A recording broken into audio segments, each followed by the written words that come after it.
All right, folks. It is 8 o'clock p.m. Y'all know what time it is. It is the midnight run. Once again, it's me. It's that VINCE. Hope you guys have been doing well. Been kind of slow in my neighborhood. Not much business lately, so pretty much spent most of the day watching anime while cleaning up some files. And, of course, always answering customer questions. But I hope everyone's doing well. We will review the Sean G video first, and we'll get the Hemingway. We'll get to everyone. Like I said before, we got 4 hours to get everybody. We're going to make mincemeat out of them. We're going to make dog meat out. That's for sure. But other than that,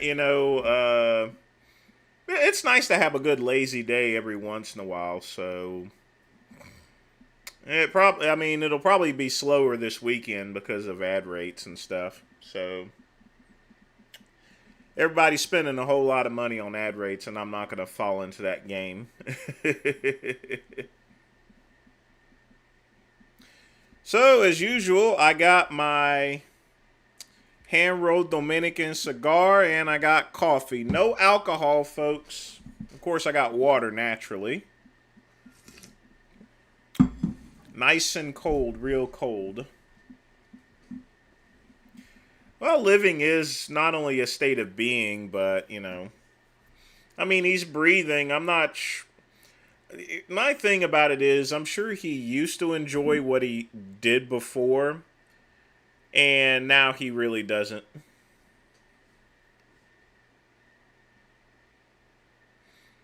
But, times change, of course.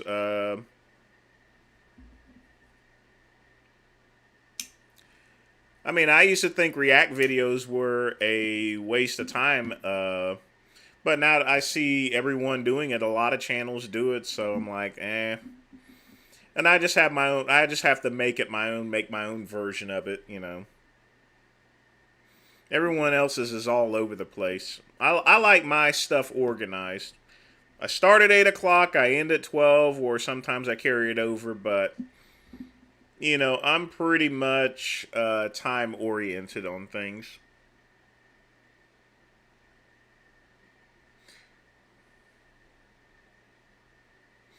Well, KCB, I've told my cousin that a million times about reassessing his life.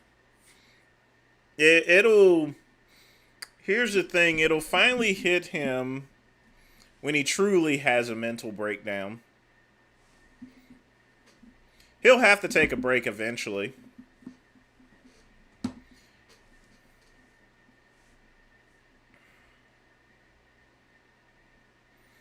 Well, of course I would stream if there's just one viewer. The reason being is, you'll have replays and everything. Plus, this is what we do every night or so. Without the video, if I didn't have any people, if I only had one viewer, that means, of course, naturally I wouldn't have any React videos, but I always have some pre-selected ones. But I would just review videos, and I would just go about business here, And it's been like that before, where I've only had like 3 viewers at one time. Can't help that, but I'm still going to run the show regardless, It's not poignant to quit a live stream show just because nobody's here, Now, Richard, he'll quit a live stream if there ain't nobody donating or anything, or hardly people donating, but not the great one. I have to have a concise amount of content. That's just me. Is she still doing those corn on the cob videos? Hey, Athens, what's up? I spoke with Ian last week. He's just going through some. He's going through some stuff. Let's just put it that way. He's just going through some stuff, but he'll be all right. Is Jasmine still doing those corn on the cob videos? I'm just curious. It looks like she stopped a month ago.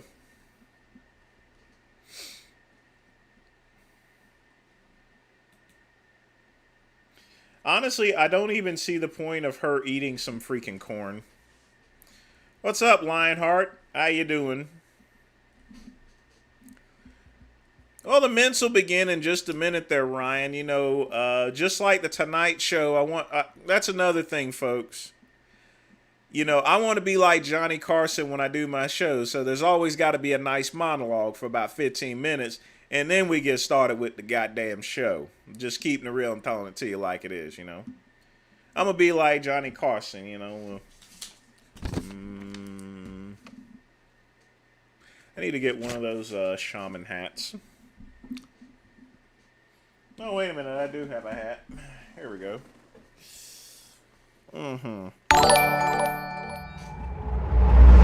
Another day for the Goldrum Group.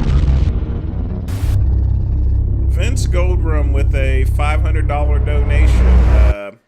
Yes, indeed, it certainly is another day and another 4 hours of mints. That's for sure. But definitely appreciate the donation. Like I said, you always take good care of me here. And of course, the hat takes care of the sun whenever I'm out, you know, outside. You know, it gets kind of sunny in Greenville, but it's now September. Temperature's getting down a little bit. I'm able to wear some collared shirts and everything, looking all prep, you know, trying to live it out like Bob Hope and everything, you know. One positive side of her blood is KCB, why are you so mean for it? Don't do that. Well, Athens, all she did, she had other videos up, but it looks like she erases them every once in a while. But I mean, what? She's got like 7 videos of corn. Ryan, I was never friends with him. You know, and speaking of retirement, I heard Ruli Winkler's trying to get back into the shows and stuff. And honestly, I think it's a really bad idea for him. I mean, he's had surgery. He's been under the knife. He's had multiple operations. And you gonna risk it like that? Mm-mm.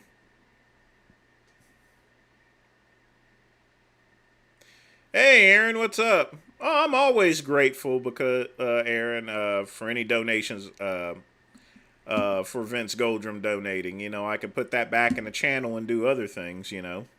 So, yeah, definitely. One positive, let's see. Did she do stuff? I have not subscribed to her OnlyFans. I've not subscribed to Richard's OnlyFans. But if you go to the Delray Misfits board, you know, they got pictures of someone actually decided to sign up for their OnlyFans. Nah, I don't go to OnlyFans. I mean, look at the internet. There's a whole lot of free porn out there. You don't really need to go and pay someone, you know. Just keeping it real and telling it to you like it is. I mean, look how much freaking porn is out. There's like millions of videos, you know. You know, 30 years ago, we used to have those VHS tapes, you know. You know, and those VHS tapes, you know, they had the ones that I had was the generic ones had like 6 hours of random porn on it. Be like music and everything, you know. You know, you used to have and you know, if you put it in wrong and the tape starts coming out, then you're out of a tape, in other words, you know. Plus, you have to watch the same stuff, you know, unless you get another tape. And those tapes used to be expensive, you know. But yeah, there's a lot of free porn out there now. You don't need to pay anyone, you know. You want to see a titty, you can see a titty, you know. You want to see a vagina? You can see a vagina. You can see whatever you want on the internet. You can get anything on the internet. Man, if you go to the dark web, you can get pretty much a whole bunch of stuff. Well, Broteen, if you're wearing a white shirt, remember, wearing a white shirt reflects the sunlight, you know. Do you ever notice those Kentucky colonels? You know Colonel Sanders. You ever notice he wears a white suit? It reflects the sun. You know, that's why I have a white hat for it. It reflects the sun, you know.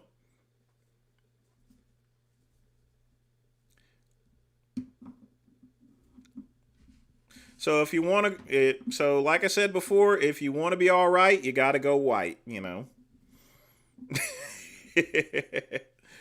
But yes, that actually keeps you a lot cooler if you're wearing white clothes as opposed to dark clothes.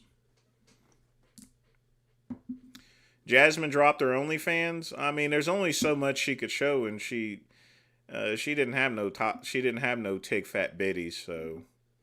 Plus, she's working now, so I don't think it's conducive to, you know, working.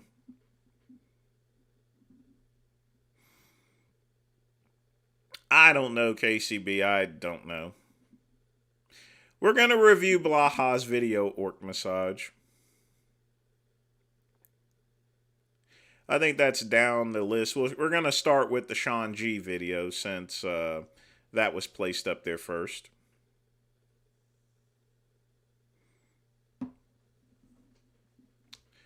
Well, KCB, nobody's delivering mints here. You know, most of that stuff's happening on Instagram and Rumble.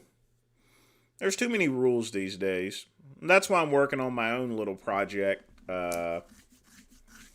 you know, in order to get that taken care of. So, like I said, I'm working on my own project. So, stand back and stand by, you know. Speaking of which, did y'all see those indictments that they actually released? Now, honestly, I don't think it was cool for them to release it because here's the thing. If you had no plans to indict someone, why go and release the information? You know? Why? That doesn't make any damn bit of sense. But, you know, Lindsey Graham, I mean, he did fuck up, but, you know, he should be lucky. Although they can come back and prosecute him, but I don't know.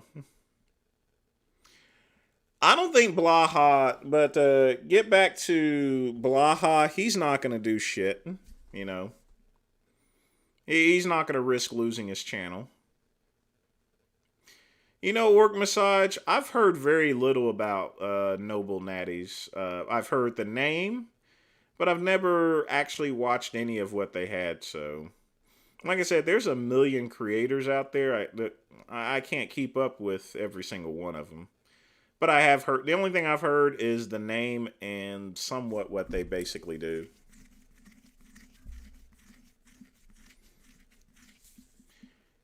Yeah, I would agree. He really does need to check his stool. I don't know what I watch. He's actually on live right now. So I don't know what he's talking about, but you know, the thing about it is for someone that sells $200 shirts and he comes wearing cheap shirts, that should tell you just about everything. Because here's the thing, folks. If you know that one thing I can give credit to my cousin is that whenever he gets on his live stream, he has one of his vegan gang jumpers or t-shirts on.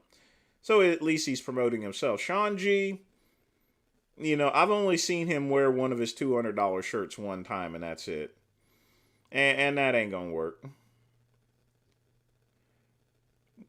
Washing windows? Hey, that's good money. You'd be surprised, especially on skyscrapers, but you can make good money washing windows. I mean, there's very little competition, you know. And plus, if you think about it, you know, people need their windows washed every day, practically. Most businesses will get it, you know, every couple days or every week. So, and if you think about it, look how many windows are in a given town. So, Yeah, window washing's a good business. Hey, Ice Monkey, what's up? We're about to start the show and the video. First thing, of course, we got to do is light the cigar and take off the hat.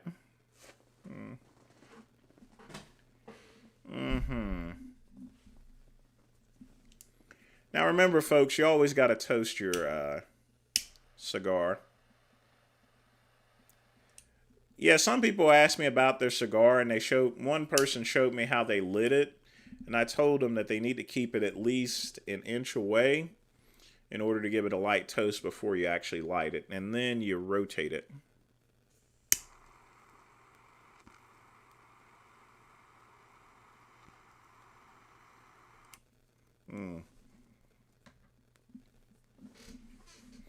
That prevents those misburns and stuff. All right, let's see what we got.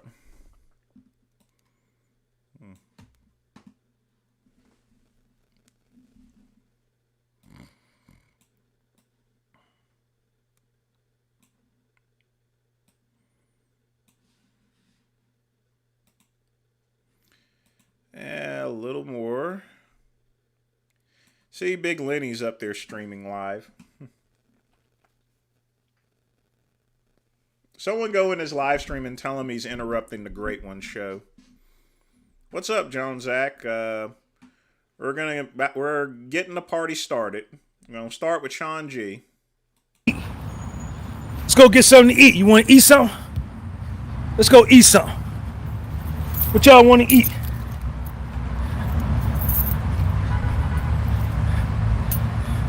What y'all want to eat?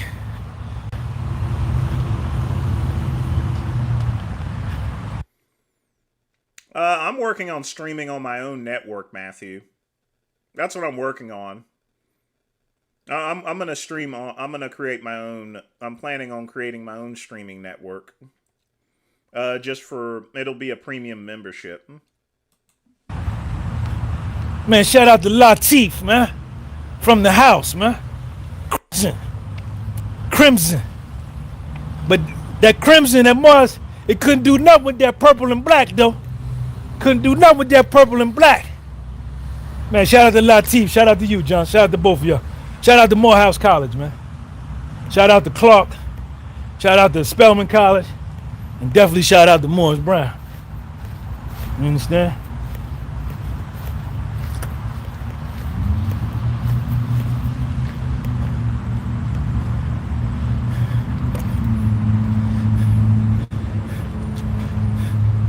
Cigar is a little hard tonight.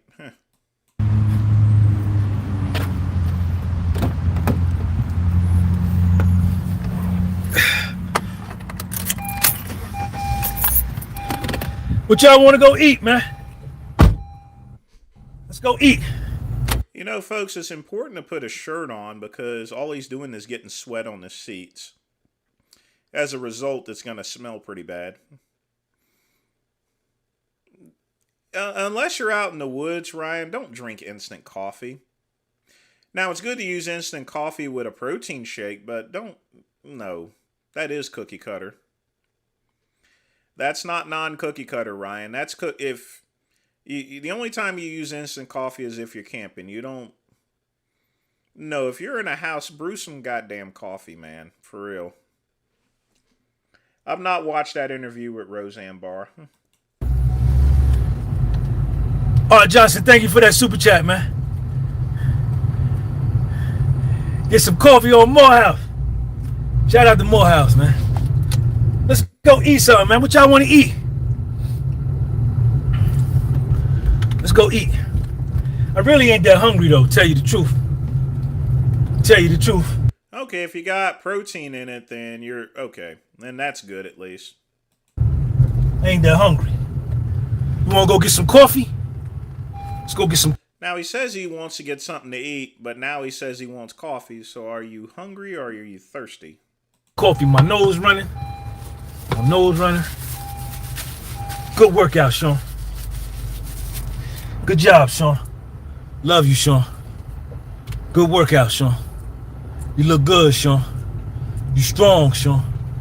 You can do anything you want to do, Sean. You the best, Sean. John Crack! John Crack! John Crack, thank you for that super chat. Thank you, man. Shout out to my nigga John Crack from North, Brick City, North. Brick City North in the house. Wiki, wiki, wiki, wiki, wiki. Did y'all see that Chiefs and Lions game? What an embarrassment. You can do anything you want to do, Sean. Focus on your game, Sean. Stay away from the suckers, Sean. Let go of the past, Sean. Look forward, Sean. Take care of your spiritual health, Sean. Take care of your mental health, Sean. Take care of your physical health, Sean. Love yourself, Sean. Love yourself, Sean. Love yourself. Be good to yourself, Sean. Show respect to yourself. Show respect to everybody. Don't take no shit off of nobody, though, Sean. Always believe in yourself, Sean. Always believe in yourself, Sean. Speak. He's actually getting motivation just to go and get some damn coffee. Speak life into yourself, Sean. Speak life into yourself.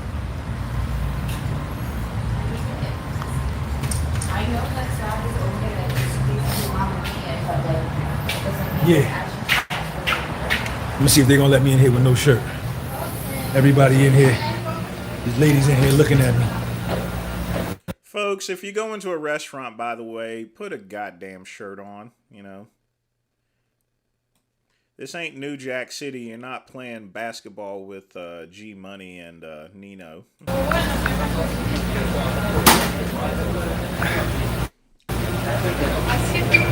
She's good. She's good.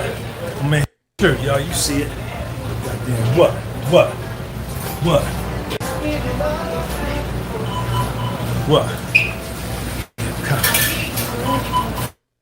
I mean, how many seconds does it take in order to put on a t-shirt, folks? How you doing? All right. Well, the way the economy is, KCB, everyone's trying to get as many customers as possible. I had this crazy lady yell at me about a product, but, you know, I still went and proceeded and processed it. It was for a rotate. You know, business is pretty bad these days, so people are just ignoring the rules just to get any business, you know. I'm doing pretty good.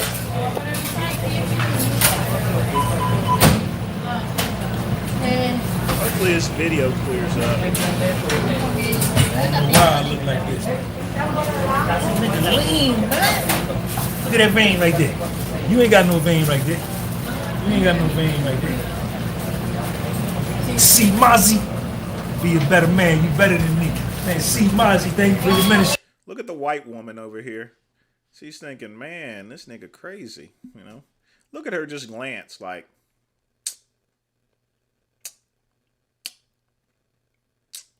what is this dude doing? What is this shirtless, what is this shirtless coon doing? He walks into the restaurant. I mean, look at her. She got her head cocked and everything. She's like, what is this boy doing in this restaurant shirtless, and he's up there filming himself without asking permission? Thank you for your membership, Simon. Yo, when I walked in here, all the ladies in here, they almost choked on their food looking at me. What can I get for you? How you doing? Let me get a small. No, let me get a medium. Let me get a medium coffee, cream and sugar. Anything else? That's it. 308. You gonna buy it from me? You want to say what's up to my people right here on YouTube? Sure. I'm all over the world. Good for you. Good for me? Alright. She don't want to hear. You know, a real G actually carries her stuff in a wallet, and, you know, not some money clip. If you carry your stuff in a money clip, then you're a drug dealer. What? This boy flexing in a Dunkin' Donuts. Yo, when I walked in here, it was the ladies in here. They damn near spilled their coffee looking at me, man. How you doing? I like your hair. Thank you. You want to say hi to my people on YouTube? I'm on YouTube right now. Come here, let me show them your hair. Come here. Yo, check her out, man. Can you imagine what it takes a lot of gumption just to walk into an establishment like that, filming and flexing and stuff like that, you know. Look at Maribel, y'all. Say hi, Maribel. It makes me feel embarrassed. That's how bad it is. Give me your Instagram.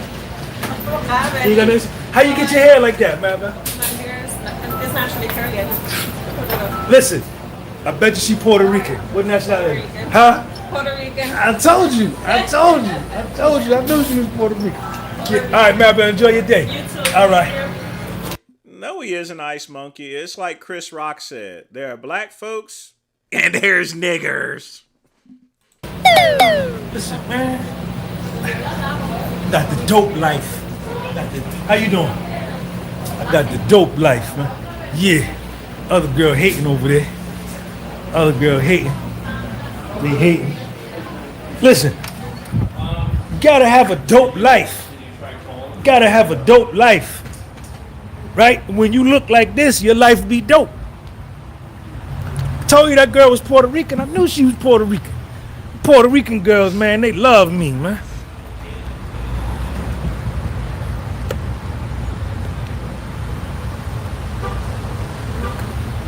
So here go my protein shake. Here go my creatine. Here go my steroids and my That guy, I'll do a live stream outside one day, but I'm going to be respectful. I'm not going to be in a business environment like this. It's just kind of rude and disrespectful.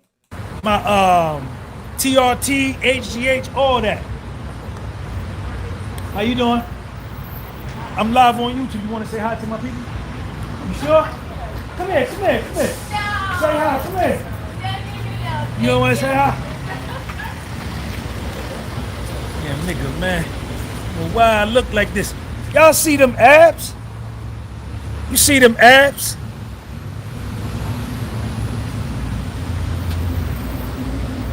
See that turtle shell?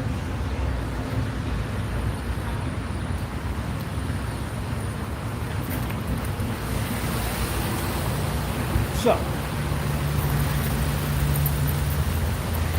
What's up? Why my skin color this beautiful? What's up?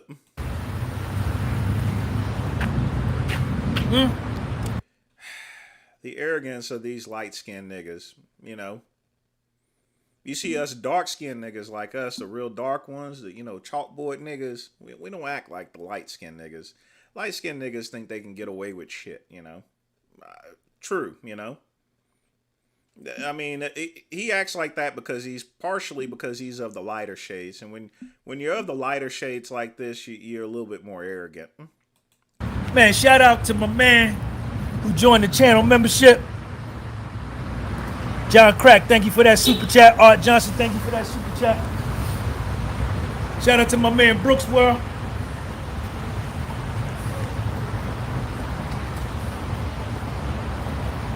I thought you was leaving, Morehouse. You said you was leaving, have a good weekend.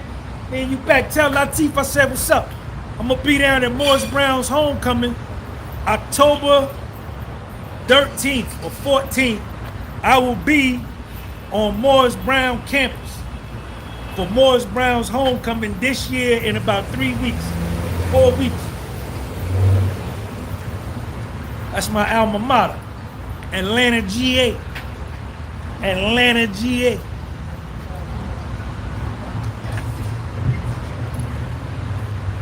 What's up? Man, it's hot as a motherfucker out here.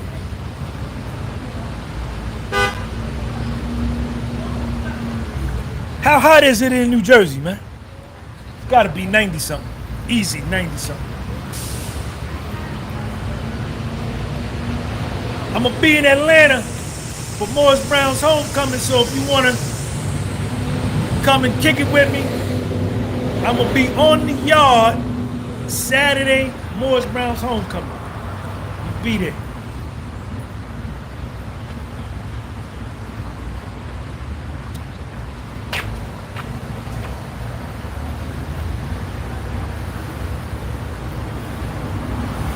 It's hot, man. I gotta get some ice. Let's go get some ice. He's hot out. Folks, when I drink coffee, I'm inside where it's nice and cool. I have the air conditioning on. If you drink hot coffee outside in the hot sun, you're going to get hotter. Non-negotiable.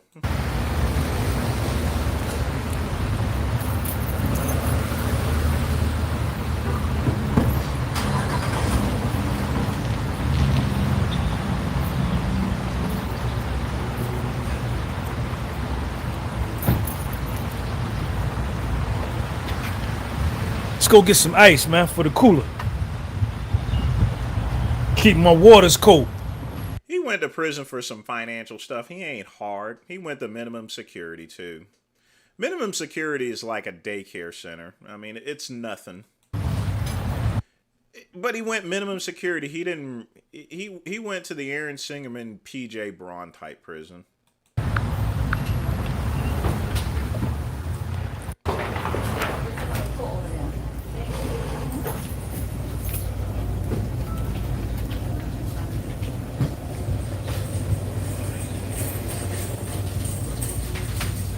Where the ice at, y'all?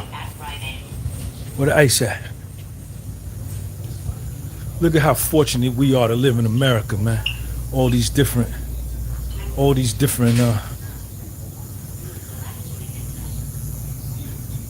man, it's hot out here in New Jersey, man.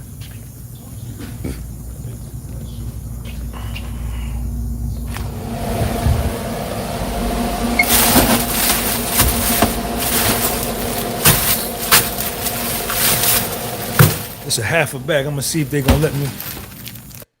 If he needed to go and get some ice, he could have went back into Dunkin' Donuts and asked them to put ice into his drink. He's gonna go grab a freaking bag of ice. I'm gonna see if they're gonna let me.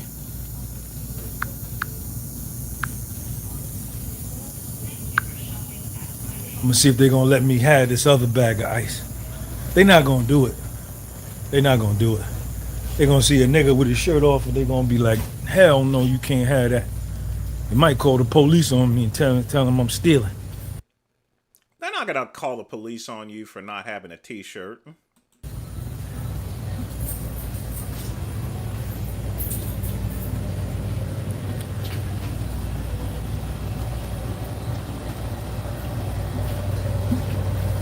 What's up, man?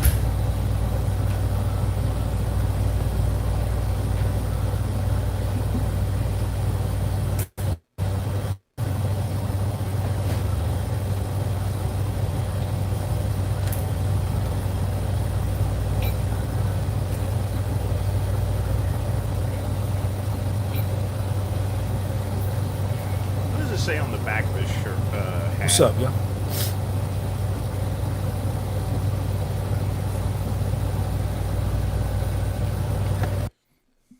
I used to have beads like that back in like freaking 1991 and 2. That style went out about 30 some years ago, Chris. We used to wear beads like that back in the 90s. You know, when the African medallions and I had my flat top and everything like that. You know, I mean, that's a 30-year-old style. That's from African Boombata, you know, and stuff. The motherland and everything.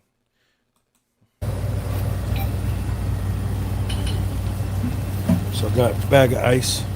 I could still wear beads, but it would be a lot more presentable. I wouldn't wear those big ass pecans that he has on his wrapped around his neck. But this is a half a bag. This bag is spilled. So I'm gonna see if they're gonna let me have it. See if they're gonna let me have it for free. See if they let me have it for free. I mean, he's wearing fucking pecans and around his fucking neck, you know, literally.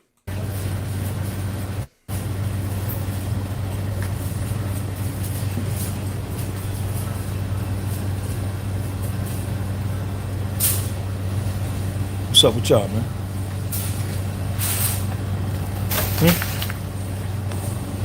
What's up with y'all?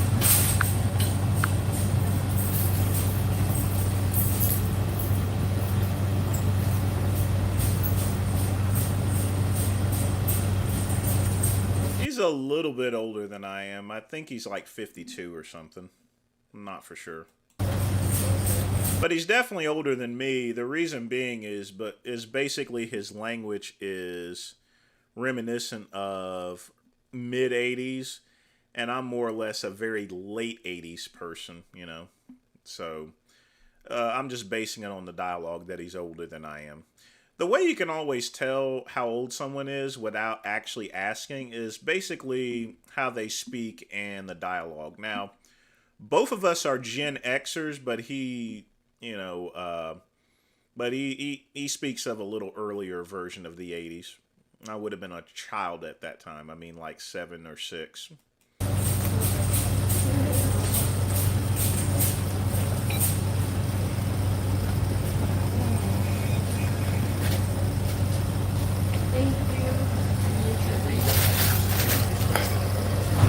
Blaha's down the road, Orc Massage. You know, we got a lot of videos to review, but we'll get to it.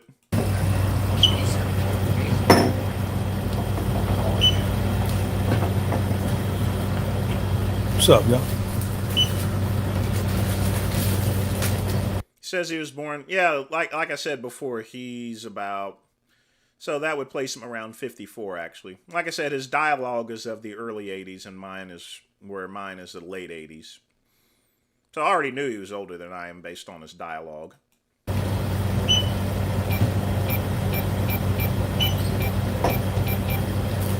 I'm gonna get a Butterfinger. Let's get a Butterfinger.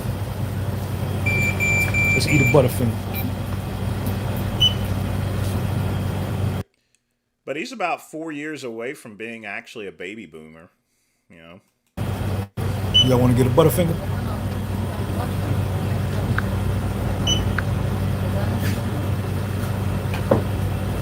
Spanish Harlem, what's up, man? Let's get a Butterfinger, man.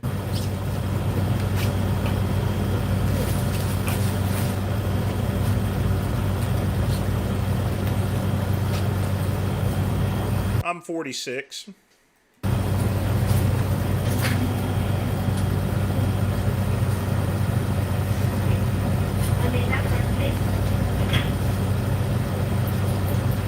I don't know why they taking so long, man. It's taking a long time, man.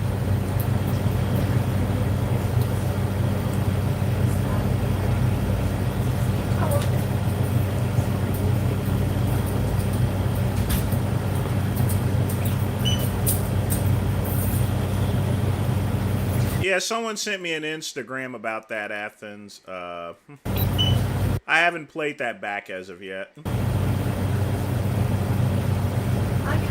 How you doing? All right. You the manager? Yeah. How you doing, Alina? Good. How are you? I want to buy this bag of ice. Okay. And then this one is broke, is half done. Can I have it? No, I will have to damage it because they will give me a full credit. They'll give you credit for it? Yeah. All right, cool. Then I'm just going to get this one right here. Sure. And then let me get a Butterfinger. How much is the Butterfinger? How you doing today? I'm good. How are you? I'm all right. It's $1.79. $1.79 for one? $1.79, $3.33 for 3. All right, so let me get 2 more.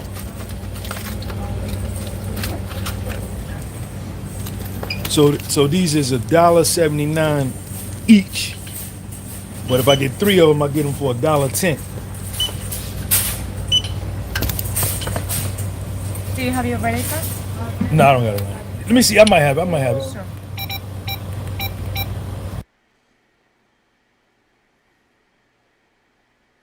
Y'all see this?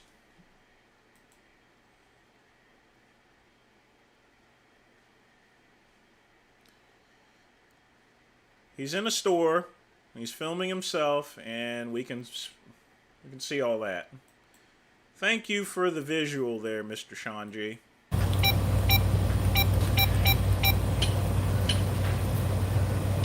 Yep, that's the one. It works? $600.70. I would figure that he's married since he has a kid, so.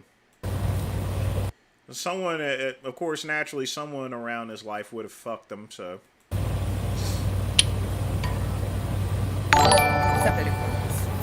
How much? God, you look so good tonight. Why don't you do that BBC dance you used to do back in the day with me and Chris behind the bleachers after Pride Day? Good times and sore times. I'm still healing from the pounding, but you did baby me and help me feel better. Vince Black Goodrum had a $3 donation. You must got me confused with someone else because I had a girlfriend in high school and middle school. We were together for a couple of years, so someone else must have been pounding that ass of yours. But thanks again for the donation. How much was the ice? $3.79.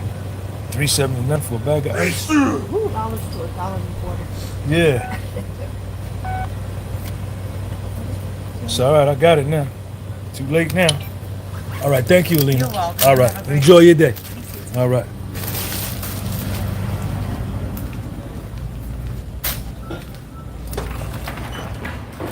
All right. Come on. Let's put the ice in the cooler.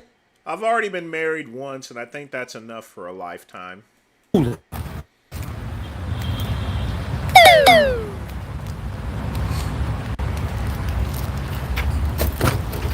So I got my cooler. So I keep a cooler in the car with my water, right? So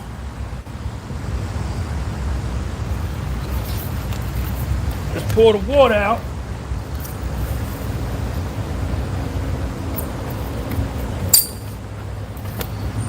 Hey, what's up, Andrew? He's shirtless because he lacks any self-awareness. Then put the ice in. And he's rude and disrespectful to others. People don't want to get filmed, you know.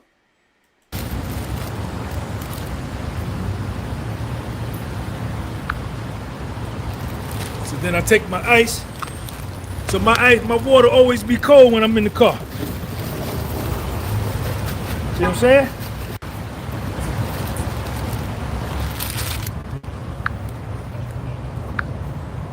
See?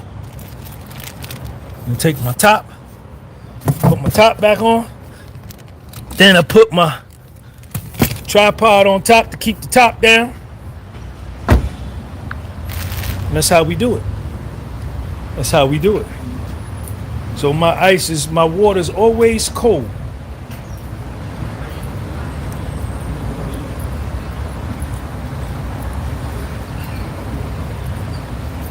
I see that a lot here in the South, but it's still just as rude. Now, here in the South, if someone walks into one of those old-timey country stores shirtless, they'll say, "Boy, get your ass out and get me a shirt." No shoe, you know. They really mean by no shoes, no shirt, no service, you know. All right, let's go. Unless you're a Clanton. Clantons can walk into any store in the South barefooted.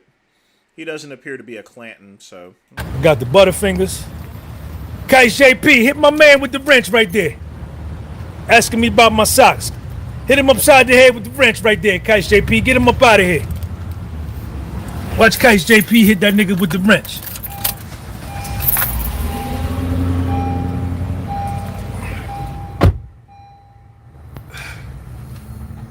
So we got the coffee. Hey, Mark, what's up? Do you know that I think 1 out of 10 people have actually worked at Amazon?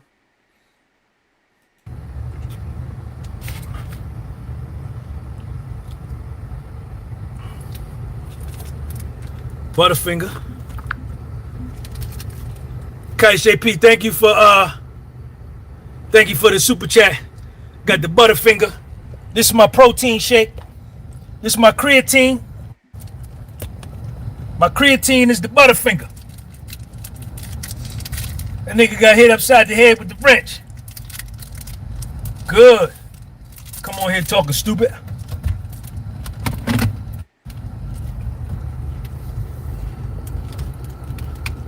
Protein shake. Protein shake.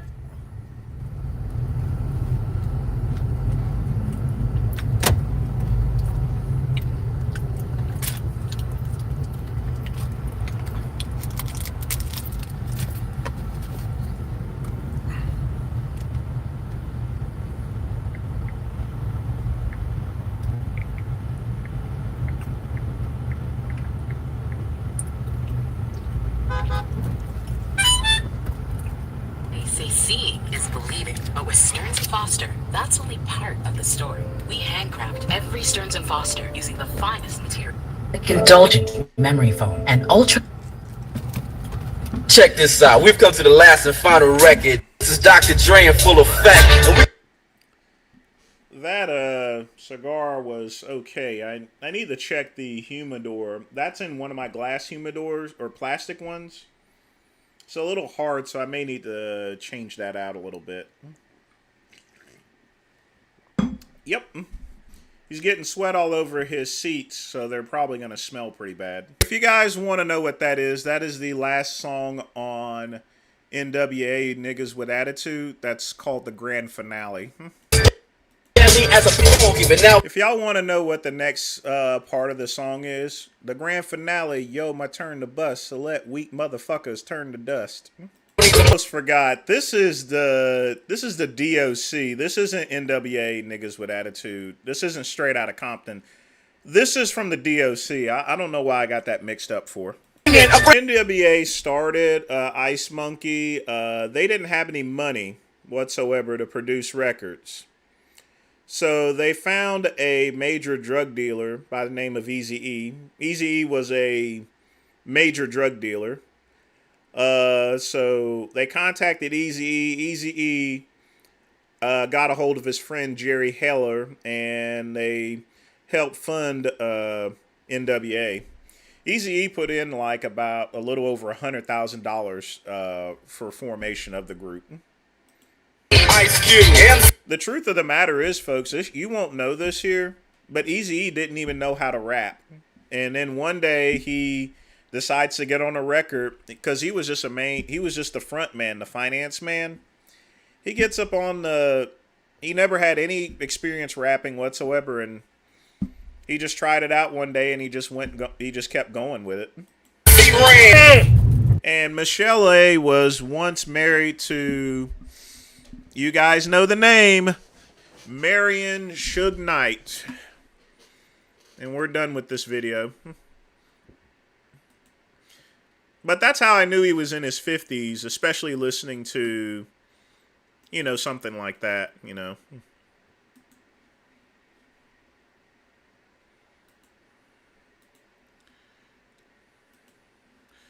All right, next one. What the He's got two Nutty Buddies, peanut butter on bread.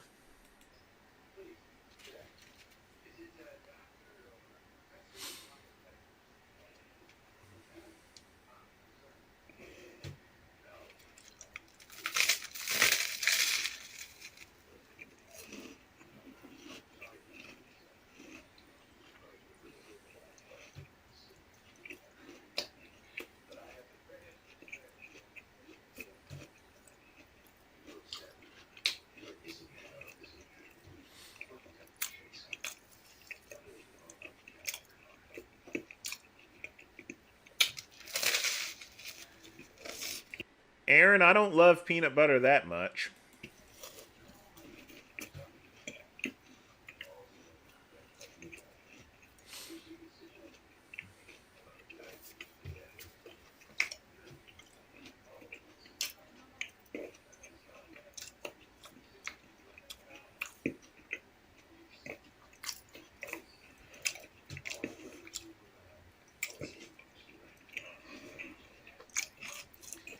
They don't have radiators in prisons anymore for the most part.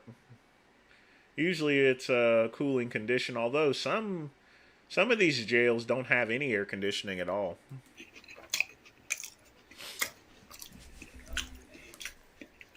No, I wouldn't date this guy.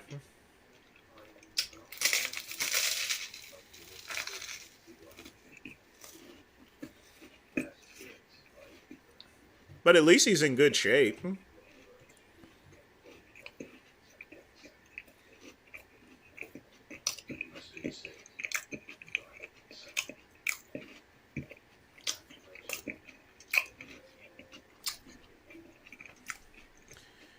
He is in better shape than Sean G, but he's a lot younger. I would say he's in his 30s. Games.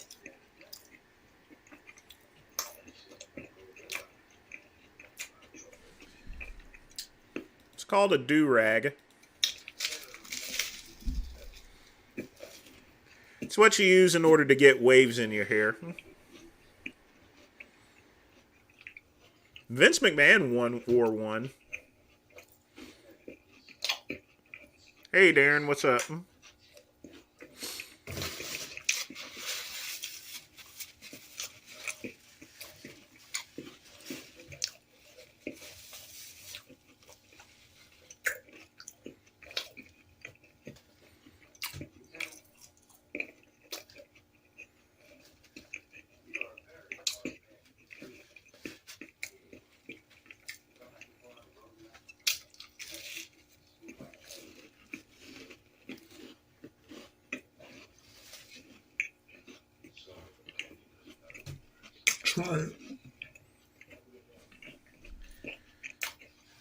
Look, I'm not going to watch the rest of this. I mean, he's eating fucking peanut butter. Well, actually, he's got 50 seconds left. Why not? Maybe he might say something funny. It's 50 seconds left, so... I'm hoping he'll say something stupid. But maybe all he's going to do is eat that sandwich.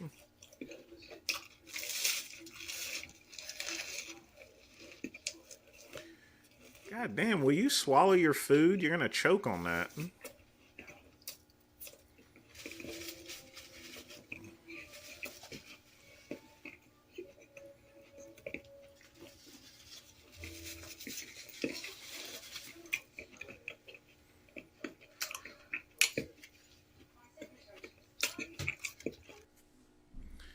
My God, I'm glad that's over with. Ugh.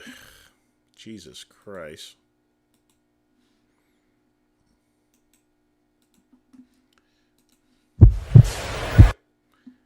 Ah, another Wes Watson special.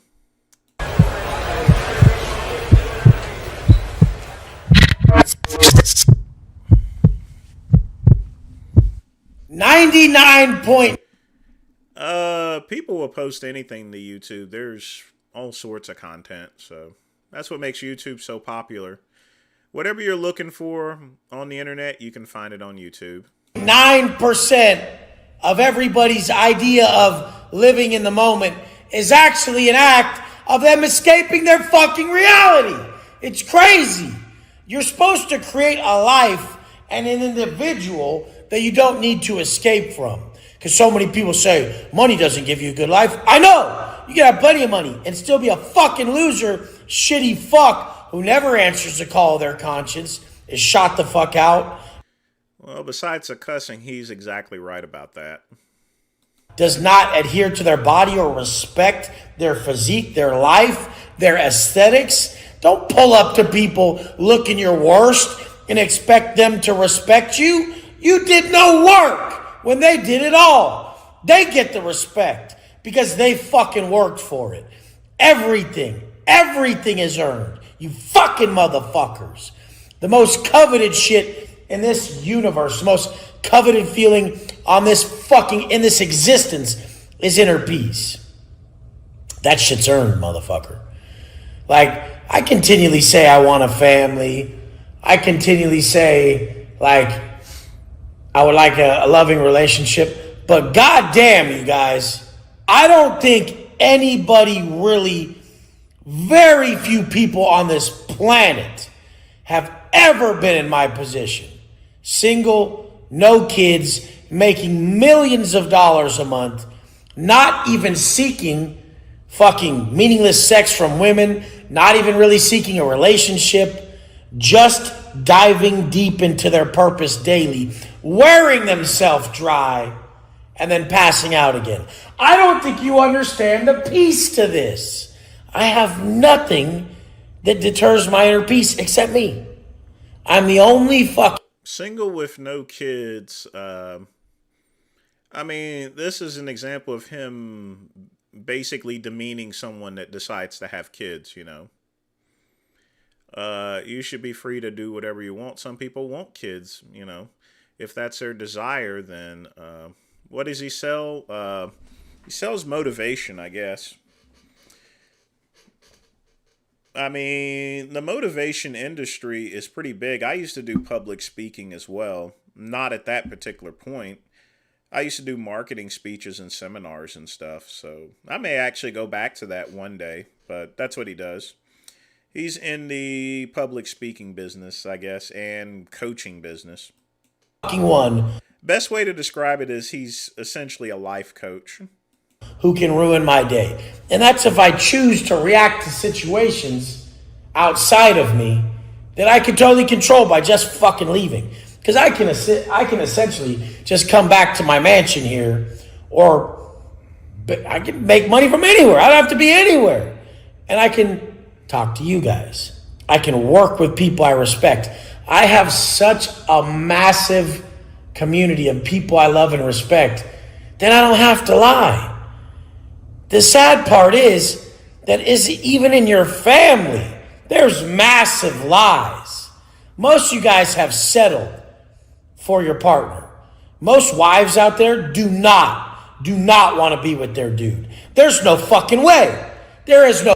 He is right on that somewhat. Some people get married. You know, there's a difference between dating and then getting married. And once you get married, sometimes the dynamic does change.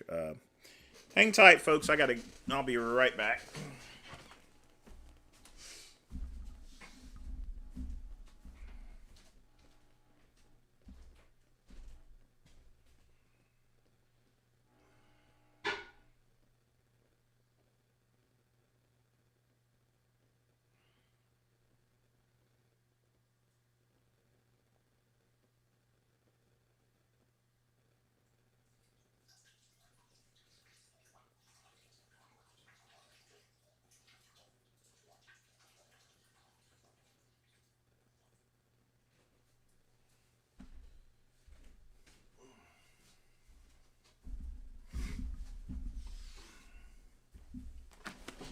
All right, let's continue, folks. No fucking way. I've seen the guys out there. Most wives do not want to be with their man. There is no fucking way. They've settled for it. Maybe they've brainwashed themselves enough to see great characteristics in him, but they've completely settled. There's no fucking way. Nobody's killing it that hard. It's just not possible. Well, some people actually settle for the sake of their children, and stuff. Usually once children leaves the house, couples usually make the decision as far as to where they stay together. But most people just stay together for the sake of their children until they become adults and they move out of the house. And then the other way, too. Most men keep coming I had to take a piss, Aaron. up with these scenarios to really talk themselves out of, fuck, my wife's pretty busted, and I got kids with an ugly ass bitch, and I gotta just make this shit. And ugly could be her energy and who she is. Because I've had some hot ass chicks in my day that were ugly as fuck inside. They ruined my fucking life every day. Nothing came out their mouth that was even remotely made me feel good or was affirming at all. I mean, it's just what it is, you guys. It's what it is. I don't think very many people have been in my position. Like the law of polarity, like me going from prison and being around such insufferable fucks and just dealing with that, creating the mindset around I have to deal with them, I have to work with them, that I have to build them, so it made me love them, like as I had to. And then when I come out, now I've cultivated a community of people that actually do the work, so I don't have to lie. And I'm like, dude, I respect you, dog. Look what you did. Like my boy Hector, first choice on Instagram. Did you see how ripped he got? My boy Mario, how ripped he got. My boy Eric, how relentless. Getting in shape doesn't mean anything. You can get in shape, but you could still be eating a Nutty Buddy sandwich just like the other guy in our last video.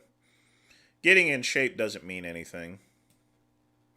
I mean, but, it does. The only thing getting shape does is it improves your self-confidence, obviously.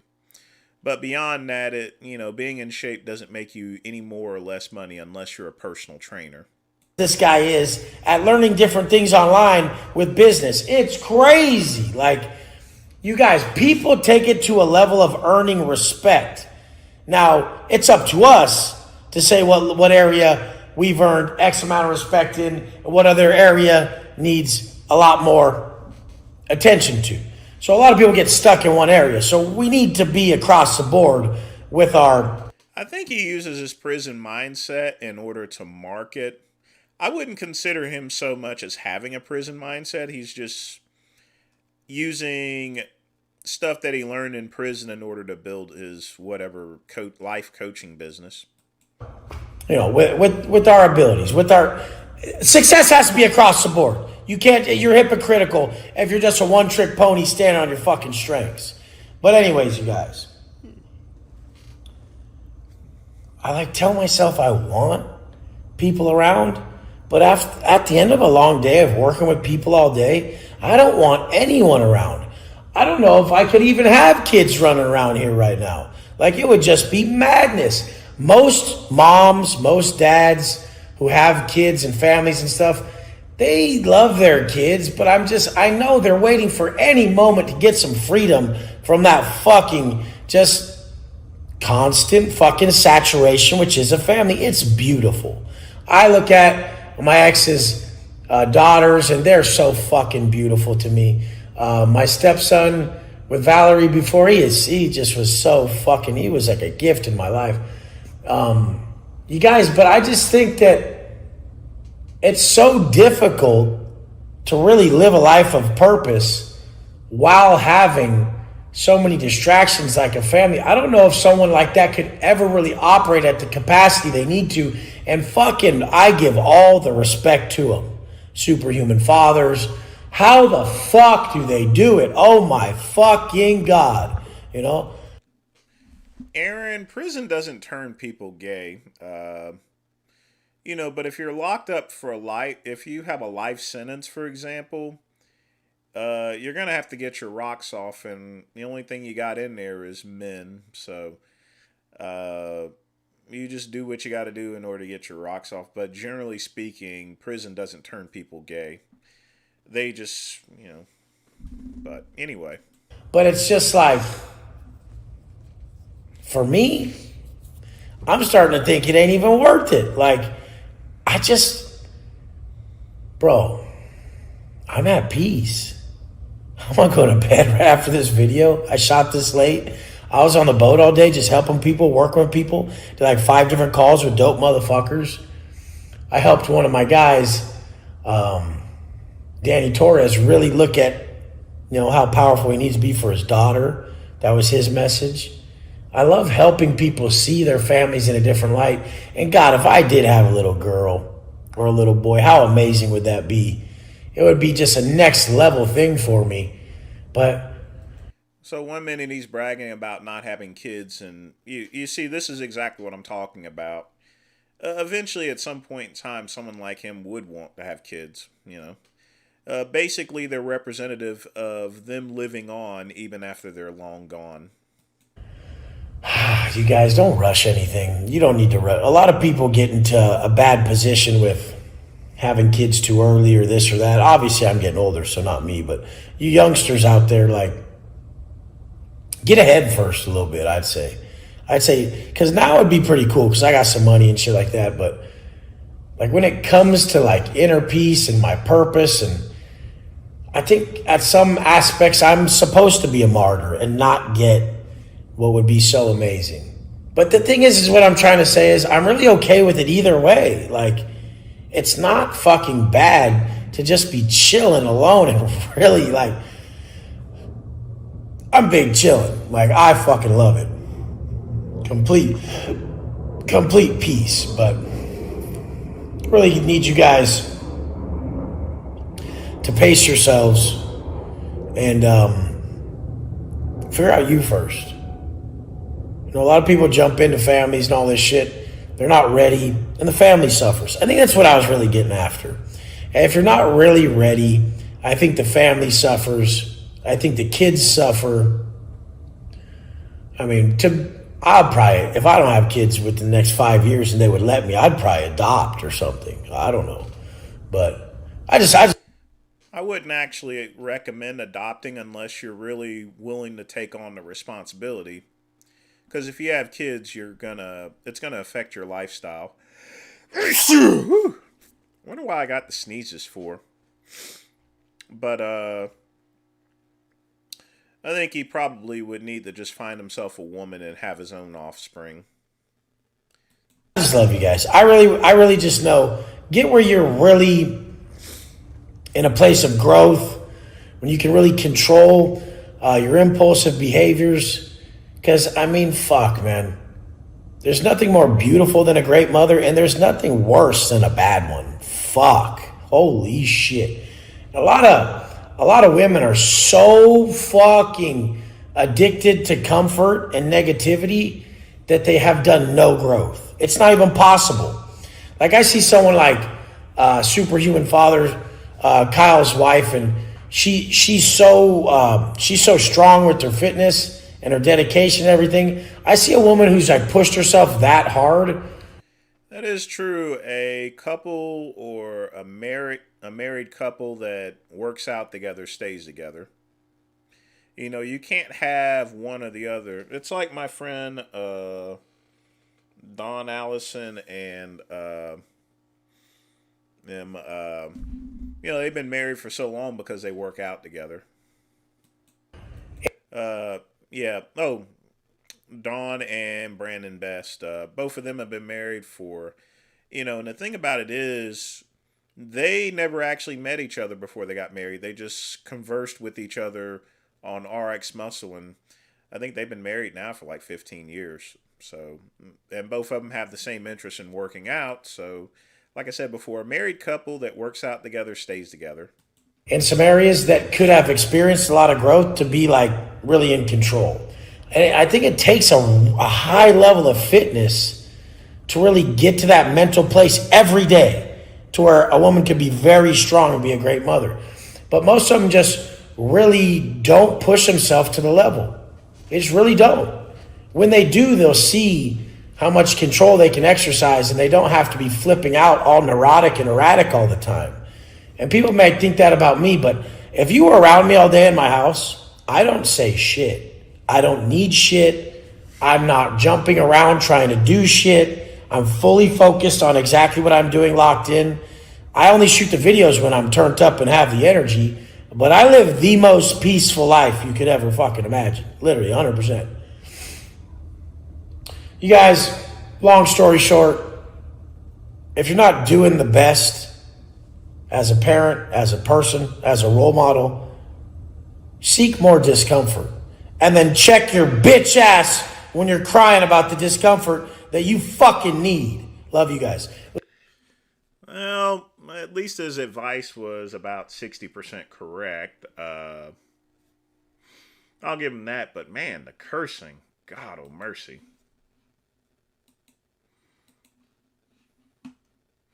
I mean, whenever I curse, this is just for entertainment purposes and everything, but ugh. Yeah.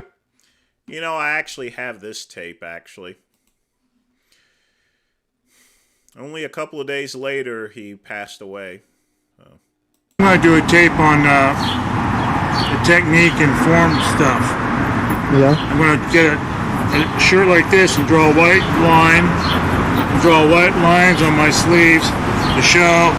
Now, that's Ray Metzer. That's not Mike Metzer, by the way. And he's at end-stage kidney failure and stuff. So, like I said, a couple days later, these both Mike and Ray passed away. Did I ever buy the Don Lepre program? No. But I will tell you this. There was a guy that bought one of his 900 numbers. He ran that thing for 20 years. It was discontinued like 18 years ago, and he still continued to have that 900 number. It's the same with whenever he did the world's greatest vitamin Pugman. People were still selling those like in 2015. I mean, they were expired, but you know, they had bought so much of it that it took them a while to sell it. So, in fact, you could probably still find some bottles of that world's greatest vitamin. But good question. Don Lepre was a pretty smart person, I'm going to be honest with you, and some of his programs actually worked for a bunch of people. But once he started doing the world's greatest vitamin and all the other stuff, the con man stuff, that's when he screwed up. But in the early 90s, a lot of his information was very knowledgeable. We'll review the Blaha video shortly. How things work. It's coming up. How you turn a wrist to accentuate it. I've been studying that shit for so long now. I think that'd be a good tape for his certification program. I got to bed about 2:30 in the morning last night, got up at 5, do my dialysis, come home, lay out in the sun. He passed out at the pool, I couldn't even get him awake. At the pool? Yeah, he bought his phone. I called him like 10 times. He slept right through it. Does my face look kind of dark? Yeah. Definitely looks dark, not whitish. No. Got a good color too. Can you imagine this here, folks? Like, he passed away I think the very next day, and then 2 days later. You know, in a course of about 3 days, both of these men are passed away. It makes me sad watching this, you know, it really does. Right, Mike, you think we'll be able to finish in a couple of hours? Well, if we'll take a break like this, we'll never finish it. It's them, they're the ones talking. You have to also notice that they're content they know that they're going to die pretty soon. The reason being is Mike was going to give his brother one of his kidneys to save him, but whenever they did a test, they found that he had blood clots, which ultimately is what caused Mike to pass. Yeah. Mike was a smoker, is the same as Casey Viator. Both of them were they were basic smokestacks pugman. But you know, if you were ever around Metzer or so forth, or Viator, I mean, they smoked while they were working out. You know, I mean, Mike was a chain smoker. Talking. I said, are you guys gonna keep talking? I said, yeah. Take 5 minutes. Where'd you get that other girl at? The one that did that? Which one? The one that did the ad? Oh, she's works for this modeling agency. Modeling agency? Yeah. Yeah, she's quite a doll too. Well, we live in LA. If you can't get girls here, where can you get girls? I can't get a girl. Well, you gotta come back to Hollywood. Venice. Where you live, everything's spread out. There's nothing. Yeah, that. God, I hated Melissa James. She was a thief, actually. She was a credit card thief. That's pretty much what led up to her probably being killed and everything. But she was a fucking thief. As we go, the girls are all kids. With that coffee cartel, it's all damn kids. Yeah.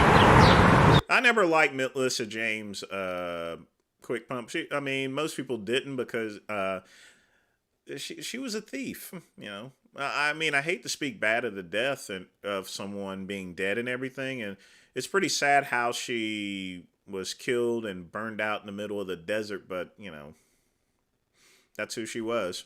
I'm still filming. Val has a very intense interest in me. You can't take this camera off Mike Mentzer. I want people to see the real Mike Mentzer. Mentzer speaks. You see that on the magazine? When Merrill Lynch talks, everybody listens. Yeah. When Mentzer speaks, everybody listens. Some do, some don't. The ones that don't are the knuckleheads. There's plenty of those in the world. World's full now. Yeah. I got the itchies today, man. That shot looks pretty good, huh? That magazine. We're not gonna watch her, Chad. I don't need to. You know, her stuff is not exactly too minty. Picture on the beach. Mike posing. Yeah. When was it done? Was it very good. 1970? Nothing personal against you. It's just that, you know, I actually watched a couple of her videos and they were kind of lame, you know. I'm just going to be honest with you. That's why I went Miscellaneous. That was an Acapulco. Oh, that Acapulco? I thought you got bloated on that. I did the day after that shot was done. Joe Weeder and Kathy and I and Betty went to a restaurant. And I had this seafood. I didn't know it's full of salt. I was drinking water like crazy. It always happens. I woke up the next morning. I had no cuts. I'm going, what? Quick pump, these guys were in such bad shape they wouldn't have been doing anything. No, I'll be honest with you. They're content. They know they're gonna die pretty soon. I mean, I just didn't realize that they would. That's also the reason why they made this hit video, because they knew they were gonna go pretty quickly. But you know, it's a good thing they did make it because, like I said, the very next day he's dead. You know. This is the very last day Mike Metzer was alive, literally. The hell happened? Even Frank Zane, he saw me backstage. He goes, Mike, what happened? Since yesterday, you lost your cut. And then I realized it was something called ceviche. You know, you've heard of that. Full of salt. It's in a brine. Yeah, brine.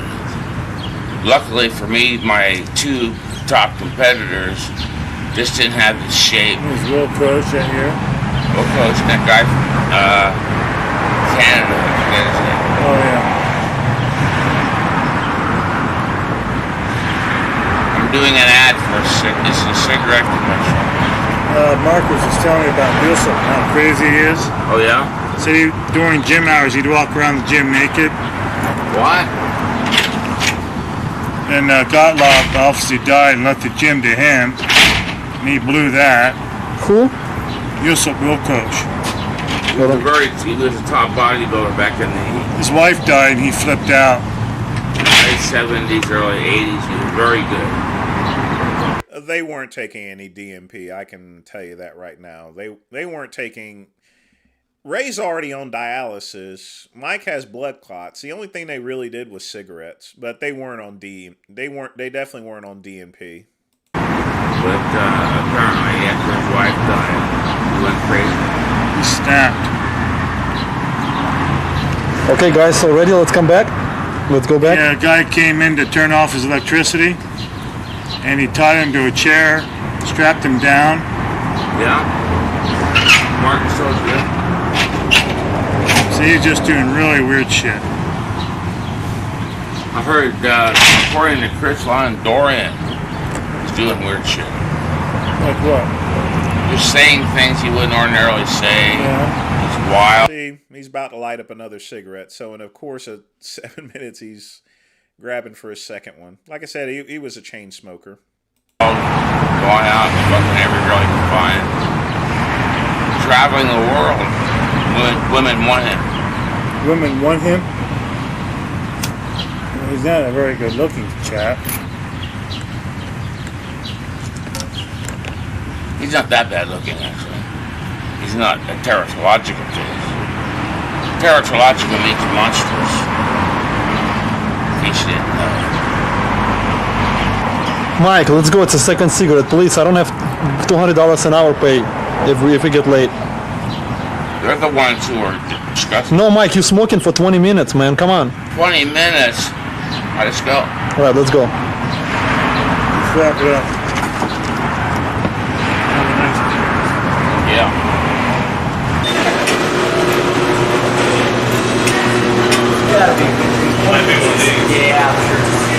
Want to know that guy? That's Marcus Reinhardt.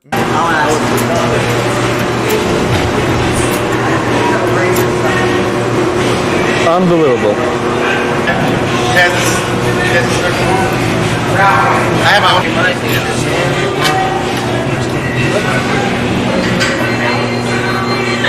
Mike should be on this side. Camera on this side. Okay, wait. Okay, he'll be standing on the picture. Where's the camera? Camera's on this side. We'll just put it in the back here.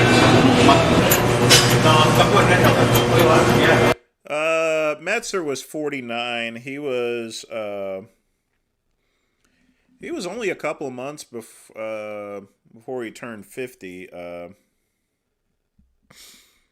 But he was 49. Let's see, we're gonna warm up. Oh, okay.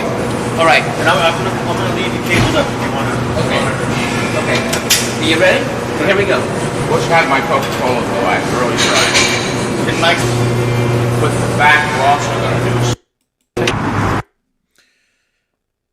Yeah, and they smoked a whole lot more, you know, because like I said, at that time they knew they were at the end of the road. They were running on paint fumes, you know. Like I said, just remember, after this video, you know, like 12 hours later, Metzer's dead. 2 days later, he's dead. You know? It's crazy.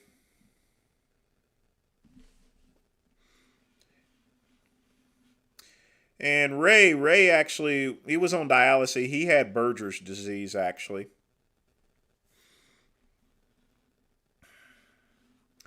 Sorry, it's hard for me to, I'm going to be honest with you, it's really hard for me to see, you know, the Metzer brothers in this particular condition. I've not watched this for a very long time, but they were some really good guys, you know.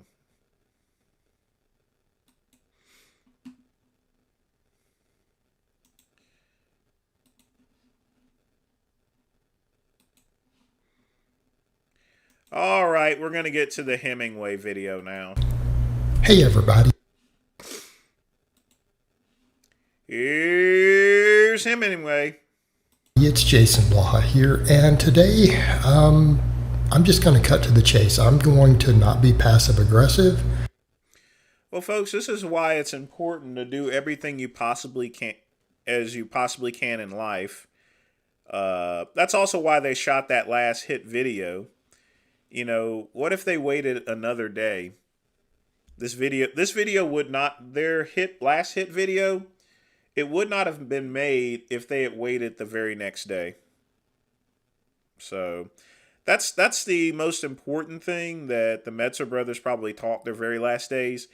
Get everything done while you can, because there may not be another tomorrow. You know, like I said, 12 hours later, Metzer was dead. He was gone. I'm not going to beat around the bush or not get right to the point. Alex Leonidas responded yesterday, and he discussed some stuff and said, look, you know, we've got to have integrity and honor, and you've been unfiltered lately, and again, I'm going to respond to that. And I think this applies to this whole Noble Natty crew. I don't know much about most of them, to be honest, but I do know a little bit about one of them who has made his career slandering me. Heart attack. And has done something that is so reprehensible with his platform that I'm going to call everyone who associates with him and this whole Noble Natty's crew. I'm going to call you guys on your integrity. And I'm going he had those blood clots, so he was already having heart complications, and his heart finally gave out. So heart attack in his sleep. They actually found him. He was actually still at his desk whenever they found him. He was still working, actually. Going to ask all of you to explain. Basically, he died in the saddle. How you can have any honor and integrity and associate with someone who literally mocks child abuse.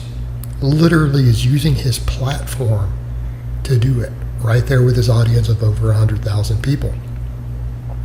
How can you guys claim to have honor and integrity when you associate with that?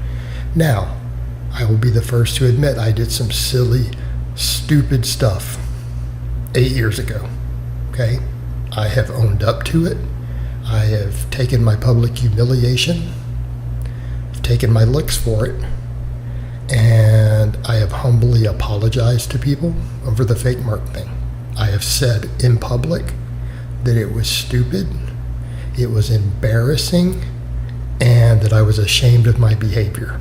I have personally apologized to multiple veterans who were offended by it, some of it in public where you guys have seen it. Okay? I would agree he is getting in better shape. But you know, that's not to really say much because there's only he still has a lot of growth to do. So there's plenty of room. I owned it. It was a mistake, and I owned it. It's 8 years ago, guys. So let's go and let's talk about people doing terrible stuff and not owning it. And that's my problem with this. You guys can claim that you're about lifting and integrity and honor and honesty, but there's one of your guys in your midst, this NH guy, and I won't even say his name, but I'm going to call everyone else who I know is associating with him. Alexander Leonidas, you're associating with him professionally. Alan Thrall, you're associating with him professionally. The Jeffrey something Schofield guy. Paris Butler, who used to be on good terms with me. Right? You guys are associating with someone who is literally mocking child abuse, and here's what I mean. And he's done it publicly, and you guys are all cool with it. That's not integrity. And I think you guys should answer and explain why you're okay with that, with professionally associating your name and brand with that. Okay, it is very well known that I have publicly been outspoken against child abuse. I have said in my own videos and in posts over the years, and there's public record of it, by the way. This is not just something I'm saying. It is verifiable that I pressed charges over it. Other people have confirmed it was true also. I am a survivor of child. To actually pay for something like that, if you've already admitted it, is one thing. But honestly, I'm very doubtful as far as to his sincerity. Abuse. Okay? I'm a survivor of it. I pressed charges later as an adult. I've been through a lot of therapy for it. I have said I believe that lifting weights can help empower other people who have survived this. This is something I've said many times. It's something I'm very adamant about. It's something I believe strongly in. And I think that anyone who comes forward and tells their story, it's one of the hardest things to do. Because people who go through that spend their whole lives in shame. Okay, they spend their lives in shame. They're ashamed of it. They're embarrassed by it. And it's so hard to come forward. And I've done that. And I've tried to tell other people, it's okay to speak out. It's okay to talk about it. It's okay to talk to a therapist about it. You should also get under a barbell, get strong. For me, strength training was part of my healing from that. Okay, it was part of my healing. But because of that, and for no reason but that reason, a whole bunch of stalkers and trolls took that because, again, they want to attack people. Because if you start looking at their memes and posts, these people are pedophiles, basically, with those sort of fantasies. Well, the internet's very... a lot of people on the internet, they will research everything, police records and everything like that. They find out about everyone, so. And it's very clear from their posts and their memes. Yeah, I don't believe anything that he has to say, Protein. They don't want people to come forward. They want to shame survivors. They want to keep them as victims. Okay, because that's part of the strategy of those people. And so accordingly, those same people jump up and start accusing me of it. Baseless. Completely baseless for no reason other than I came forward and spoke about it. Okay, what message does that send? What message does that send to people who are scared and they're still ashamed and they don't come forward and talk?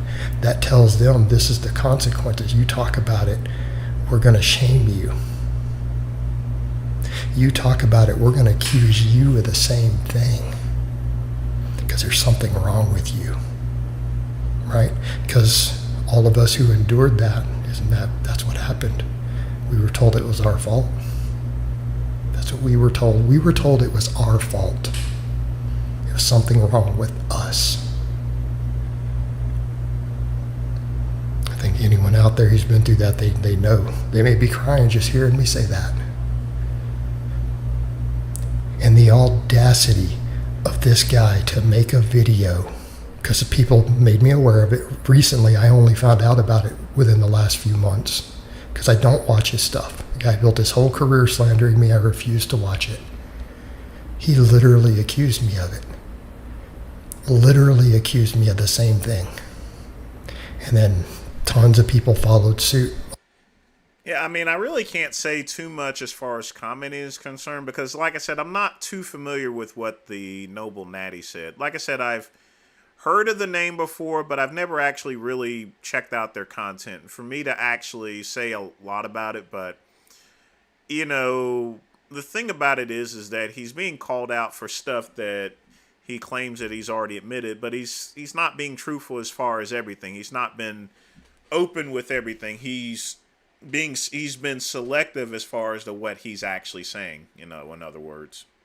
We only know probably 20% of it. The other 80% can be, you know, is just pretty much hidden. So, in other words, Blaha is he's letting people peek in the door and not mentioning everything. This isn't a case of slander, KCB, because these are alleged activities. So, you know, once you go and sue someone, you know, you have to remember you have to take it in a court of law, and that means Blaha would have to get on the stand with stuff, you know. Well, Protein, we don't know that, you know. All sorts of trolls are then chimed in on that. It's completely fabricated. It is done for no other reason than to shame survivors. To shame someone who has been outspoken against it, who has said, this happened to me. We can heal. It's okay to talk about it. It's okay to admit it. Get help, get therapy, go strength train, get strong, build yourself back up. You're going to have some scars, but you can get through it. But you have to talk about it. You'll never heal unless you talk about it. You have to. That is what this person attacked. And you look, he allows all sorts of pro-abuse comments. He allows them. He laughs at them. That's who he is. While then claiming that he is, I mean, someone. You can't search for everything online. I mean, I don't have no record as an adult, but I do have an expunged record as a juvenile for assault. But, you know, if I didn't mention it, nobody would know about it. They couldn't search for any public records or anything like that. Public records can be expunged, and when it's expunged, Protein, that means it no longer shows up. So you can go and look at the online records. It may be there, but just because it's not there, it doesn't mean it wasn't. It's always possible that something could have been expunged. Someone else quoted him in a thing that he is morally superior to other people, while he literally lied and accused an abuse survivor of being the same thing. Completely unsubstantiated, unfounded, for no reason. No, it's not the reason. I mean, I was convicted of assault, but nothing happened to me, you know, as a juvenile. No records or anything like that. I got probation for, I think, 90 days, and that was it. And the thing about it is that no one could have actually blamed me. See, my mom, well, I don't want to get into it, but let's just say the person I assaulted, he was basically someone that actually stabbed a person to death and went to prison for 10 years. So I'll just leave it at that. Other than they talked about it and admitted that it happened to them. Okay? That is evil. That is dishonorable. That is lack of integrity. That is lack of honesty. So how can anyone believe that person when they claim, oh, they're natty, they're drug-free? How? If they would do something that evil and insidious, they would make up a lie on that level. And I would say to all these people in this circle, if you professionally associate with that or put your name with it, that is what you are supporting, because that is on his platform, on his channel. You are supporting evil, and I'm not going to get into all the other allegations that are coming out with some of this stuff. I'm not going to get into that. Some of you people have seen that playlist and videos out there of a whole bunch of other stuff. This is what this guy has done right there in public on his platform, and if you're associating with him, that is what you are associating yourself with, that behavior. That's not about lifting. That's not about being honorable. That is about attacking survivors of abuse. Well, of course he's going to look better. He's a way better lifter than Vegan Gains. He's a better lifter than my cousin. I would almost say he lifts better than me because I can't do any powerlifting.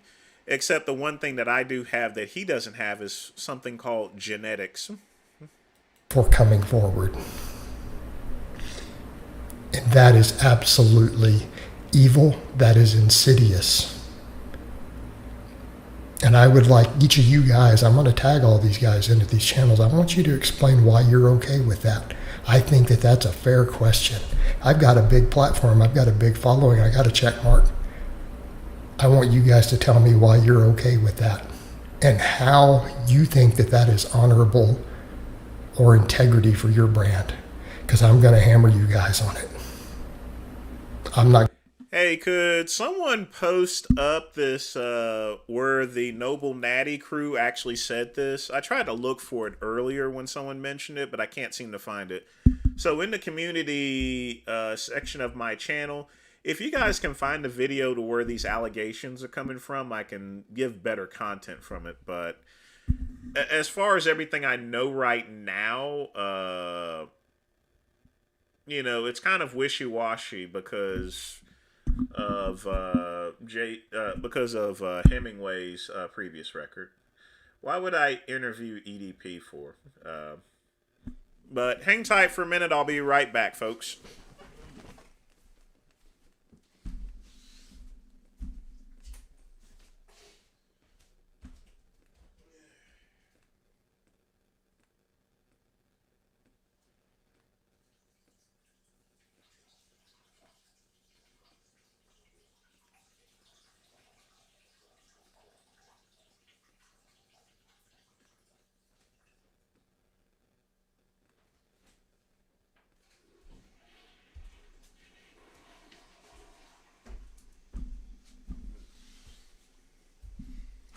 But yeah, the thing about it is that if I hadn't told you guys about my juvie record, you wouldn't have found it because it's an expunged record. Not only that, it's because also I'm a juvenile as well at the time. We don't know everything. The thing about it is, just because something is not in any public record doesn't mean it didn't exist at one time. EDP's probably going to go back to prison. He's obviously still texting underage girls and stuff. I mean, that right there is clear.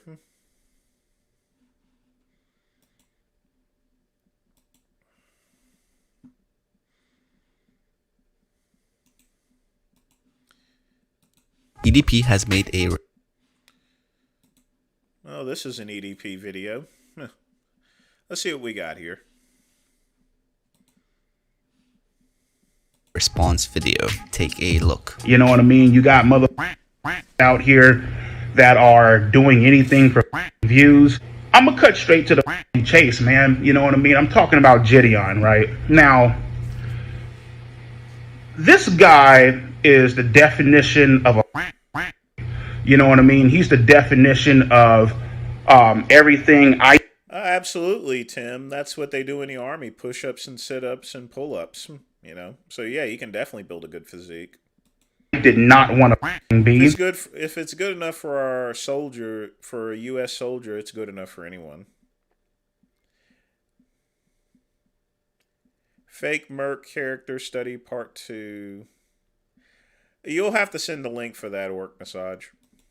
When it came to growing my YouTube channel back up in the day, I never was the type to go out and purposely with people in public, you know what I mean, just to get a rise about them, just to, you know, get a reaction out of people, you know what I mean. This decided to fly across country, try to catch me in the act on some bull, tracked me down, stalked me, camped outside of my motherfucking dialysis center.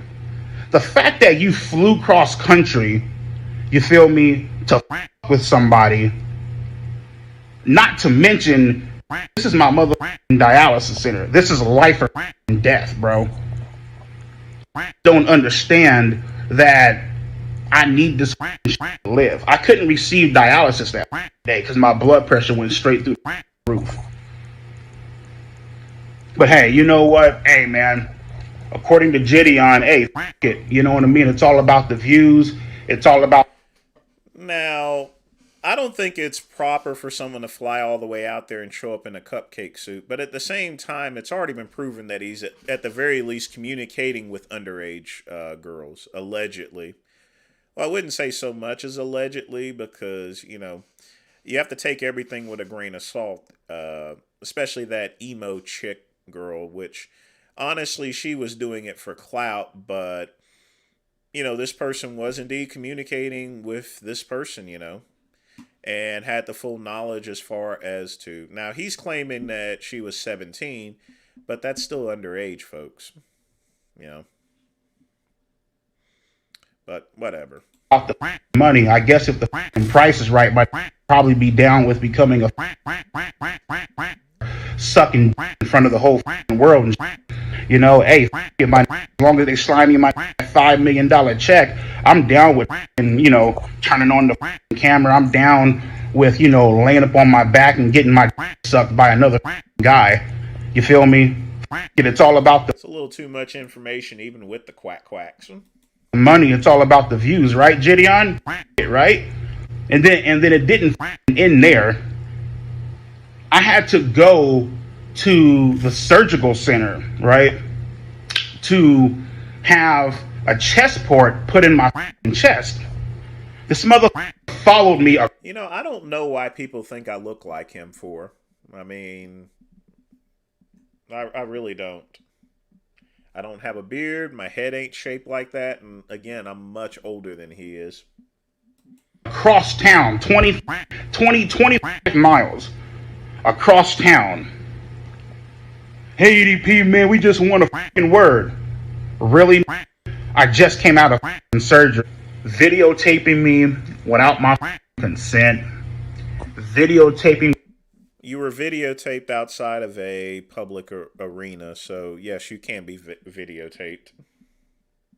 What kind of car I drive, hiding behind that whole little bull. Oh, well, you know, technically, you can't do anything. You know, this is the excuse they like to make when they don't want to get knocked out. And then, you know, have the police come and, you know, tell them mother leave, right? You know, well, technically, you know, you can't do anything because we're filming on public property. Really? Alright, cool. People don't understand how kidney failure and how dialysis affects. Yeah, I know. That's what I said in the very beginning, that he's clearly still texting underage girls or so forth. It's possible that she could have been lying about her age and everything like that, but here's the thing. I can look at someone and I can look at her and I can tell that she was underage, you know. And for him not to know that, you know, seriously. At the very least, he should have erred on the side of caution. If you see someone that young, even if they claim that they're 19 or 18 or something like that, it's just usually best to avoid it. Especially given his situation where he's already been caught, you know. And yeah, he'll likely be dead in about a year or two. The human body. You know what I mean? Oh, well, here goes EDP again, trying to paint himself out to be the victim. You know what? Listen, motherfucker. Like I said before in my past videos, you can twist, turn, can screw this motherfucking video. You can chop it up. You guys can snort it on some nose candy. You guys can do whatever the you want to do. You know what I mean? Because at this point, listen, you guys are going to have your opinions about me. At the end of the day, listen, man, just like Shia LaBeouf said, I don't give a what you think. I really don't care what the you think about me. You know what I mean? And so you can sit back and claim that I'm painting myself as the victim all the you want. The fact that this had no regard for my mother's life that day tells and shows a lot about this character. You feel me? The fact that I could have died because I was not able to get treatment that day because this punk ass motherfucker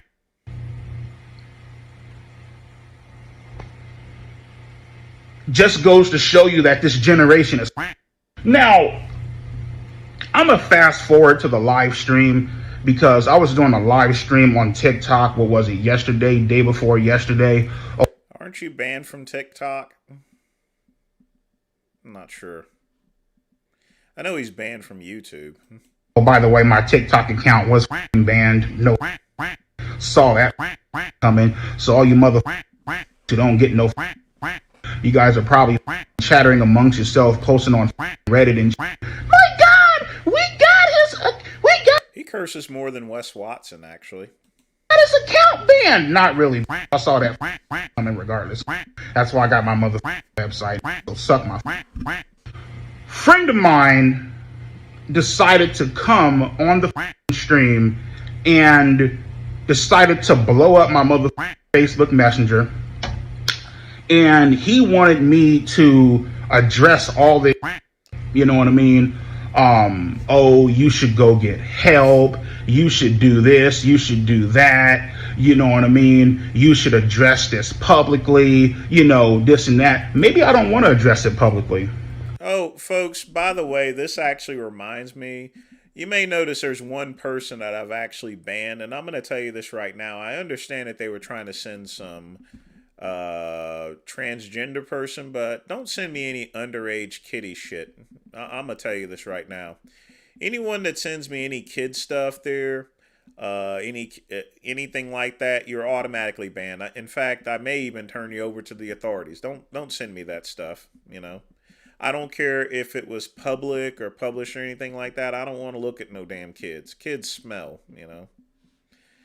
If I like kids, I would have had kids. And just because I'm gay, it doesn't mean my shit doesn't work, you know. Just keeping it real and telling it to you like it is. So don't send me none of that kitty shit. Otherwise, you'll end up like the other guy. I mean, I'm going to just be honest with you. Maybe this is something I'd rather handle up in a private manner. Maybe this is something I don't want to talk about. Well, it was sent to me on Instagram, so I cut him out. If I see if I get any indication he's here, I'll cut him out too. I mean, that's not acceptable. You call yourself a true friend?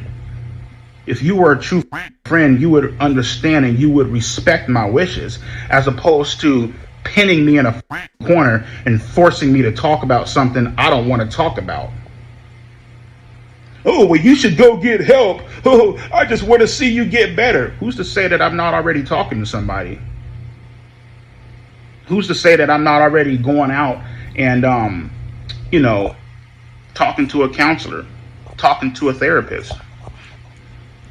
See, here's the disconnect, right? Here's, you know, where my generation, people who are 30 in their 40s, we known as You're not close to 40, okay? You see, he's trying to make himself sound older than he actually is. He's a millennial like my cousin Richard, you know.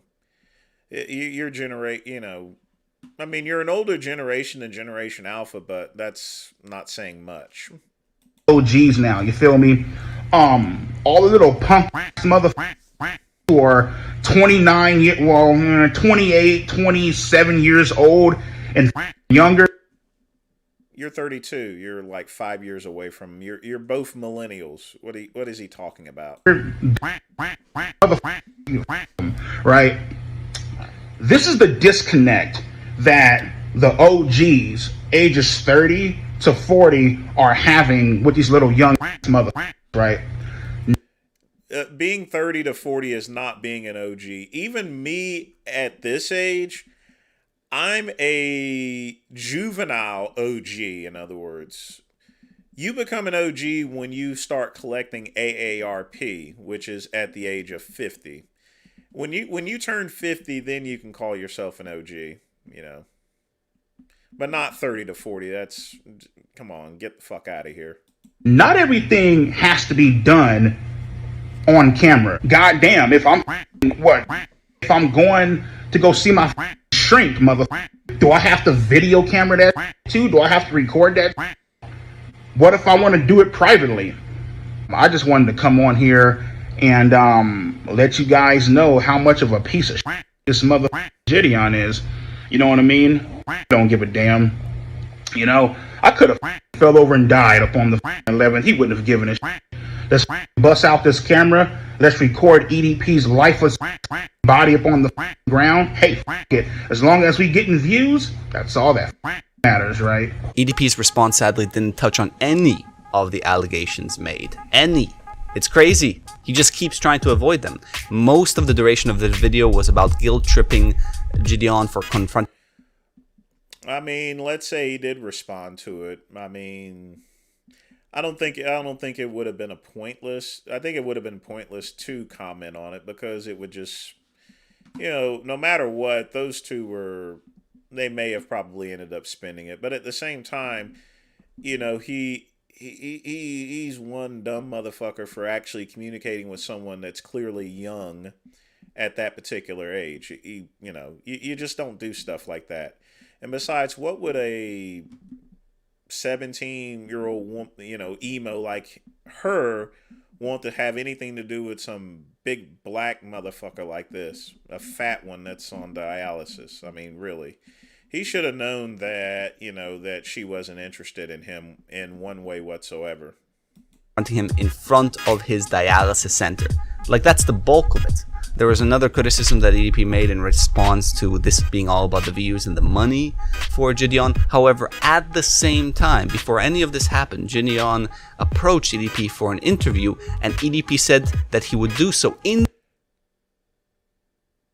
What the fuck? Okay. The condition that he got paid. So there's some massive criticism, hypocrisy happening in this case. One of EDP's other points was that he prefers to respond to the allegations privately, which is a very convenient defense for somebody guilty. I'll keep everybody updated as more information comes forward. Folks, and if in case anyone's wondering, I date people my age, if I date anyone younger, they're going to be at least in their late 20s, early 30s. And one thing is for sure, like, remember what I said before, even if someone doesn't show a picture, you can always tell by the dialogue, the way that they actually speak, to see how old they actually are. And if you have any type of inkling or indication that someone is under 18 or even 18, it's best to avoid it there, It's because here's the thing, folks. I'm 46 years old. Even if that person is 18, what the fuck are we going to have? What am I going to have in common with an 18-year-old? Seriously. What am I going to have in common with a Generation Alpha person? Nothing. More than likely, someone at that age, 18, 19, would be wanting a sugar daddy. The great one is not no one's sugar daddy.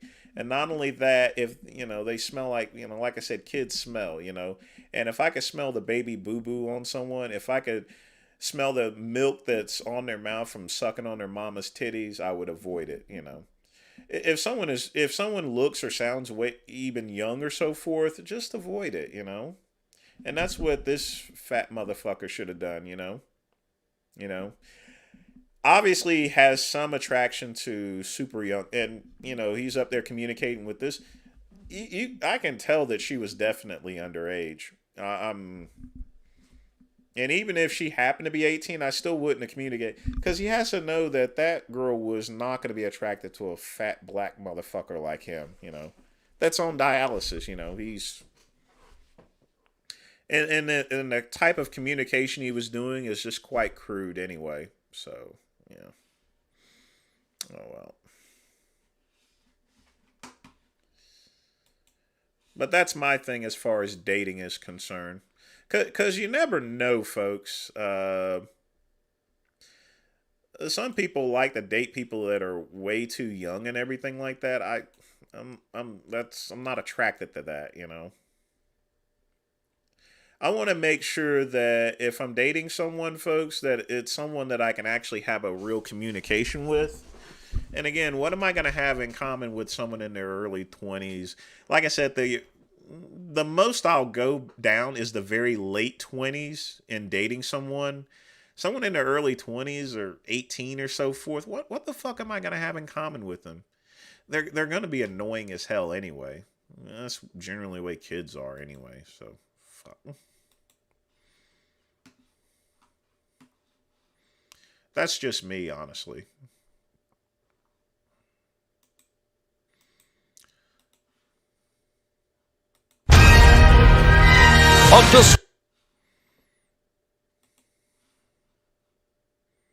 Disturbance in the Force. After years of prosperity in the galaxy, an old threat has resurfaced. A mysterious man named Andrew Tate has taken over the peaceful planet of Naboo. Jedi Knights Qui-Gon Jinn and Obi-Wan Kenobi set out to investigate. Hey, wait for me! Anakin, stay where you are. You'll be safe there. But I... Stay in that cockpit.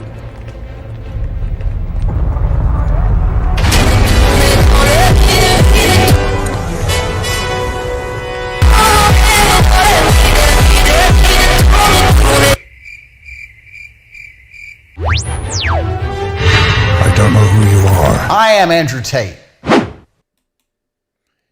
This thing has got 1.6 million views. Wow.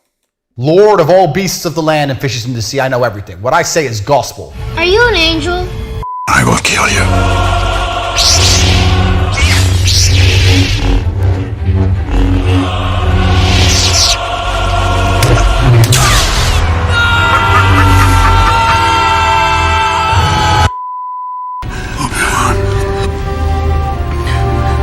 Promise me you will train the boy.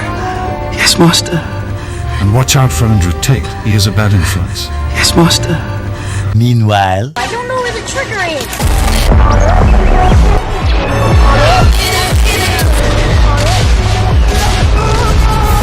Now this is pod racing. Max Hardcore passed away like 2 or 3 months ago.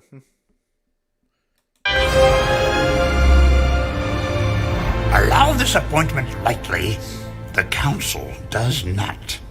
I understand. You are on this council, but we do not.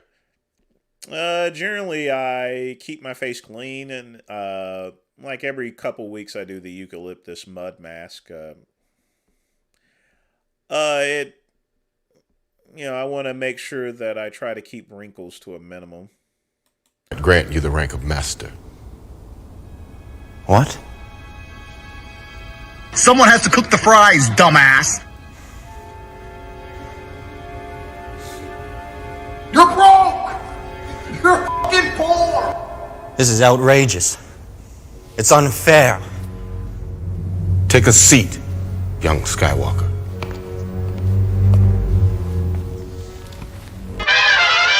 You're some dude I don't know and you need CPR, and everyone's looking at me, who knows CPR? Well, me. He could actually save people from death. No. Why? Because I ain't gay? Fucking having heart attacks near me, you little pussy. If you're my friend, you just can't be a pussy. Is it possible to learn this power? I don't like to answer open-ended questions because I feel like they're a trap.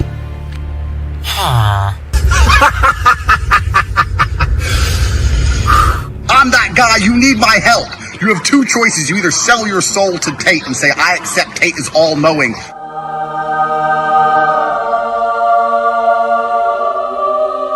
I will listen to you inside of Hustles University. Please save me, or you go back. What? Back where you fucking started, Wagey.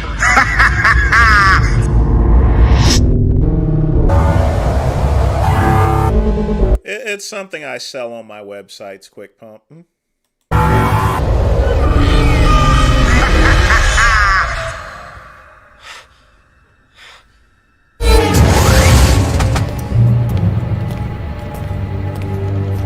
My balls.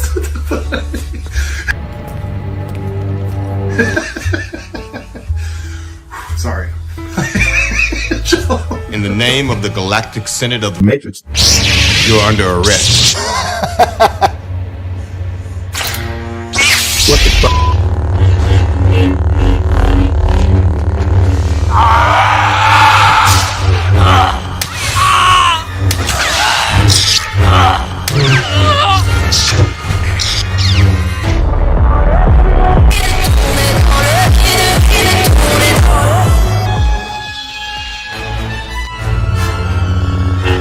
Hey Joel, what's up? I don't know what we would debate about, you know. Duck and diving.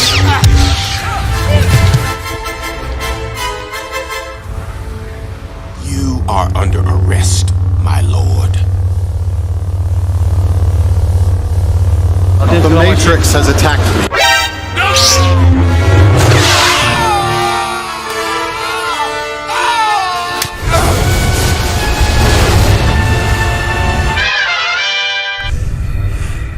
Just help me save Padme's life. I can't live without her. Simp. I will do whatever you ask.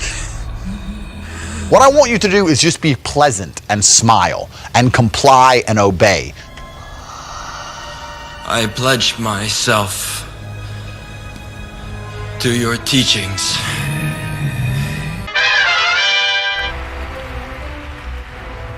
My unmatched perspicacity,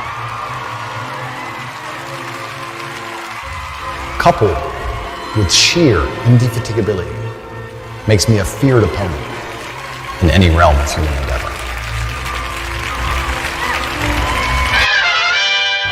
I knew it at an early age, maybe 11 or 10 or so forth.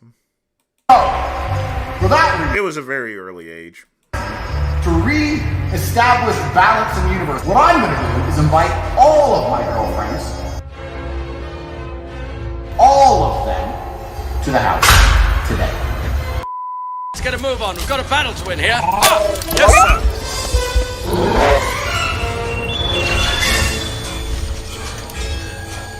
We need the wages back in their place. It's 9 a.m. You better clock the fuck in. Yes, my lord.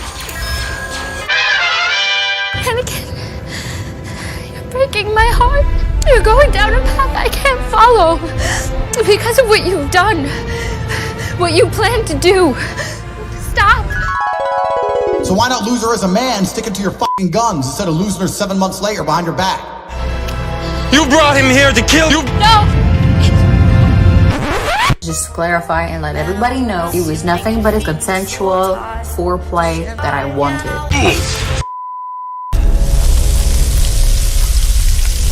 We're here to endure pain. I think we're here to just see how hard we are to kill.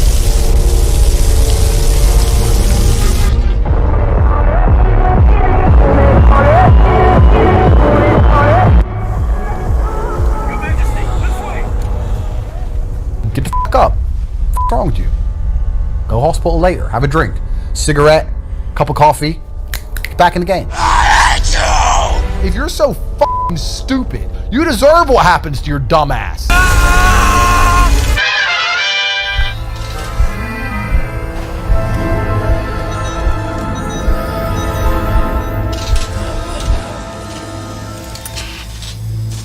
Breathe air.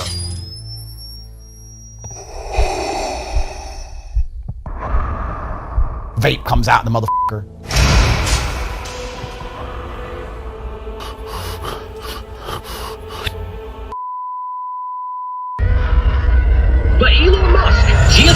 nobody else has. He has the power to send things, anything he likes, into space.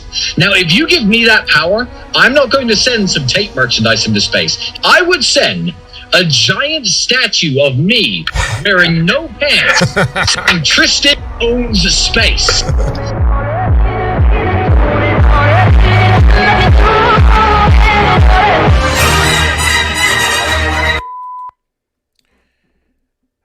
I have to say that was the lamest thing I've ever saw.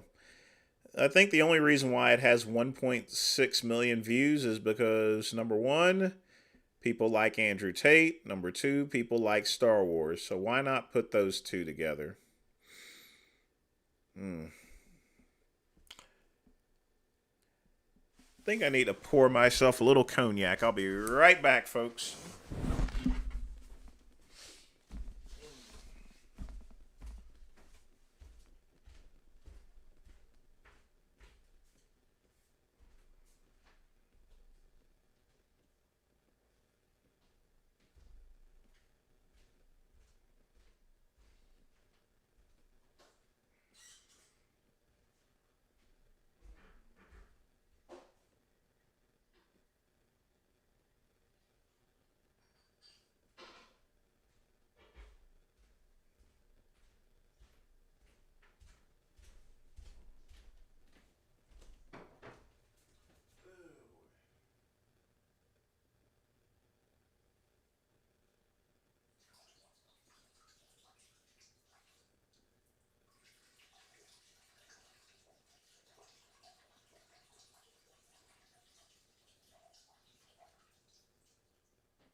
All right.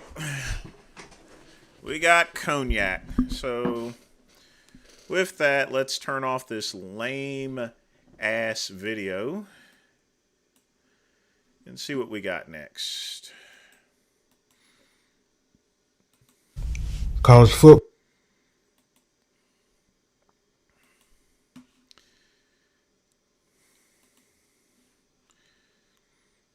My best bets. Now, check out my college football week 2 predictions for winners, losers, adjusted spreads, underdogs, all types of things. Also, my NFL week 1 predictions. And after this, my NFL week 1 best bets. Now, college football best bet. You're actually not allowed to do this on YouTube. Not only that, there's no disclaimers on here. Here's the thing, folks. Whenever you're promoting any money-making type deals, you have to say something like, not everyone gets these particular results. Take the advice at your own risk. Obviously, he's not doing that, but for the most part, sports betting is a big no-no, or at least discussing it in this particular type manner. That's for week 2, which feels like week 3 because there's a week 0, whatever. Okay, my personal parlay, my 4 legs are going to be Colorado on the money line. Travis Hunter has 62.5 receiving yards. I like Michael Penix to throw for 3 touchdowns. And also, I like for USC to win by 29.5 points. That's my personal 4 legs for my parlay. I got to win money this week on this one. I won money last week on Colorado. Knew they were going to win. No surprise. This week, Colorado goes there. The stadium is going to be on fire. And Nebraska's coming there. But that's my parlay. Now, if you want some extra best bets, I like Milroe, the quarterback at Alabama, to have anytime 1 rushing touchdown. He's a running back playing quarterback. A running back. He is running black, but he's a running back playing. These are horrible predictions.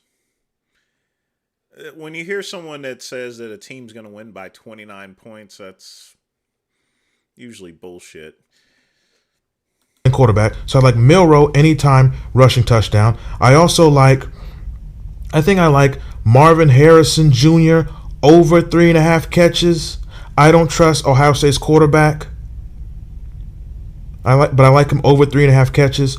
The first week, I don't know what that was versus Indiana. I don't trust that. Also, I think Caleb Williams is obvious.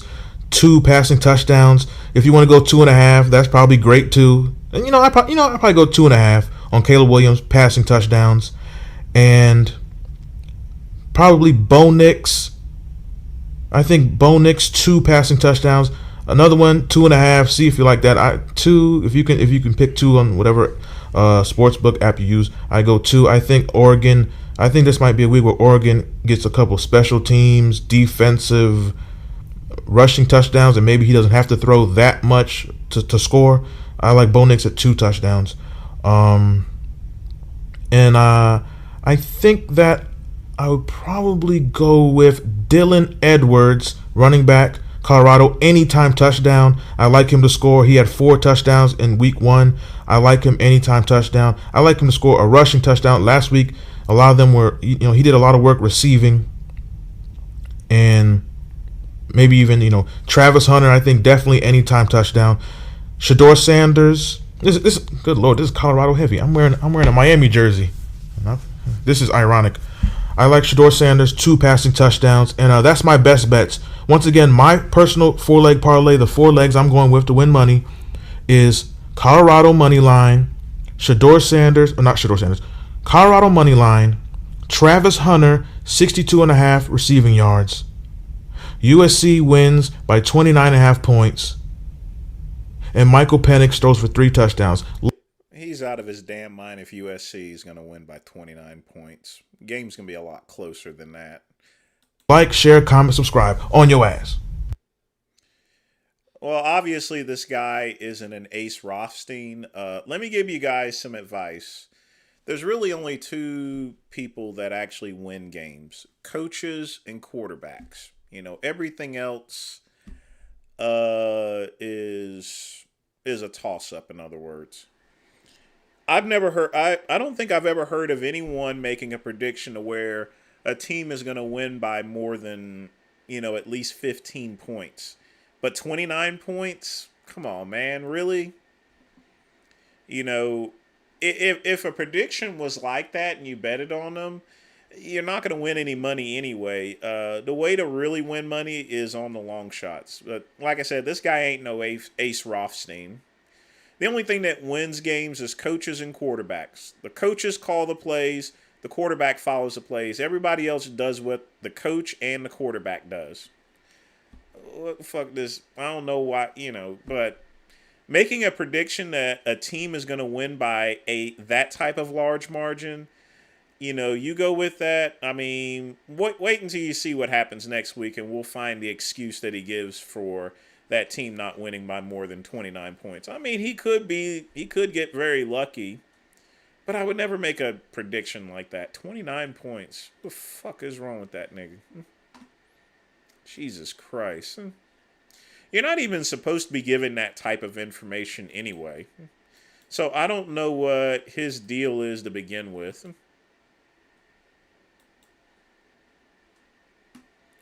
I mean, I really don't.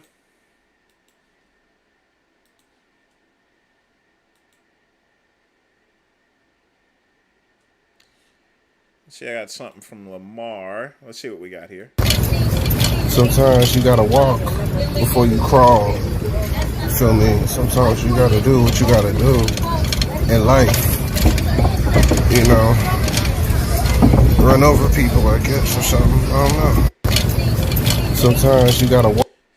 He is right. You definitely have to crawl before you walk. But it looks like he's on. Is he on a? Are you on, Lamar? If you're here, are you on the Jersey Boardwalk or so? That's what it looks like.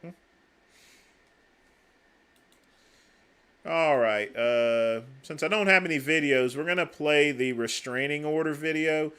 Hey, folks, if you got the, let me put this in here. Hold on.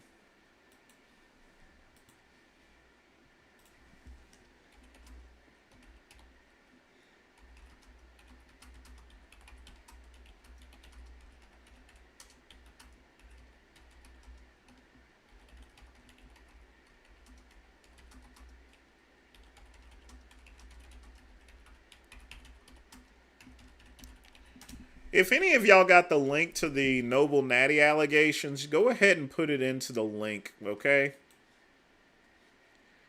Do a brother a solid.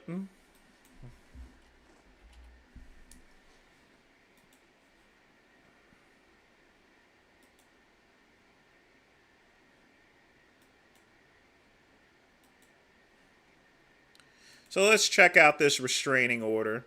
If y'all got any other videos to review, we still got almost 2 hours left.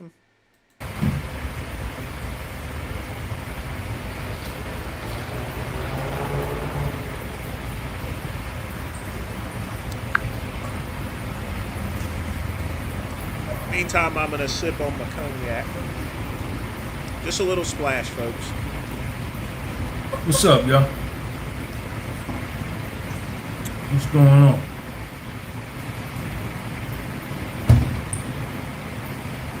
Let me put up the You can go to Granger.com to find what you need to get the job done. Granger, supplies and solutions for every industry. In 1 second. Oh, you got it? Okay. We'll pause this one for a second here. We're going to get back to that, even if I have to run a little late. But that's cool. All right, let me take a look and see.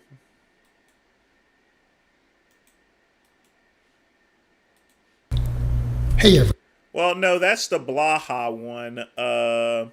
I'm looking for the one directly from the Noble Natty crew. Because we already watched that one.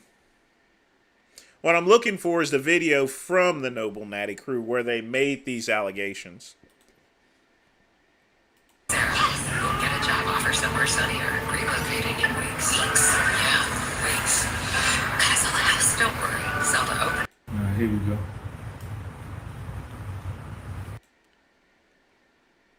It done got crazy, man. But we gonna be alright though. AES Corpus, thank you, man. Juan, thank you, man.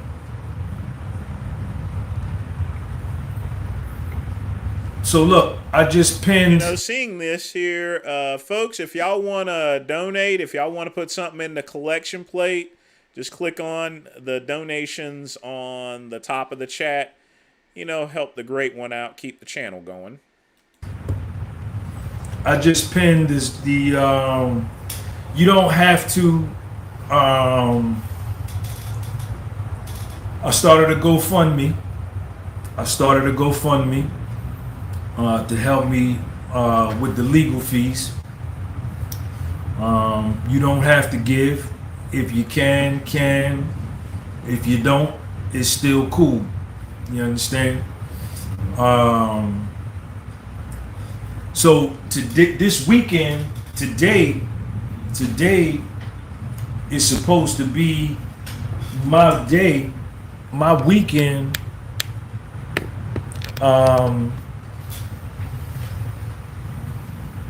Supposed to be my weekend for custody for Lil Sean.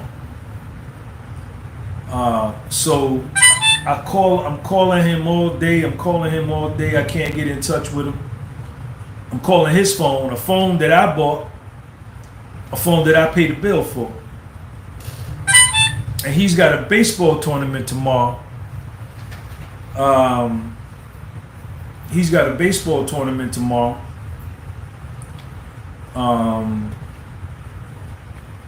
So he's not going to be able to make his tournament tomorrow. So I'm calling and he's not picking up. I call the school. The principal gets on the phone. I speak to the receptionist. She puts the principal on the phone. And the principal tells me he wasn't in today. That he called out sick. So I go to the police station in the town where she lived, and I go to the police station in the town where she lived, and I tell them to do a wellness check, right? I tell them to go do a wellness check, right? So while I'm sitting there,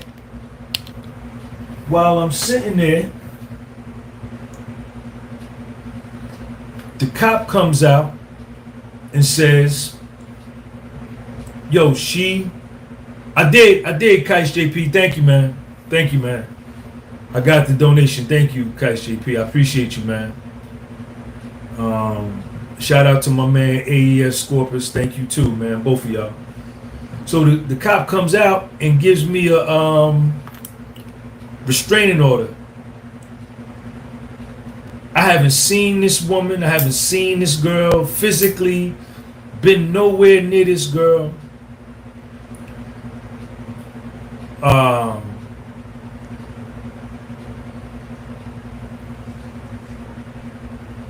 She's got a restraining order on her daughter, her other son, and little Sean, that I can't even contact little Sean. Right?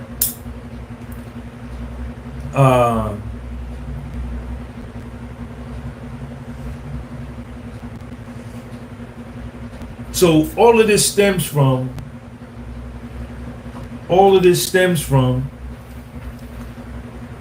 that I want Sean to go to school. Cedric, my Cash App is Now I'm gonna stop this here. I'm gonna be honest with you. If he hasn't abused any of his children or anything like that in any way, and this is a regular dispute, there is no reason for this woman to go and file a restraining order. You know, the worst thing you could do is keep a black man from his kids. There's a lot of black parent. I mean, there's a lot of black fathers that don't even take care of their kids, don't even have anything to do with them. My dad didn't. He was not in my life whatsoever. But you know, and women wonder why some black men just go with white chicks and everything. And this is part of the reason, you know. If he didn't beat or assault his children or anything like that, it's not good for a woman to, you know, keep a man away from his kids, you know. I mean, that's the guy's father, you know. I mean, he's a goofy type person there, but at the same time, I can tell that he doesn't abuse his kid or anything like that. He ain't got no marks or anything on him.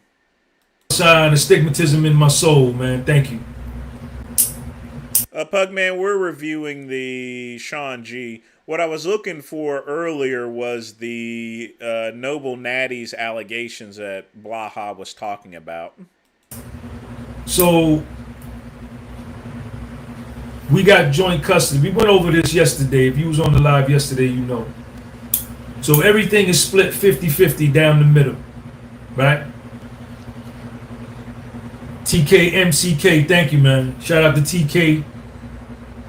TKA MCK, thank you, man. So we got joint custody, right?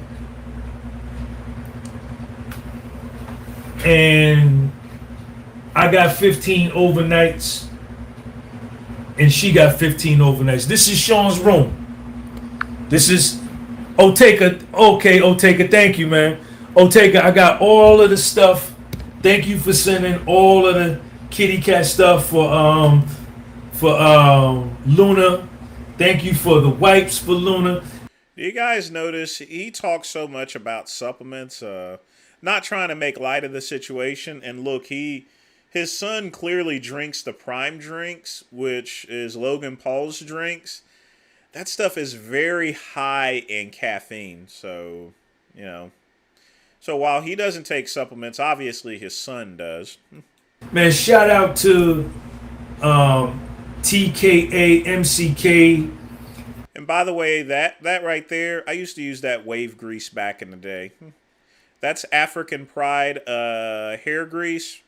Love the stuff. It's good. I don't know if it's a man or woman, but they sent me and Little Sean a whole bunch of stuff for our new kitty cat.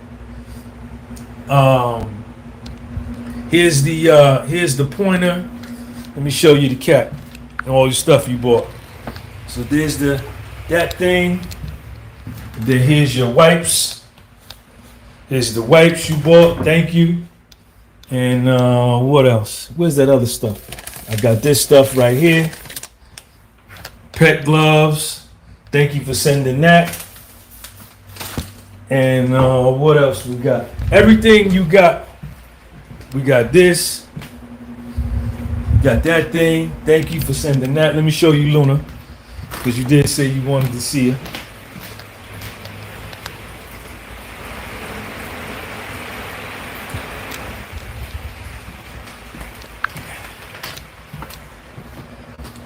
Soap Man, what's up, Soap Man? Shout out to Soap Man in Australia. Soap Man, thank you for the super chat, man. So here's Sean's room. Here's Sean's room, right? This is Sean's bed. These are all his trophies, right? These are all his trophies. Okay, this is his room. These are all his sneakers. Cedric Webb, I appreciate you, man.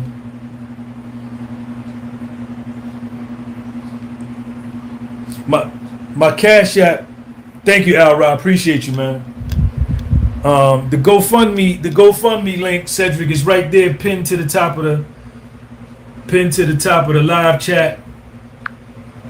But the where my other phone at? The Cash App is $ astigmatism in my soul.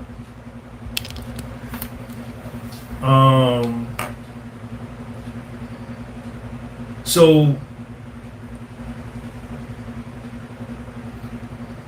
I got joint custody, she got joint custody, right?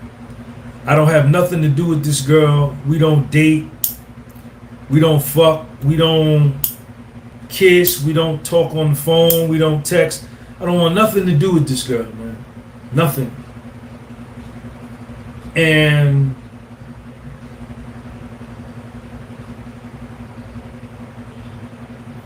for the first 6 years of Sean's school, he went to school in the town where she lived at, right? And I got a Cash App. Let me see. Cedric, man, thank you for the Cash App, man. Cedric, thank you for the Cash App, man. I'm gonna call you later, man. We can rap later. So she lives in her town, and Sean did first grade, second grade, third grade, fourth grade, and fifth grade, and sixth grade in her town. So last year, Sean started going through the situation where the kids were calling him nigga. Right, it's a largely white town, 88% white. Okay. In the school system, Sean was the only. I'll tell you right now, folks, that can be quite common. I went to Irwin High School, and I got the N-word called at me. That's when you go to a school that's majority white or so forth as a black man. Maybe that's changed a little bit because, like I said, I haven't been in school for over 30 years. You will encounter racism, generally speaking. Black male in his class, right? And he used to tell me, and he used to text his girlfriend and say he hated going to school there. Nobody wants to sit with him at lunch. Nobody wants to do study projects with him. A little boy called him a nigga on the playground.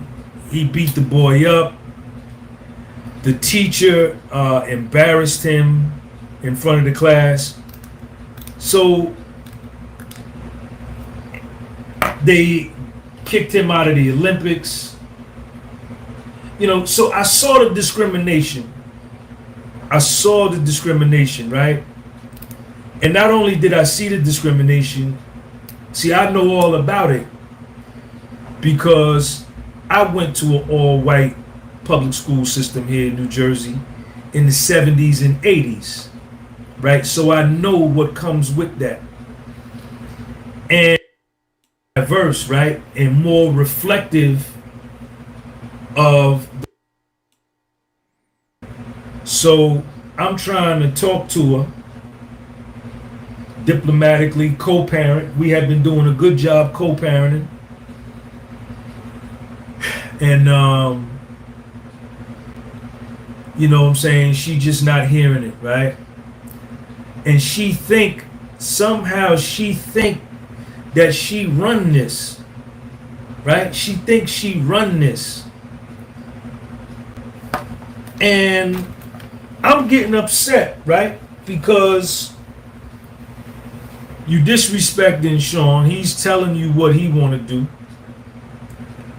And, you know, you disrespecting me. You know, you making him upset. You making me upset. You getting upset. We all upset when all you got to do is say, let him go where he want to go to school at. But she's so afraid, and she's always been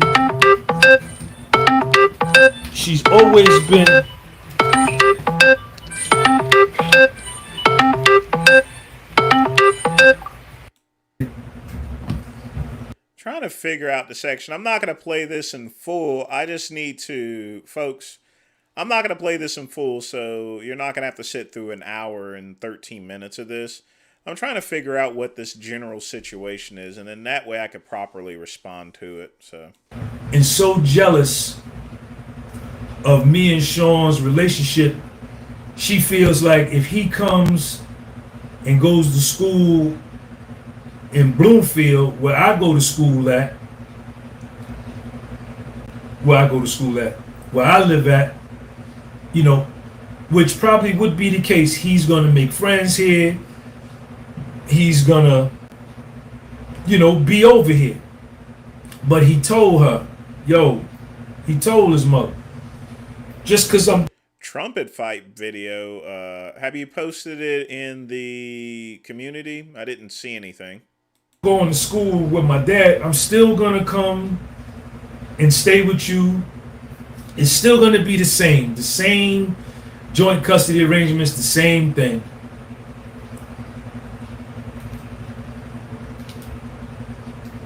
And she like, nah. And she would threaten him. With taking his baseball. Well, if you don't do what I want you to do on the days that you buy me, I won't take you to baseball.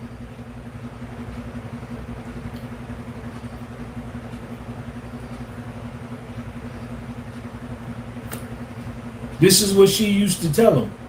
This is what she told him out her mouth. And MZ, thank you for that super chat. Who keeping Sean away from me. And Howard Cooper, what's up? So I think I have enough information. Basically, there's an argument between what school that he has to go to, you know, and it looks like him and the woman has a disagreement with that. I'm going to be honest with you folks. Usually the court is always going to side with the mother as opposed to the father. But at the same time, it doesn't seem to be some indication of any type of abuse. This is just a general disagreement as far as to what school he goes to. She's definitely in the wrong for filing a restraining order. You know, you can't keep a black father out of his kid. I mean, especially, you know, he's one of the few, you know, like I said, he is taking care of his son. At least he wants to be in his life and everything like that. So you got to respect that, you know. But it's these type of things that, you know, ruin things for black folks and stuff, you know. Because a lot of people, and this isn't just black, it's also white. A lot of fathers, whenever they get divorced and everything, they don't want to have anything to do with the kids and everything, and stuff. That's why usually the courts will side with the mother because of that. Because usually the mother is going to be the one that's taking care of them after the divorce. So, but she shouldn't have filed that restraining order. That wasn't cool. So hopefully he gets that worked out. So let's check the next video. Remember, if y'all want me to review a video, then put it up in the chat. So let's see what we got here.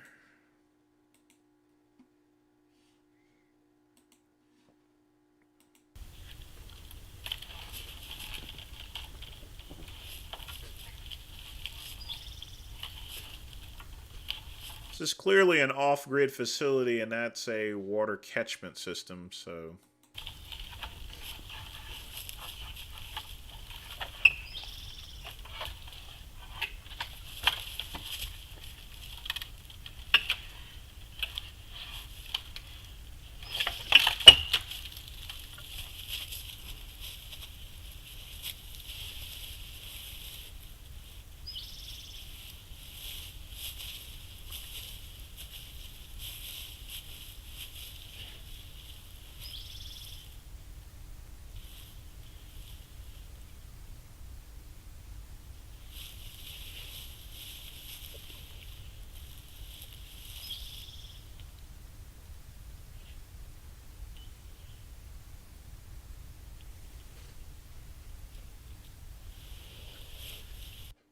Well, even bears got nuts.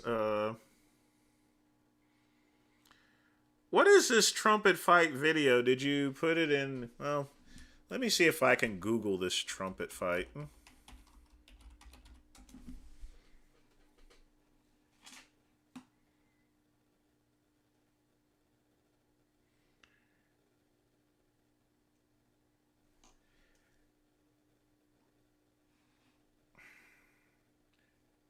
I mean, I found something like that from 9 years ago. But next time, put a link in here, Chad. Especially for something with about 4 years ago. Or, excuse me, something that's a long time ago.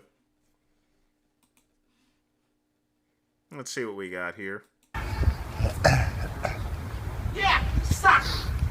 How dare you ruin it for everybody else? Get out! No! No, you go. I'm not going anywhere, shithead. Get the fuck out of my neighborhood. Get out! You're no artist, you suck. You're a mediocre piece of shit you can't even play. You suck. I've been playing 41 years. You suck. I'm a left-handed guitarist. You suck. No! No! No! You go. Get the fuck out! Get the fuck out!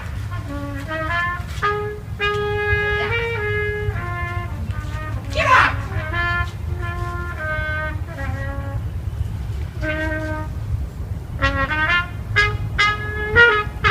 Fuck you! Fucking asshole! Get out! Where are you from? Where are you from? Go to a studio and rehearse! Maybe someday you'll learn! You suck! You're a no-talent piece of shit! You oppose your lack of talent! Well, he's in a public area. I wonder why he's so angry for. You know, on everybody around you, whether they want to hear it or not. Get out! How dare you come down here and do this? I'm here 14 years. I've lived in this town my whole life. You're a disgrace. You suck. How dare you? I'm 3 blocks down. Who the hell do you think you are? Who the hell do you think you are? You any kind of artist? Anybody know who you are? Maybe everybody else wants to enjoy the peace and quiet. This is one of the most important places in all of North America. Who are you? Who are you? You miserable, presumptuous, no talent. You're no artist. An artist respects the silence. It serves as the foundation of creativity. You obviously don't have the talent. You don't have enough respect for yourself or other people, or what it is to express yourself. In music, or any other form of creativity. And I'm an NYU film school graduate, sucker. and the School of Visual Arts, and the Academy of Art University in San Francisco. You suck. You're a no talent. If you really had talent, go practice and then get yourself a gig instead of ruining the end of the day for everybody down here. You disgrace. You're everything that's gone wrong in this world. You're a self-consumed, no talent, mediocre piece of shit. And I've earned my right to say it. Okay? I had 200,000 people with Bill Graham. In 1975, I walked Bob Dylan up on stage. Sure does have that imaginary lat syndrome down, like a T. Who the fuck are you? I knew the Grateful Dead from 1966. Who the fuck are you? You nothing. You nothing. You are nothing. And you will never be anything. Never. How dare you? How dare you? You miserable, mediocre nothing. Shame on you. You cracked, stupid little smile. You little pimp. Go learn to play. Go learn to play. You're flat. You can't even carry a fucking note. I don't care about your little, like, horn lip. It doesn't mean that you know how to play. You're flat. I'm trained classically. I'm trained contemporaneously. All right, you enough. suck. Go away. No! No. No. Wow.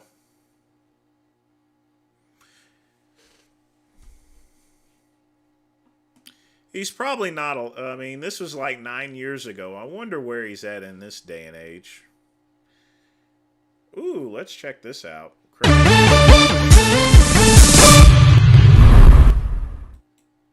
What's your name?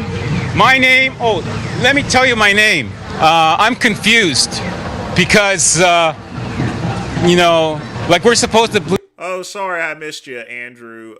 We just reviewed Sean G's video as far as that restraining order. I just don't think it's really good for, you know, the woman to actually go and file a restraining order, especially if he's not abusing the kids or anything. But like I said, usually courts side with the females, I mean, with the woman. So hopefully he gets that worked out. But other than that, we're doing our usual mints, reviewing videos. Folks, if y'all got any other videos to review, for me to review, make sure you put it in the community chat there. Otherwise, I mean, I already have pre-screened stuff, so I'm going to be good on that, but, you know. Believe it. But I had never heard of the Trumpet guy. I've never heard of that. I've never seen that before. So even though you may be familiar with some mints, that was a very minty video. I'm not going to be familiar with every video, but that was pretty interesting. In the ministry, right? So is the church and state supposed to be separate? I'm confused because I never went to school, right? Is a confused person get a resolution? I don't understand. You see, when you go like that, right, you have a cross, 2 sticks, right? And that's how I felt when I was in Waterloo. Because when I walked in Waterloo and smiled at people, they treated me like a vampire. They used the cross and they went like this by not smiling at me. In Toronto, hey, hi guys, you know me, Steve Spiros, easygoing. Those who know me, I'm a nobody.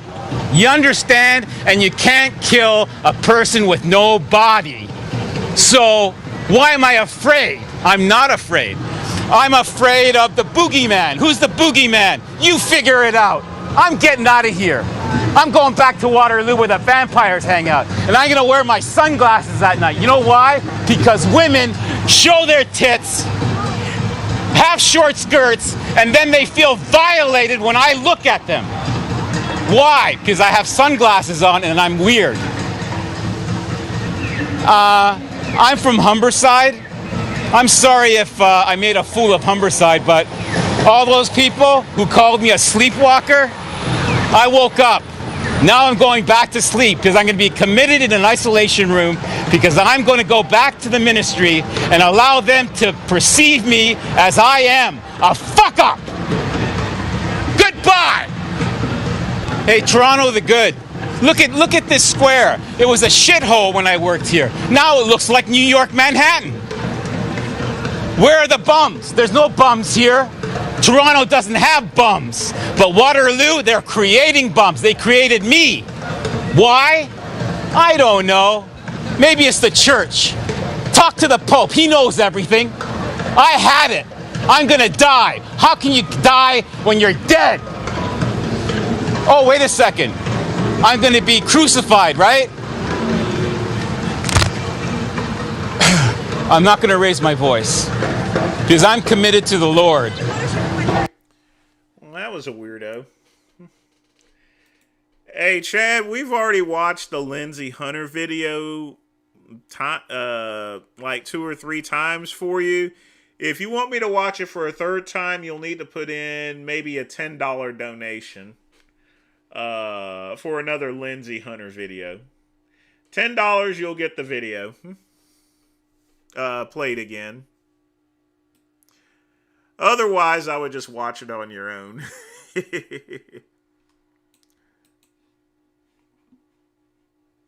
Because I don't want to piss off everyone here, you know, and stuff.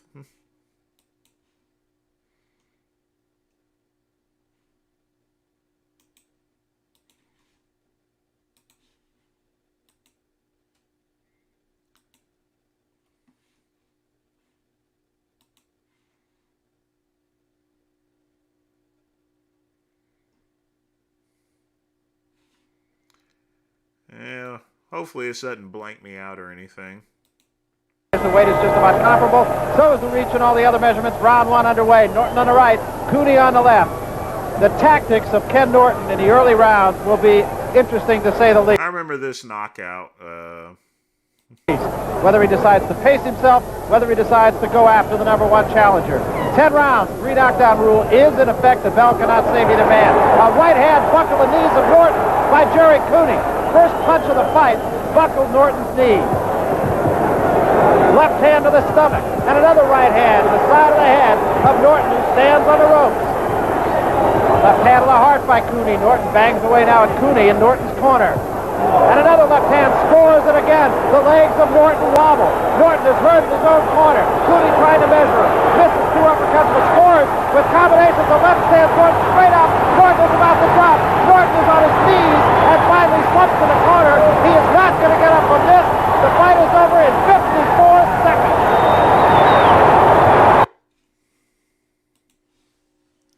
Yeah, that was a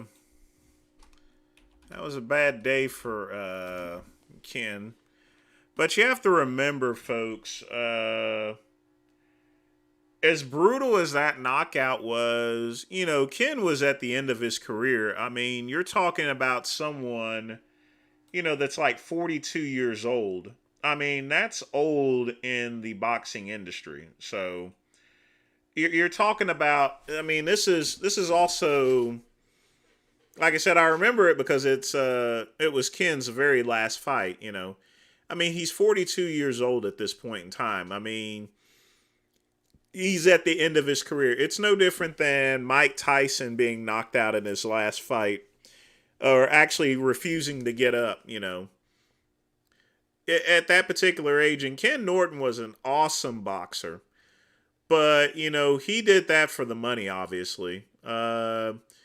He actually fought longer than he should have. You know what I mean? He should have gave that up a long time ago. But, you know, it's like, I mean, but all these boxers have done that before. Tyson stayed in too long. Muhammad Ali stayed in too long. You know, a lot of people just stayed in too long because they didn't have no money. You know, the promoters and their managers went and took all their shit and everything, you know. But yeah, that's why I remember it. I hated that fight. And it's only because, you know, it's a sad ending, you know, and stuff.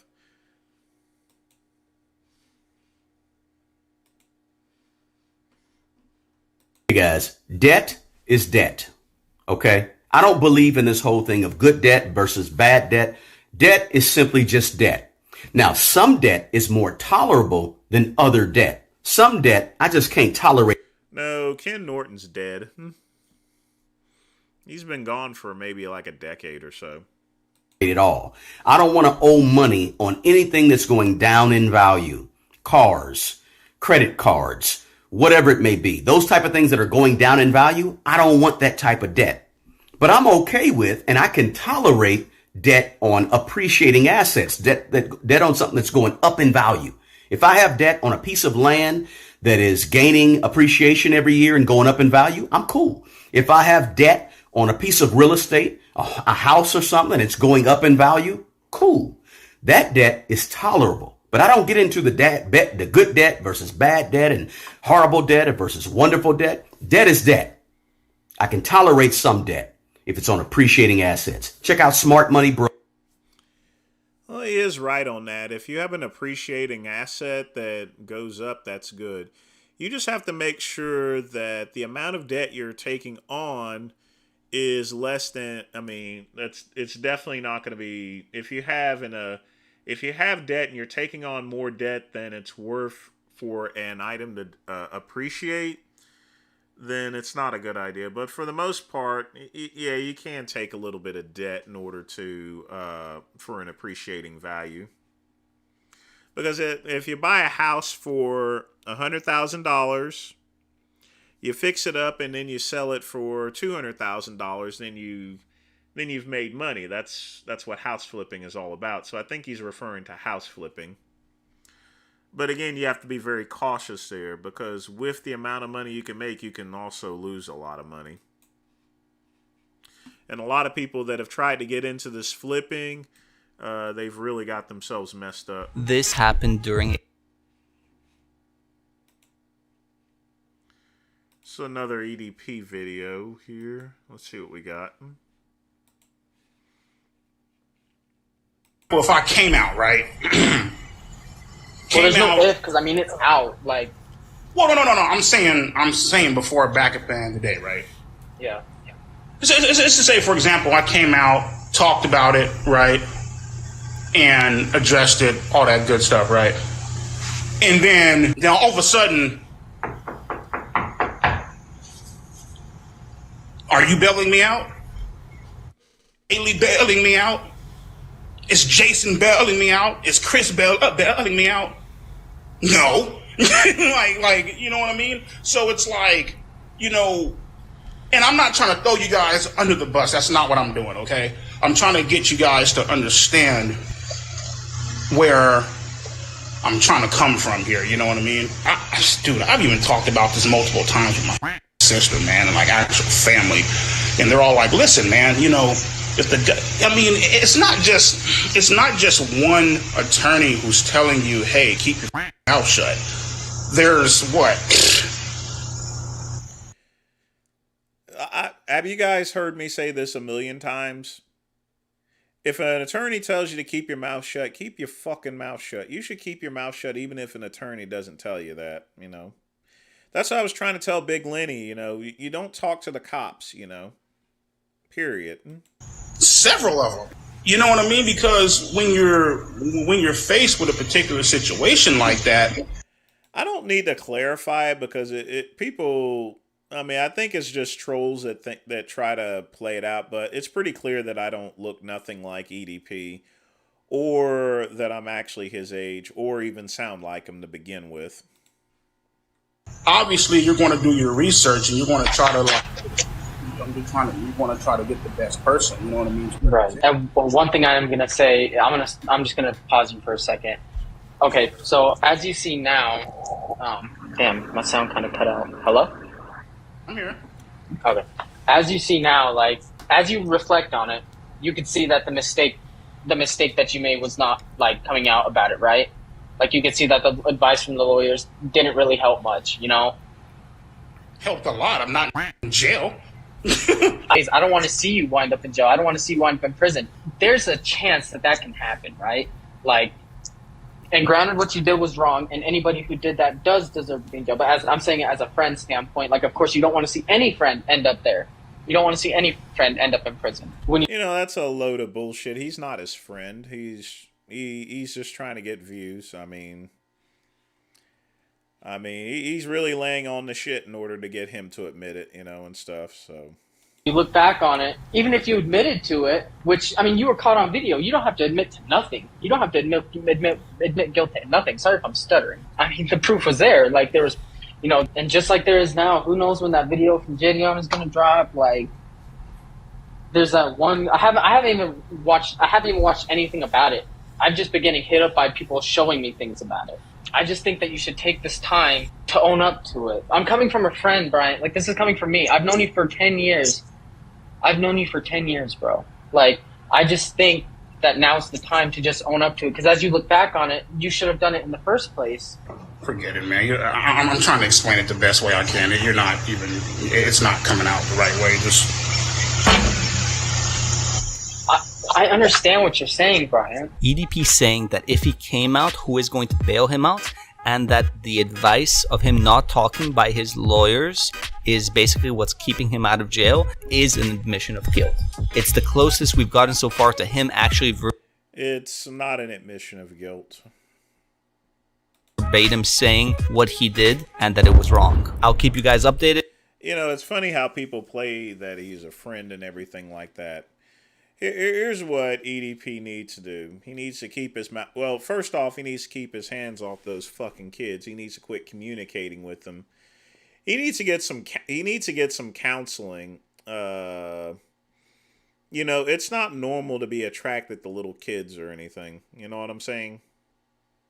I know some of them read erotic stories and shit like that. You know, but it's not something that's going to be exactly natural or anything like that. You know. And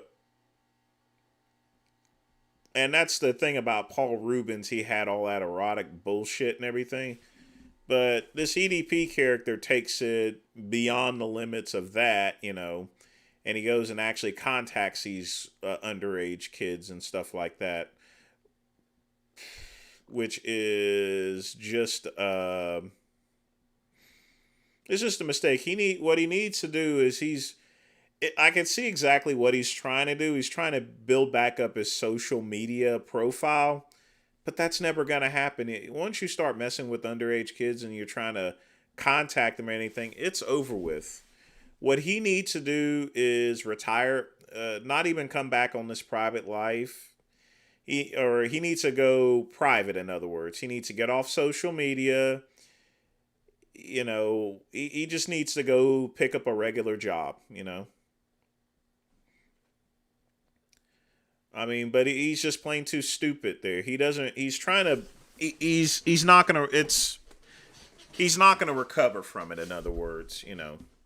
He needs to be in prison, but here's the thing, if you're not in prison or anything like that, then you need the one thing that he does need to do, well, number one, he needs to stop contacting underage kids, because that's, even though you're not meeting up with them, you're not effing them or anything like that, it's just as bad as far as communicating with them is concerned. And number two, he needs to get off social media. No, I would never let him room with me. He couldn't room here anyway. I have kids in the neighborhood anyway, so he wouldn't be allowed. But I don't know why his name is popping up a lot all of a sudden. Sort of like Britney Spears, I guess. This happened during a TikTok. I really don't get that.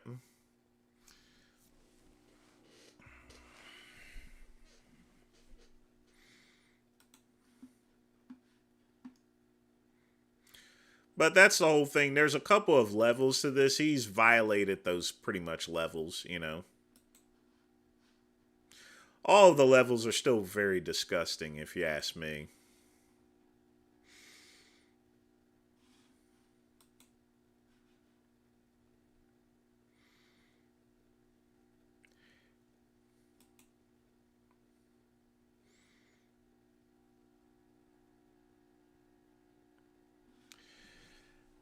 Badland Chugs,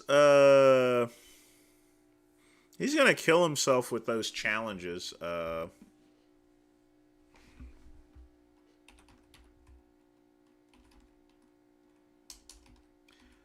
but I don't know him personally whatsoever. Let's watch Gata Twerk. Who the heck is that?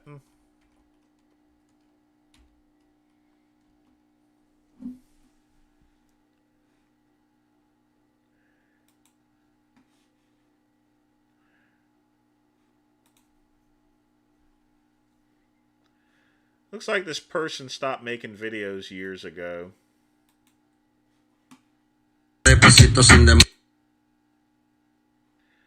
We're not watching this lame shit.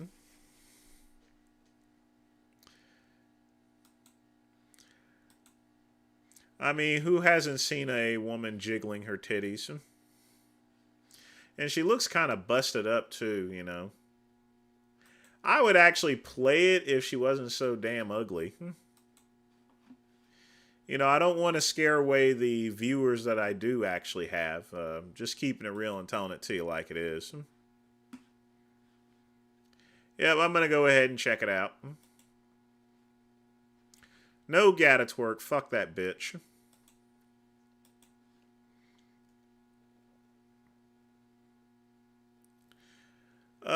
It looks like it was probably blocked. Let's see what we got here. Hold on just a minute. I know you posted something, but it's not showing up, which means it's probably a no-no. But we'll see what kind of no-no it is.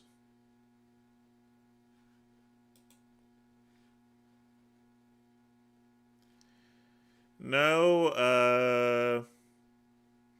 I don't, it's not popped up, unless it's this one.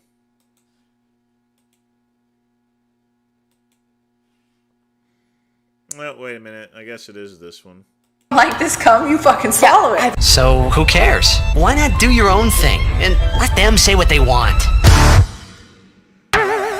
What's up, guys, and welcome to a new Do Girls Like. This time we're talking about spitting or swallowing. This is going to be a fun one. This is the cringiest question in the world. Well, she certainly has some tig fat bitties here.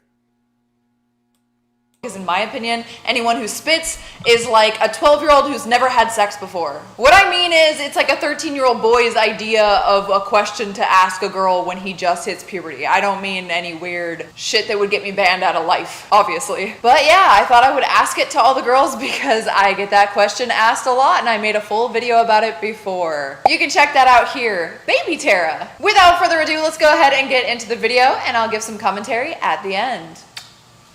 Spit or swallow? Spit or swallow? Spit or swallow? Swallow. Swallow, 100%. I feel like spitting is disrespectful, okay? I swallow. Only because I don't think it's ladylike to spit. But I don't think it's ladylike to spit. I don't think, my mom told me, like, it's not ladylike to spit. Like, you don't spit out food. If you don't like it, swallow. You know, I really don't communicate too much with any porn stars or anything. I'm going to play this video back again real quick, but there's really only one porn star that I actually am friends with that is married to one of the good buddies of mine who was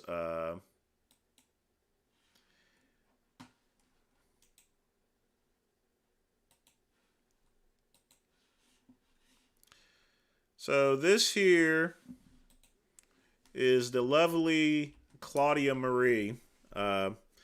That's really the only one that I actually personally know and friends with there, as far as porn stars are concerned, and that's about it. Isn't she lovely? Anyway, let's get back to the video. But she's married to my good buddy Robbie Boyette, so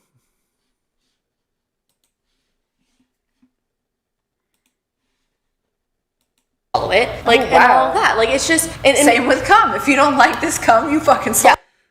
What about vegan gains, Andrew?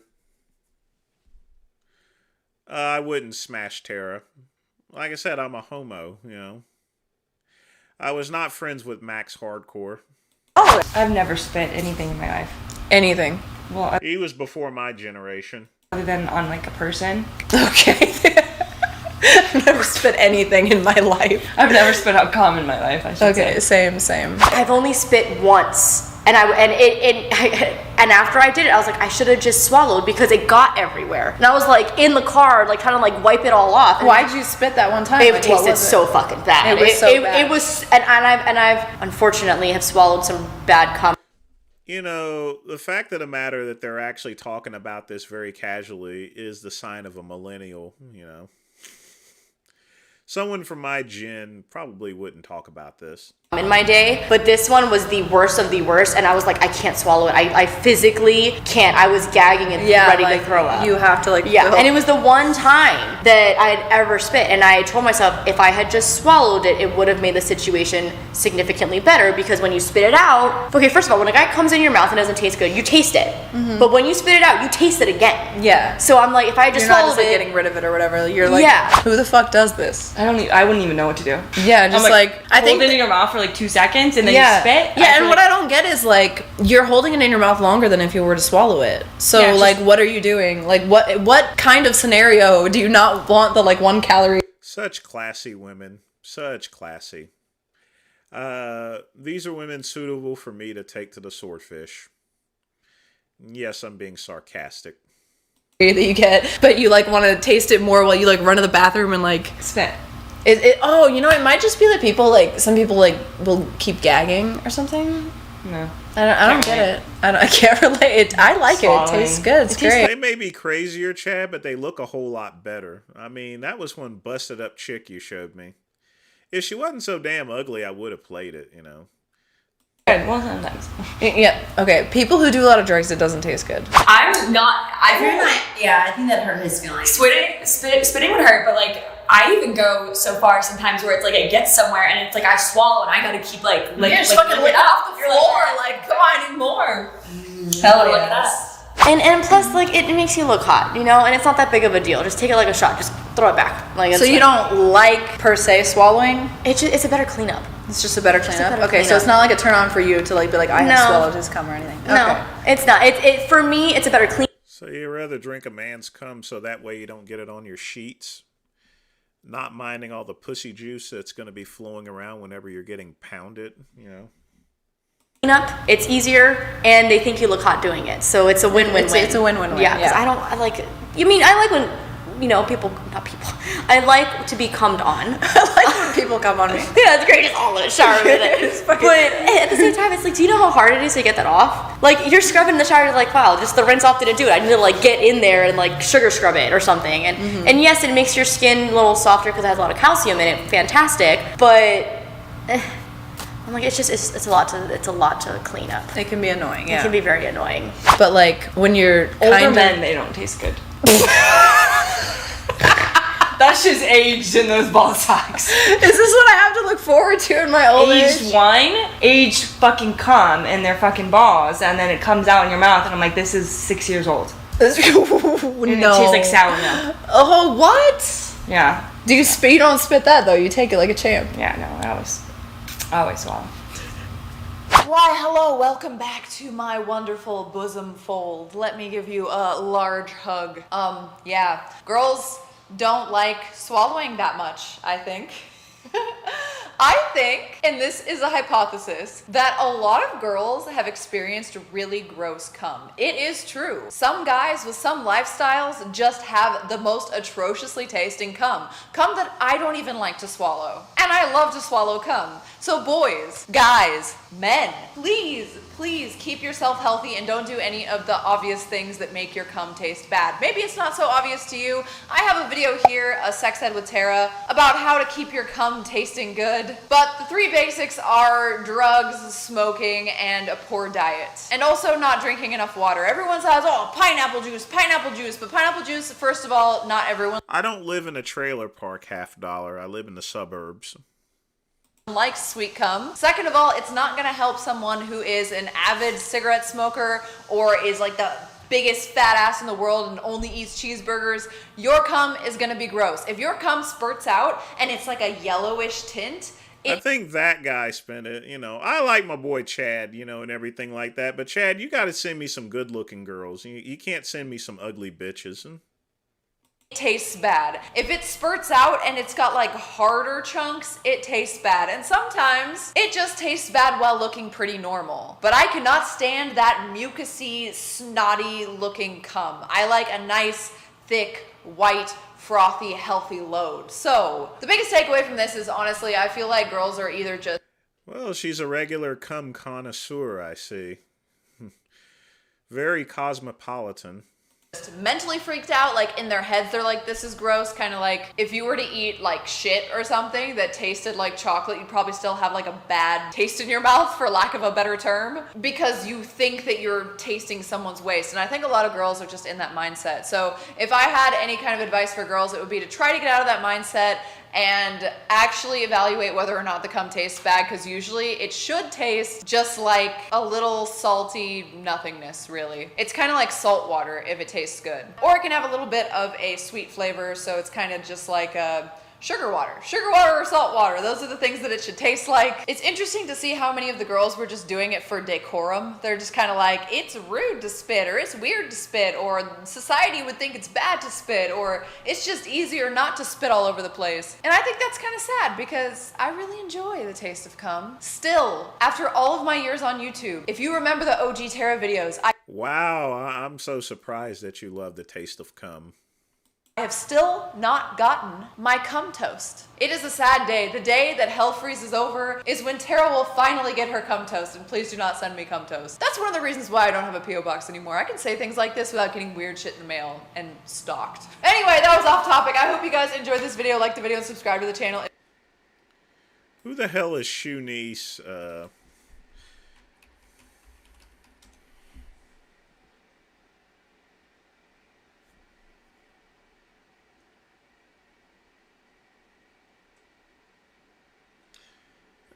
This isn't a chick. This is someone that eats raw steak with a Sharpie marker. Chads, don't...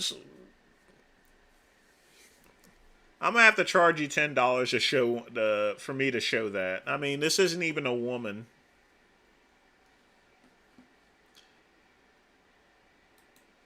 Let's see if any real videos. Hey everyone. Be honest, do you spit or swallow, or do you take it in your dark crevice of that other hole? I would love for us to collab someday. I think you would love my bussy and might get you addicted. Well, I'm sure that's not vegan gains. I don't do neither of it because I'm a top. Alright, I'm going to be nice today, Chad. We'll play one of his videos. Hey everyone, Shoe Nice again. Hey everyone, Shoe Nice again. Well, basically, my buddy Steve will do it here in Vegas. Try to drink a pitcher of eggs. Either way, Steve, you know that Rocky Balboa's been doing that since 1976. So I'm going to have to show you. Alright, let's get on with it, you slow, dizzy motherfucker. Rocky Balboa face. You gonna do it or what? But again, thanks for the donation. Caps. Dozen eggs with the shells. Shoe Nice.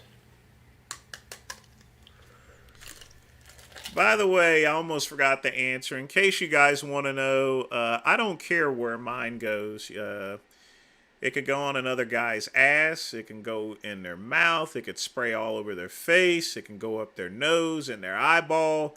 I really don't care, you know.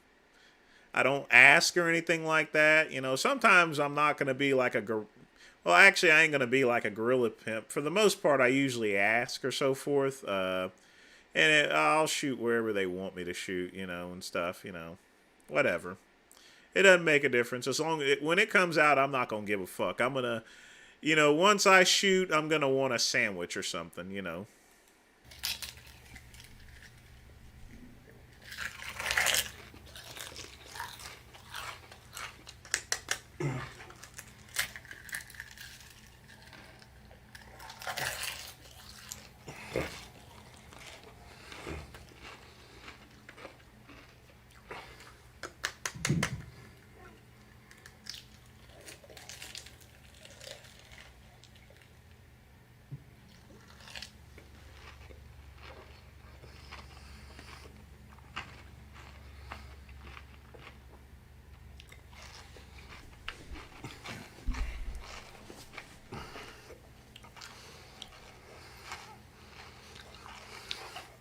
You always gotta make sure the camera's running. Do I have any yolk on my face? You know, you got a little bit of white stuff coming out of your mouth. If I didn't see the egg, I would think it was cum. Hey, Justin, you're getting in here kind of late. We're watching this idiot eat 12 eggs with the shell.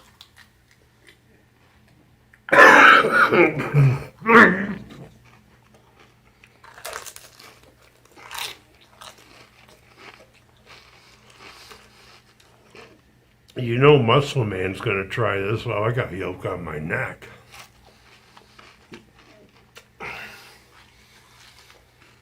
Shout out to the burp queen, female burper.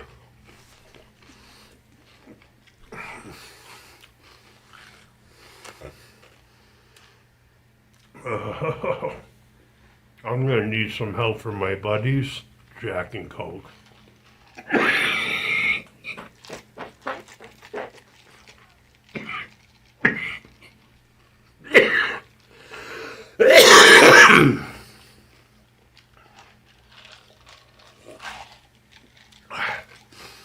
Them shells can be a bitch. You know, I'm getting tired of these stupid one-chip challenges and stuff like that. You know, and the thing about it is probably coming from overseas, because they think it's not really funny to trick kids into doing stuff like that just to see who's gonna die from it. It's like the Tide Pod challenge and stuff like that, you know. I hate the internet like that sometimes.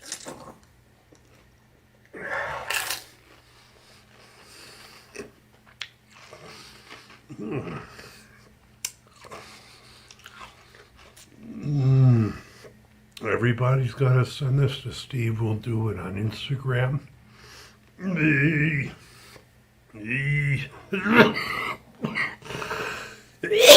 gonna upload it on Instagram.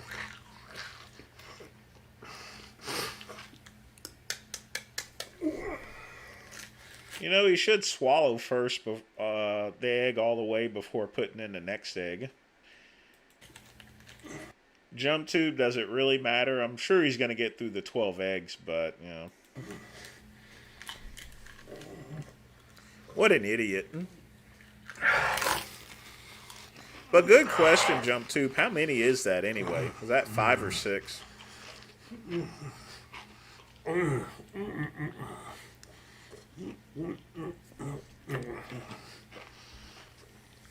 Nobody's a beast like she nice. Steve, I'll have to take that back, chat. This is actually pretty good mints.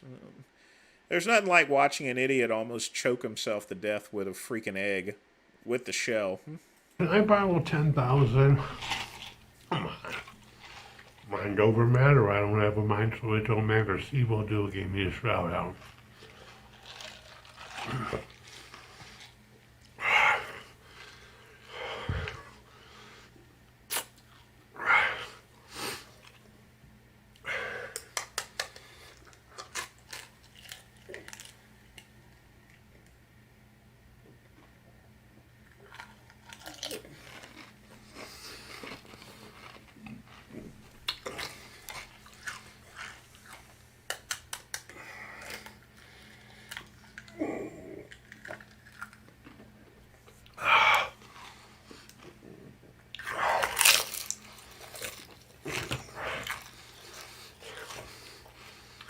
Imagine if the camera wasn't recording.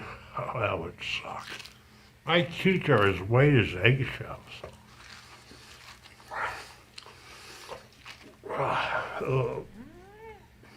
I'll be right back.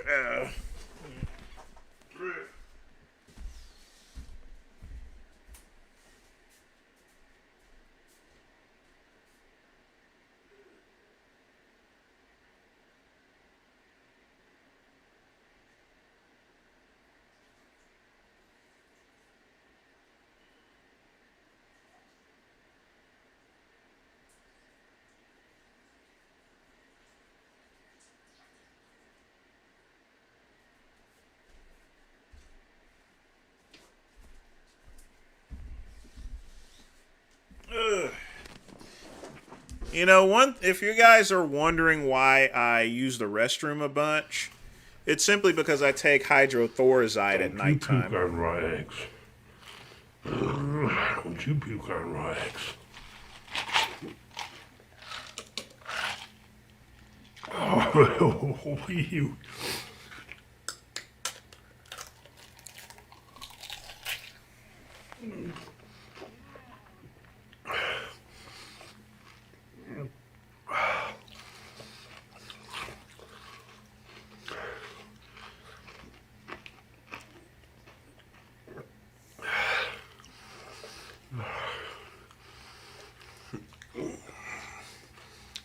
Like I always told LABs, you have to finish your challenge. There ain't a challenge, metal detector boy.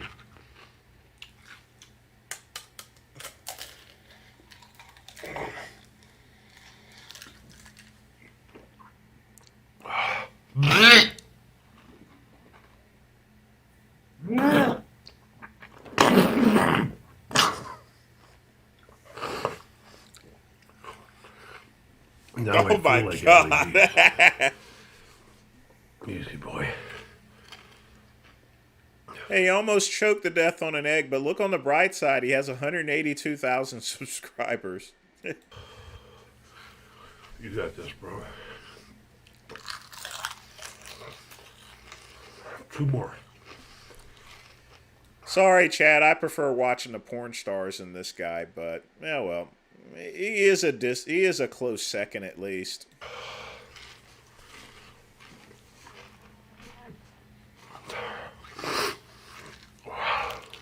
Come on, keep eating, you dizzy motherfucker. YouTube likes long videos. It's for blood pressure. Anyways, why am I looking here? The screens are doing. Everybody loves my. Like I said, as being as in good and as much as I exercise and everything like that, I'm still a 46-year-old black guy. So. Blue eyes. Steve will do it. Please get a hold of me. I just want to borrow 10K so I can just live again. If you guys want to support me, Venmo, Cash App, PayPal are in my link.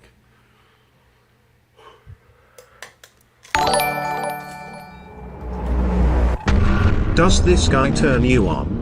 Have you ever had a guy want to be forced fed? Or ever stuck your pee-pee in a belly button? I tried it on my stepson and now we do every night at 7 p.m. before he does his homework. I don't think this is the real Pug Man. But if you actually do that, then maybe you should hang out with EDP445 yourself, nasty motherfucker. Keep your hands away from the goddamn children. They're children, you motherfucker. But anyway, thanks for the donation.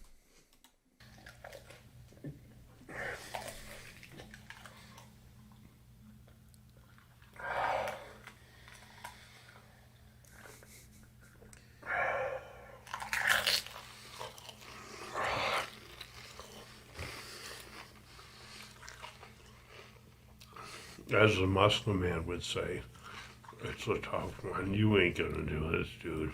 We don't eat eggs with the shell, you dumb fuck.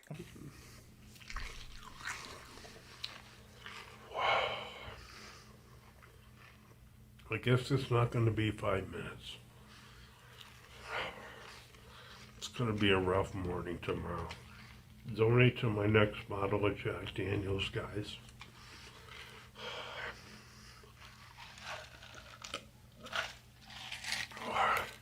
I live in Vegas, and Tosh.0 will be here in September for a 3-month residency at the MGM Grand next to me.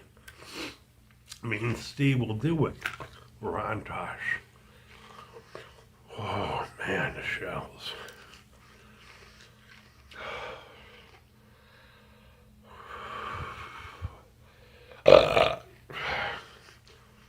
Ribbit. Shout out to the Berkweed. I'm growing a beard because I can't afford razors, and I'm covering up the scars on my past. Yeah, you know who you are.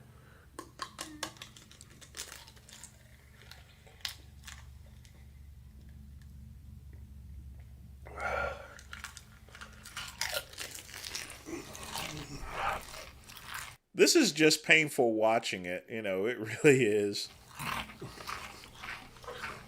And Matt, Sony, stop eating shit and editing your videos. It's not a food challenge if you just speed up the time clock. Your woman's a scammer just like you. What are you going to do? Cheers, guys. I just ate a dozen raw eggs with the shells, and I'm back on YouTube. Time. Oh, my bad.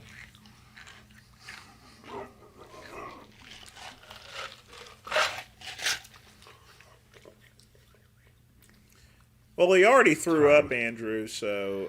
Either way, I gotta go change my... I'm just gonna get in the shower. Come on, Steve. Find me, dude. We need to hang out, dude, you little Gronkowski. Thank you. What an idiot. I don't think he's going to be allowed to make videos like this again because the new YouTube policies prevent from harmful behavior like that. And if anything, if a kid tried to emulate this, then, well,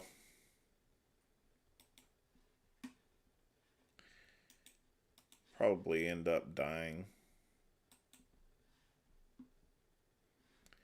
What happened to E? He's having a few medical issues.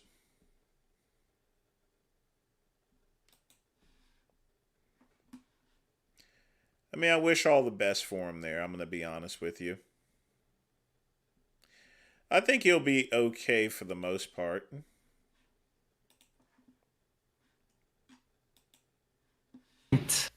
Wait, I sounded foreign as fucking. Let's stream. At what point do you think canceling / character assassinating a content creator is okay?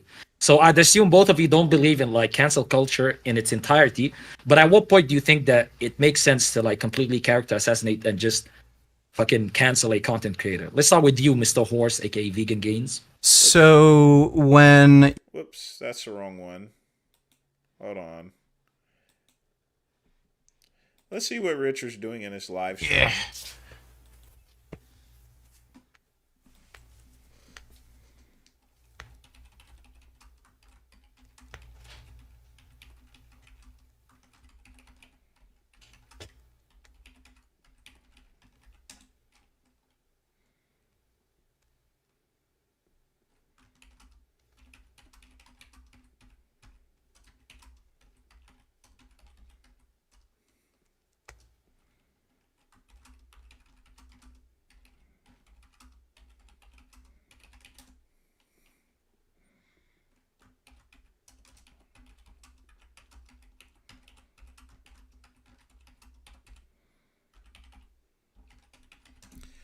All right. Nothing like trolling another live stream. What do you think, guys? Should I actually, next time, you know what I ought to do? I should live stream a live stream one of these times here, so. Yeah.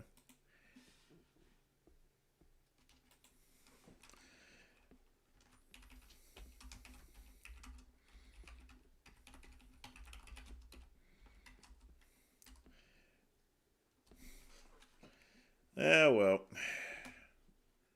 I'll let him do his thing. There was one other video we needed to check out. Hold on. Because we're going to close up shop at midnight as usual. Boy.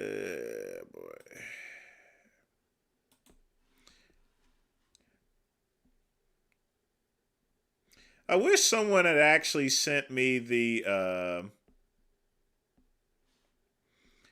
I honestly wish someone had sent me the Noble Natty video.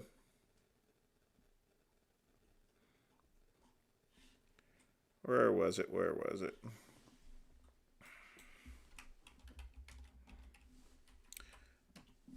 All right, this will be the last video.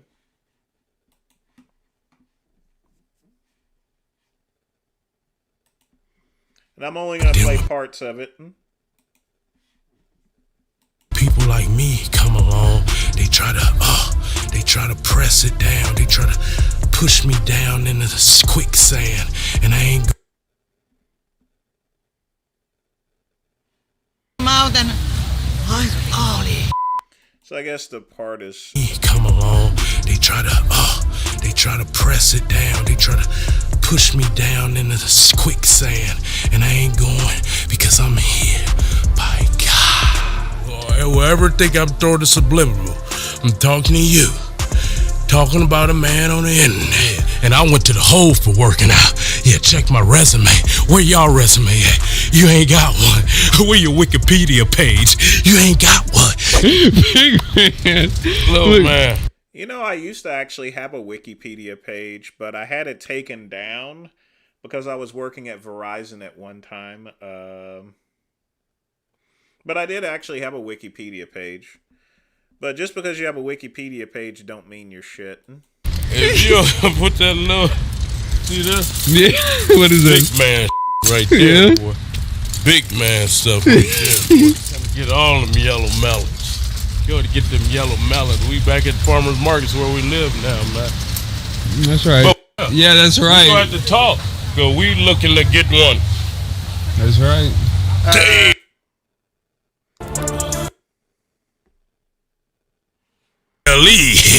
Put me in the GT 500. Put me in that Hellcat red eye. I would show you, brother, how to get some money, brother. So this hard one, this is what I came up with while I was incarcerated, right? You put one hand across, that should be centered to your chest, and you come in here, boom. It's like a sidearm, whatever tricep, one arm. That same method, and you could put how much weight you want to. You could step back and it's hard as hell, or you could come up closer. So we gonna come up midway, getting that squeeze. He is very vascular, but he doesn't look too healthy. There's just something off about him. So this was stuff when I was incarcerated. I just would do this type stuff all day. Push-ups and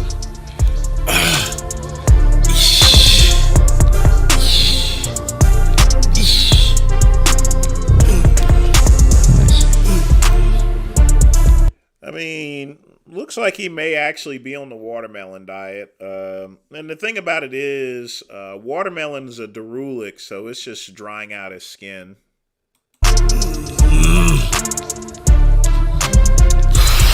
Ooh, this arm hard, boy. It's just like, look at that.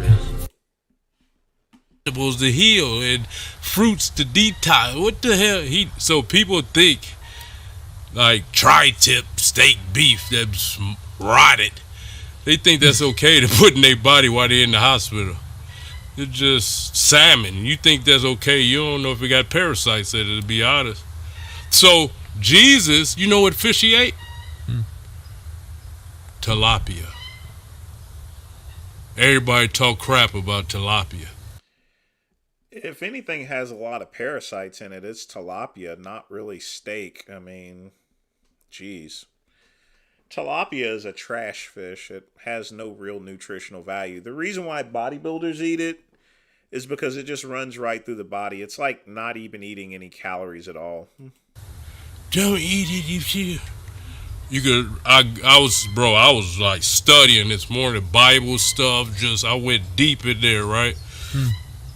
They said from all the bones or whatever that was left in that area, it was tilapia.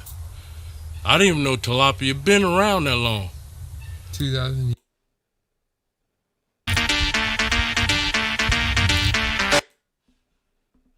No gym, you know what I mean? That's just another brainwashing that we need a gym. But I do want to put my own pull-up and pull-up bar. It's not a response to the haters. He's just jabbering. It's just garbage. It's shit. He's not talking about anything.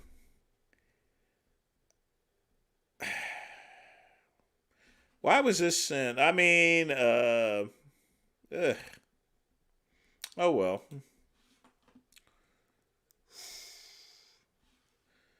What a fucking moron. You know, people like that get on my nerves. You want to know why, folks?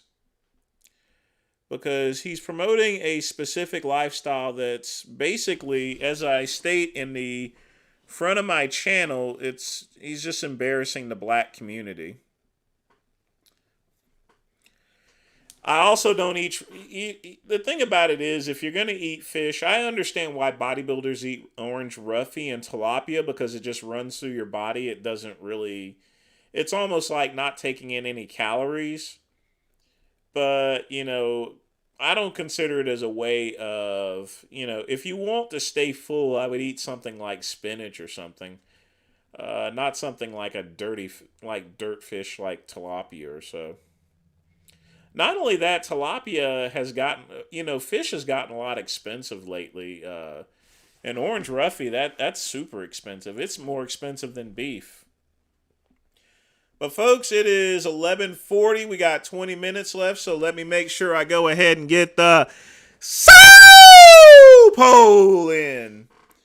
So, of course, if you got any questions to ask me, go ahead. If you want to put a donation in, go ahead. You know, great one has to pay rent. I'm just joking. I ain't got no rent, but you guys know what I mean.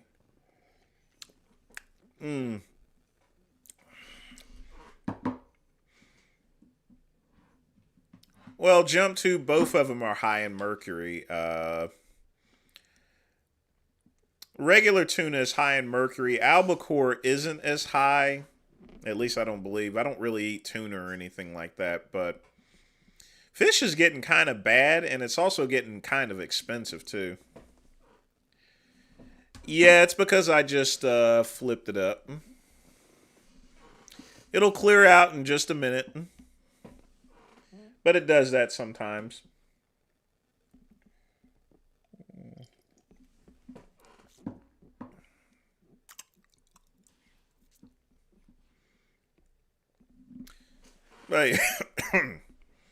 But yeah, I don't. Sometimes that camera does that. So if I get up close to it, sometimes it comes right back in focus, but it doesn't look like it's doing that. It's kind of weird.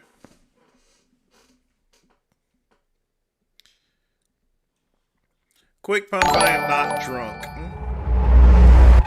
If you had to guess, what would guess she's on? And how TF are you given these leg genetics? Andrew with a $3 donation. Let's take a look and see.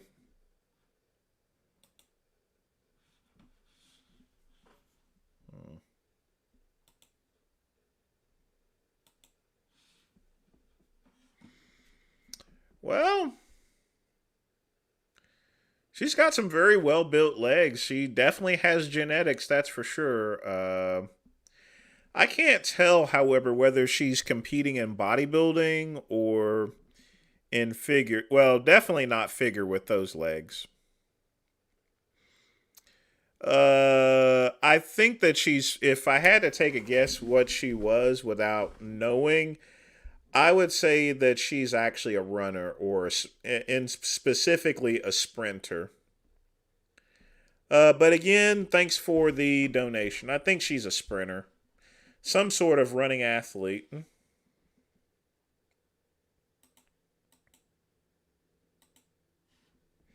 Oh, look. My camera cleared up. How about that?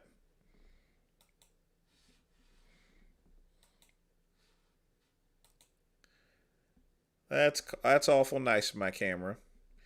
She does figure. She's probably not winning too many contests with that with those types of legs.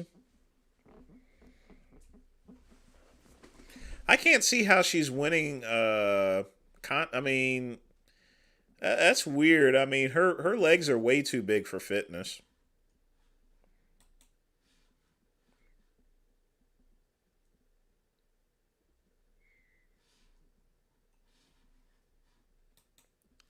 Way too big.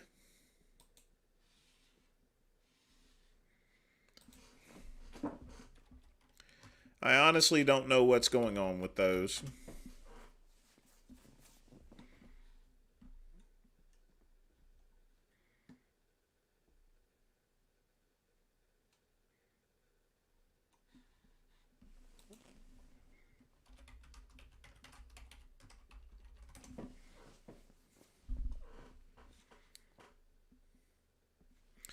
You would let her crush you? Well, set it up on a date, you know.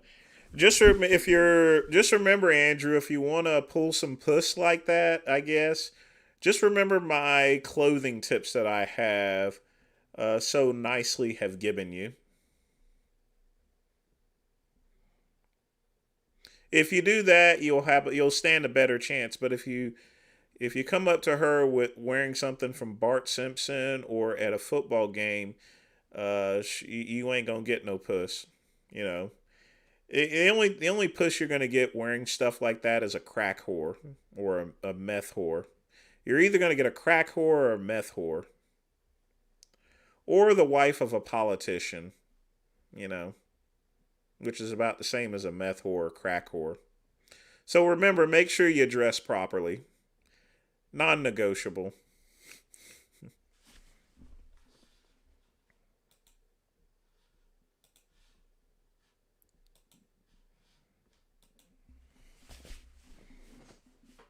Apartment house wrestling. Why did he retire? 99% of bodybuilders jump tube retire because they have no more sponsors. It's very expensive to compete in the IFBB. If you don't have a sponsor, you're looking at, in the high 5-figure or 6 figures. It's very expensive to compete, So he probably just ran. He without a sponsor, you can't compete, or compete effectively.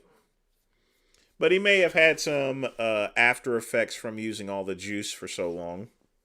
But I would honestly say it's a monetary issue, if anything, because that's the way most of it is. Foreman Clooney, yeah, we ran out of time, KCB. But I'll get you next time on that.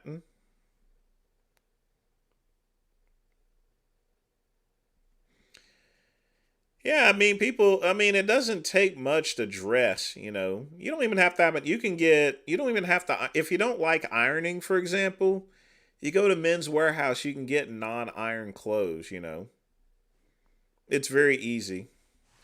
I think his kidneys are fine, because he didn't mention it. I think he just ran out. He just lost his sponsors, or he didn't have a sufficient amount of sponsors to be effective in bodybuilding. Because it takes a lot of money to compete. I'm going to tell you that right now. Well, sometimes I do wear a pinky ring, but I've not been wearing it lately. The reason being is most of my clothes have been prep, and stuff. So, usually I wear a pinky ring whenever I'm wearing a sports coat or a suit of some type. That's the only time usually I wear a pinky ring. Ooh, Mr. Belvedere, that was an awesome show. I used to watch that as a kid, but no, I don't jerk off to him.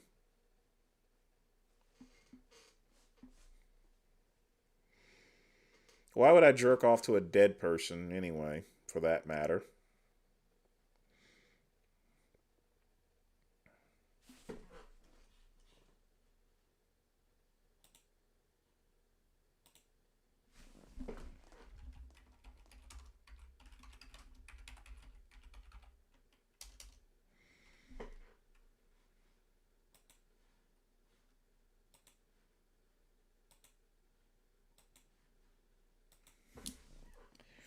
Do I miss jerk?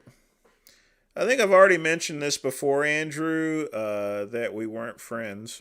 So, I don't wish death upon him. I'm sorry that he did pass away. But we just didn't get along, so. Are you mad that hurricane is going to hit the area? I'm not going to be affected by the hurricane jump tube. And I've never been through a hurricane. Guess I've just been lucky. I mean, the weather's going to get bad, but that's about it. I'm not going to... The only thing I have to really worry about is tornadoes. But I've never ran into a tornado neither, so...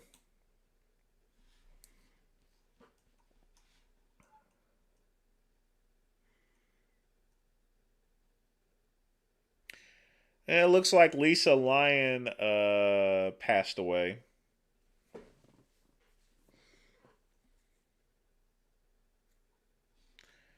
Looks like she just passed away not too long ago. Just now, actually. That was reported. But she actually had cancer, so stomach cancer.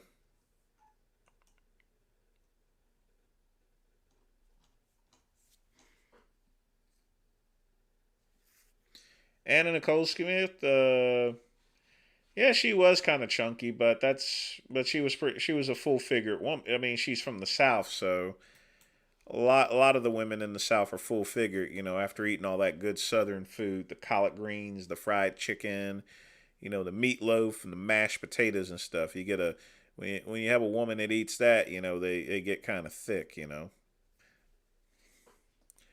She had stomach cancer. But, cancer's cancer, so, I mean, it's,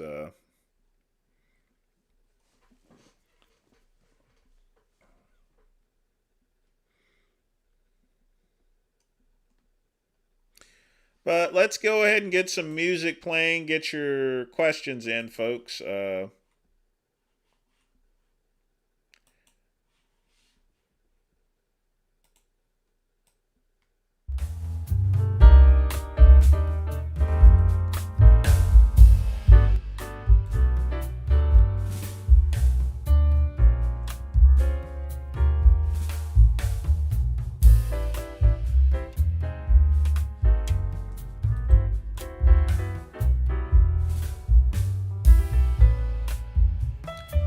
How is Hugh Hefner still alive?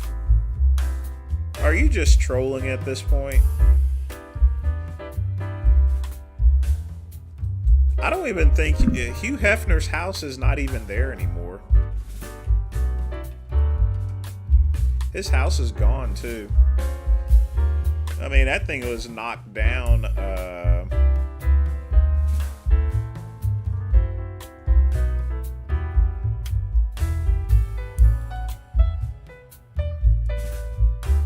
Or maybe I'm thinking of something else.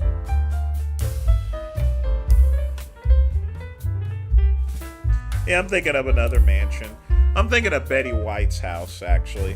That's the one that was knocked down.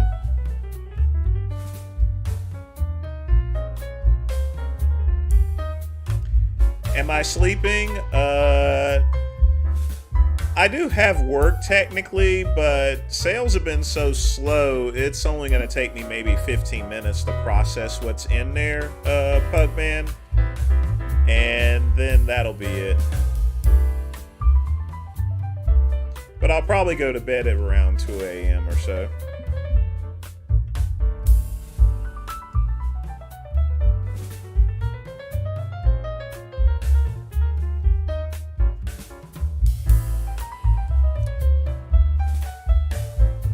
But yeah, things have been kind of slow lately, but it's expected because here my gym site that sells school supplies, all the teachers in schools have pretty much bought all the supplies. So the only thing that's selling is body solid equipment on that site. Medical supplies is a hit and miss. I do still have parts coming in. Grocery site's been slow too. It's just the ad rates are pretty high right now, so.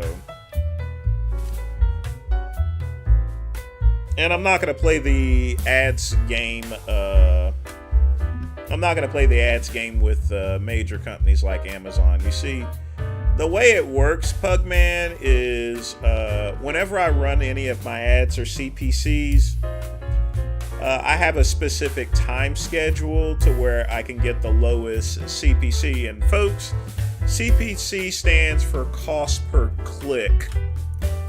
So depending on the time period, most major companies, Amazon and Walmart, they usually run theirs from 5 till 10 p.m. But when everyone is getting home from work. I prefer running mine a little bit earlier and then have a minimum amount of ads running, and that saves on my CPCs.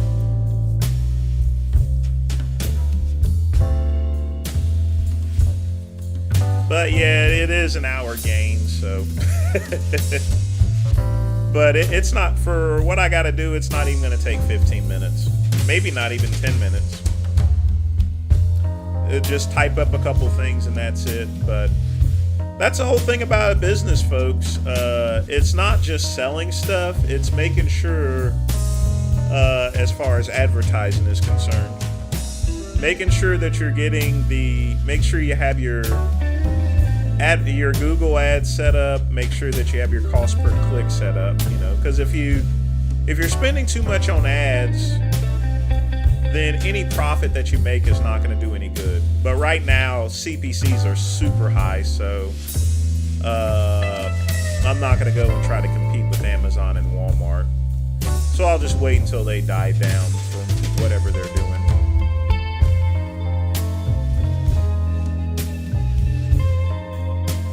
Well, we'll have to watch it next time, Chad. I mean, we only got 5 minutes left, so get your last questions in, folks, because we're gonna close that out. Like the title says, the midnight run ends at midnight,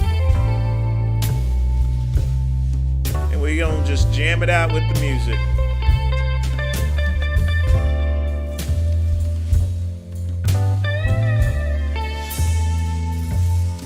Now, one thing else I gotta actually remember to do, I do need to run some ads for one of my affiliate sites, but that should be easy. I think I already have one pre-made.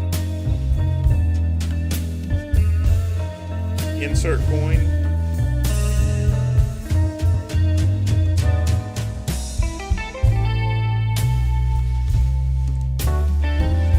Y'all quit messing with Pugman, would you? Jeez. I mean, folks, there's no problem with you guys donating, but don't go and ask somebody else to donate.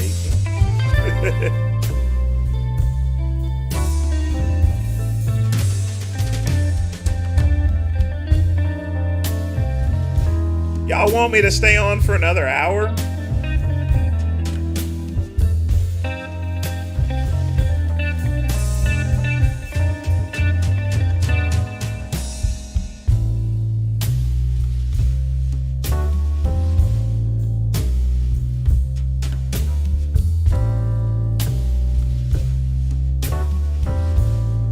Man, did you say you wanted me to stay on for another hour?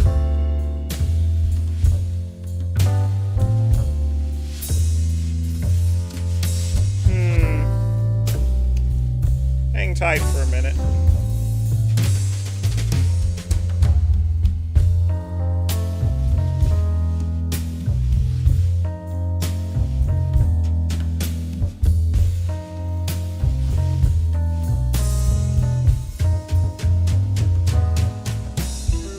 I still have to send out this email, so I'll stay on for another hour, but I do got to send out this email. Give me just a minute.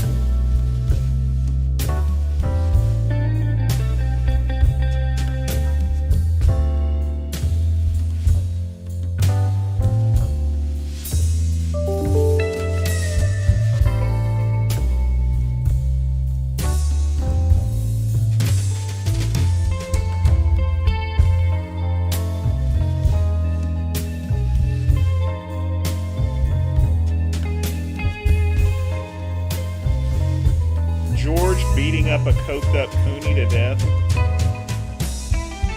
Oh, since we're gonna stay for another hour, folks, if you got any videos to post, go ahead and put them up in the community chat below.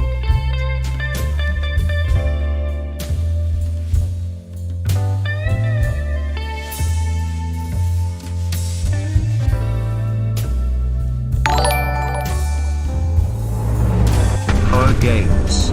Just a minute games. And Goodrum'st. Oh, you didn't have to donate $100 here. I was gonna stay on for another hour, but hey, I definitely appreciate the donation. Oh my God.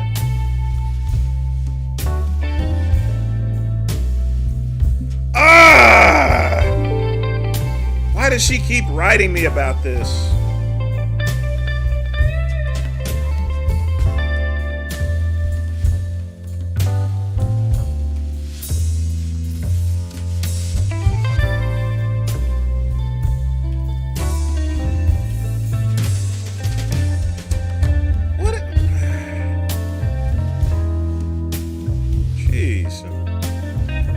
Maybe I may not actually have any emails. Someone wanted me to, here's what happened, folks. Someone wanted me to get back with them as far as an issue with the order. And this lady just keeps writing me about van parts. She placed an order with me last month. The only problem is that I've already shipped her, it was for some medical parts. The only problem is that I had already shipped it to her. And she's been wanting van parts from me for Lord knows how long. I don't know why. And I've told her like 3 times. I mean, she must be pretty elderly or something.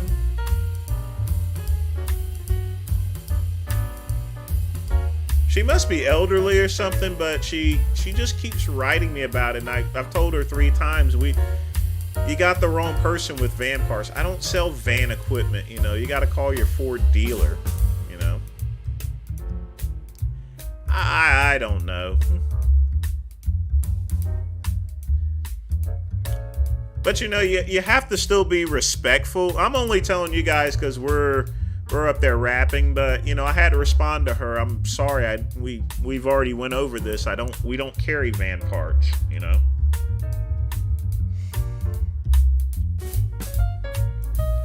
All right, folks. So now that we're staying on for another hour, what do y'all guys want to watch? Let's take a look.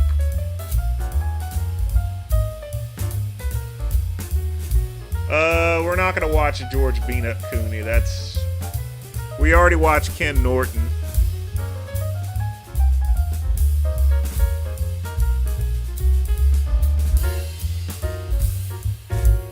My last day at Taco Bell, I did drive-thru, filled the tank up with ice, and then went home. All right, folks, load up the community chat with videos to review. Either that or we control Richard's channel.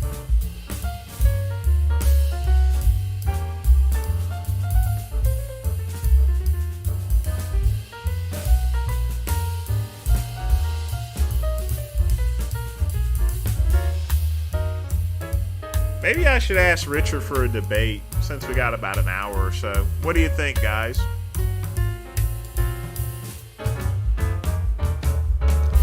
Say it in the comments below. Okay, we'll check it out. Let's see what we got. I better turn off the music while I'm at it.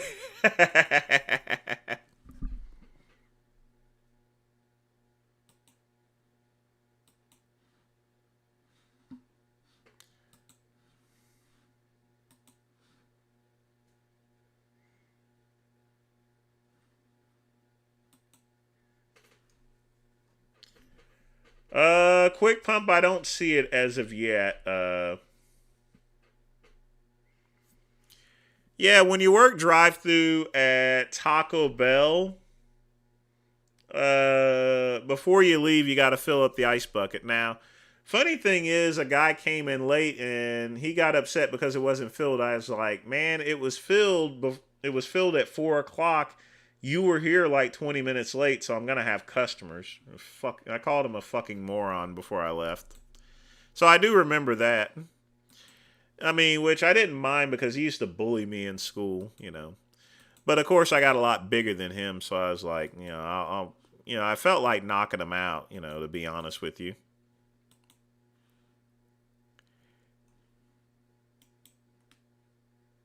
Hey, Quick Pump, I don't see it posted unless this is the Kmart. Y'all remember? One.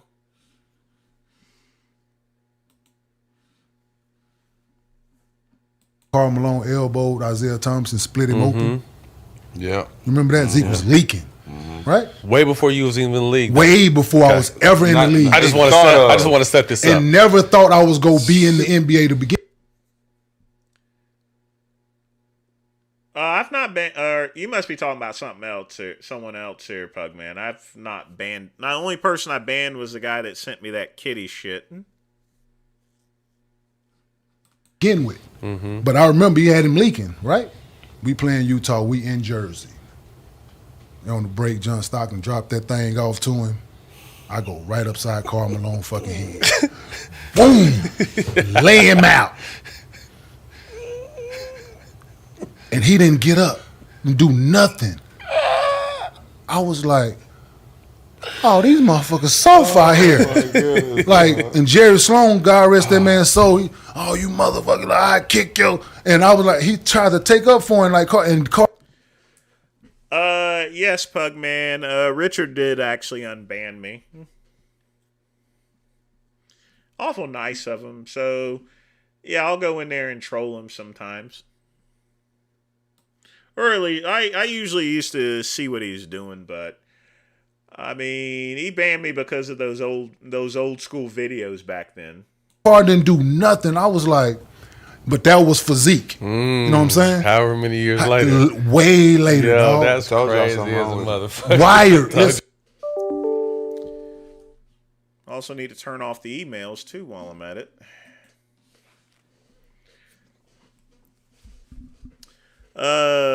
That's one thing about basketball back in the 80s. You know, they used to really go at it. Larry Bird was notorious for knocking people out on the, if you try to push him, but of course that's the Celtics, that's an Irish, pretty much, you're wearing that green, that's why they call him the Fighting Irish for, and Larry Bird fit that picture, That's for sure. Let's see what we got here. So since there's not a video in here, we'll take one of my pre-screen ones here. So hang tight.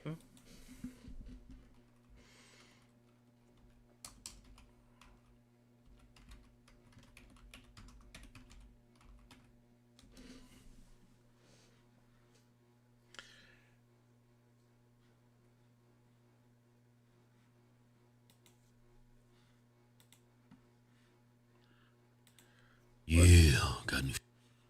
All right. Let's see what we got here. Show for y'all. Got a damn good show. Got a damn good show. So Joe Biden, he was doing something noble. He was doing something presidential. Yeah. Yeah, he was giving out the Medal of Honor. That's the highest accolade you can get. Oh, man. What an honor for a president to give that award to somebody. Yeah. What an honor for that person to receive that award. Yeah. But that award doesn't mean shit if Joe Biden's giving it to you. No, it means something. That person who's... No, it's tainted. No, I'm sure the guy's deserving of the Medal of Honor. Yeah, he's deserving, but I don't think Joe Biden is deserving to give away that medal. He sucks. This is one thing that really pisses me off there, I mean, here's the thing, folks. Biden was elected president. The Medal of Honor is awarded by the president. When it comes to the Medal of Honor, it's you have to look past politics when it comes to that, You really do. It's ridiculous to go and argue politics over the Medal of Honor. This is for something that was done back during the Vietnam War, in other words. That's long before, Biden was ever president, When it comes to awards such as the Medal of Honor, you need to leave politics out of it. That's all I'm saying. And you understand where I'm coming from. I understand where you're coming. I think Joe Biden sucks. If somebody's going to give away the Medal of Honor, they got to have honor. You need some reciprocation when you're giving away medals of honor. If the person that's giving away the Medal of Honor is corrupt, then that Medal of Honor is tainted. I think you just got to be president. No, you got to be an honorable president. I know, but this is the thing. People on the left say Biden's honorable. What? Democrats feel... How can he be honorable? No, because I'm just telling you what your Democrats say. No, man, they can't even say it. And Democrats they say... can't even say hold it. on, Kim. And Democrats say Trump is dishonorable. He's a criminal. Well, they're not. not saying. Trump is honorable. I mean, he's not... Yeah, Todd. Well, Trump is not honorable in everything. I mean, he has made some mistakes. We all flawed. And but I'm willing to say that. Hey, Kevin. Trump's not perfect. So Biden's less from perfect. Man, stop touching. He's corrupt. He's dishonest. Yeah, I think he is. Yeah. He's immoral. Well, at least Trump made up for me building that website for that Trump PAC. I did actually get paid this time, so I guess I'm 1-1 with as far as any business with any Trump-aligned associations. So, oh boy, but that Trump network, whoo, made me think twice about selling supplements. That's for sure. Yeah. He's unfit to serve the American people. He's too old, man. Okay, so he was giving out the Medal of Honor, and you won't believe what he did during the ceremony. What did he do? No, check it out. Let him watch it.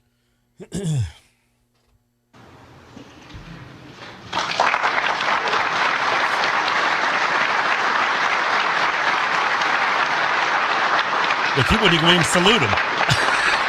I think he's supposed to salute, right? He's got it around his neck. Look at Biden. Where he going? I don't know. He just left. Where he going? I guess he was done. Everybody's like, where the hell is he going? He's upset at him saluting. The tradition of saluting started actually with Ronald Reagan. Ronald Reagan was the first one that actually started back saluting. The president technically is not supposed to salute any type of military officer because they may be the commander in chief, but they're not in the military per se. But Ronald Reagan actually started the whole saluting thing, and it's been a tradition with other presidents since then. So for the Hodge twins to get mad over something like that, it's just plain stupid. And as far as where he's going where he's supposed to go. But, that's just a habit that was started by Reagan, and it's just been going on for the last 40 years. So, and think about it for a minute. He saluted him first, So obviously, if he didn't salute him back, that would have been considered rude. You know what I mean? So, let's go ahead and continue. What the hell is he doing? They just left him up there. Look at that black woman. Where did he? He left them up there so he can enjoy the moment for himself. Where's he going? Look at the dude up there. He's just sitting up there all by himself. Well, that's a special moment for him. And Joe Biden screwed it up. No, old people, when they have dementia, they just get up and just walk away. Yeah, just it's oh my God, he's missing. He's got dementia. He just walks away. Just goes down the street wandering. I shouldn't be laughing at that. That's not funny. No, you're not laughing at the event. You're laughing at what Biden did. Yeah, I'm not laughing that he has dementia. Yeah. I'm just laughing at... because what people... And I'm still laughing at him, though. No, you're not. You know what? I'm a horrible person. I shouldn't laugh at that. Like even though he's an evil, no good, scoundrel, low life, piece of crap, I shouldn't laugh at that because you know why? Why? I'm Christian. And you're an honorable person. And I'm an honorable person. I have a soul. You have integrity. I have integrity. Hey, so you know what? Joe Biden. Let's look at it again. Let's look at it one more time. Look, he's going to salute. He's going to start to salute. Biden's going to walk away right there. Watch. All right, I'm out of here. See, if you notice, he actually salutes first. So, obviously, he's going to salute back. Wait a minute. Watch everybody in the audience. Well, you said it's a black woman? Yeah, look at the audience, especially the black woman on the left. I think the guy that got the medal of honor is wiping his eyes. Yeah, look at it. Look at it. Oh, watch, you see. Keep it going. Look at her looking. I'm like, where the hell he go? Look at the black. You know, both of these two, they make criticisms, but all of it is just plain stupid, you know? The Hodge twins are full of jokes at this point, but this is the dumbest criticism. It's a video that shouldn't even have been criticized for. I forgot who sent that to me, but, you know. So what if he's saluting? He's supposed to salute, especially since he saluted. It's a presidential tradition at this point in time. They're not real. I mean, legitimately speaking, presidents are not supposed to salute. But, you know, once someone starts something, you know, it's not going to pretty much end. So, all right. Next video. Let me see if anyone's got something posted up. All right, let's see what we got here. Quick. Training at home. Ooh, Kiana Tom. You know, after I watched Sean Ray's flex on that's Kiana Tom's show, Flex Appeal. This usually came on after Sean Ray's show came on ESPN. Is that I can work out at any time of the day or night. The gym never closes. Today's leg workout will start off with step-ups and squats, moving on to split squats, and then moving on to the lower leg for calf exercises. Stick around because Kay will be joining me in a moment. Squats. I do squats. I usually do them at home with dumbbells or usually without dumbbells, but you look good doing it with that dumbbell. Color-coordinated dumbbell. And what I like to do, because I like to do a slightly heavier squat, to add more resistance, I will hold a heavier dumbbell in both hands. You can also do this with a dumbbell in each hand. You know, a lot of guys wanted to drag their balls through 2 miles of broken glass just to hear her fart on a walkie-talkie. I mean, bodybuilders and fitness, whenever, you know, they used to ogle all over her, you know. I wonder what she's doing nowadays. But I find that because it's in the... Oh, I did more than ban. I mean, that person's never going to... I had to ban that person, Andrew. I don't want to see that stuff. I get that where they were trying to send me some trans person there, you know, transgender kid and everything. But no, you don't show that stuff. You know, fuck that, you know. The center of my body. How did the guy you had an argument turn out? I don't care. Maybe he died on crack. I never looked back or anything.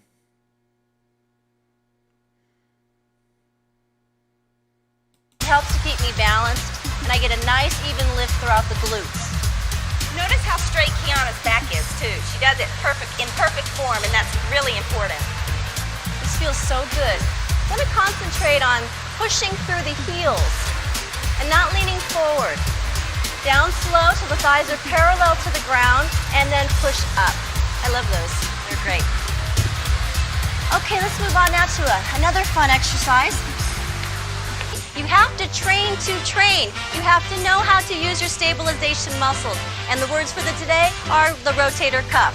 Now let's think about the shoulder joint for a minute. It's flat compared to the ball and socket hip joint. The rotator cuff ties the humerus to the scapula or the shoulder blades. The rotator cuff muscles are the key stabilizers of the shoulder. Muy importante. I respected her a bunch, but remember, folks, even though I had a girlfriend, you know, and stuff like that, the best way to describe it, we did make out and stuff like that, but it was kind of more or less like a beard. So I respected her work, but I was never attracted to her. The rotator cuff will atrophy without isolated exercises. And without our rotator cuff, our shoulder motion is very limited. Let's go to Brad, who's with our seniors, and one of the seniors happens to be my mom. External rotation is the most important of the rotator cuff exercises. Unlike the ball and socket hip joint, the shoulder is basically flat and so becomes dependent on the rotator cuff muscles to maintain structural support and stability. The shoulder is most vulnerable when abducted and it's externally rotated during the tennis serve. Shoulder exercises alone will not strengthen the rotator cuff, so make sure that external rotation and lateral rotation are part of... Look, Chad, we watched that guy eat 12 fucking eggs there and almost choke and die, so, you know, I was able to sit through that, so you're gonna sit through this shit and like it, motherfucker. your shoulder routine. The side-lying lateral raise does a better job of isolating the rotator cuff than the normal standing lateral shoulder raise. The rotator cuff supraspinatus muscle works only during the first 30 degrees of the lateral raise, so we must limit the range of motion to... As far as Kiana Tom is concerned, you know, the good thing is anyone can do these exercises, and the benefit of it is that the exercises that she did required very little minimum workout. She also popularized the power blocks as well. Because of her, a lot of people started buying those. 30 degrees.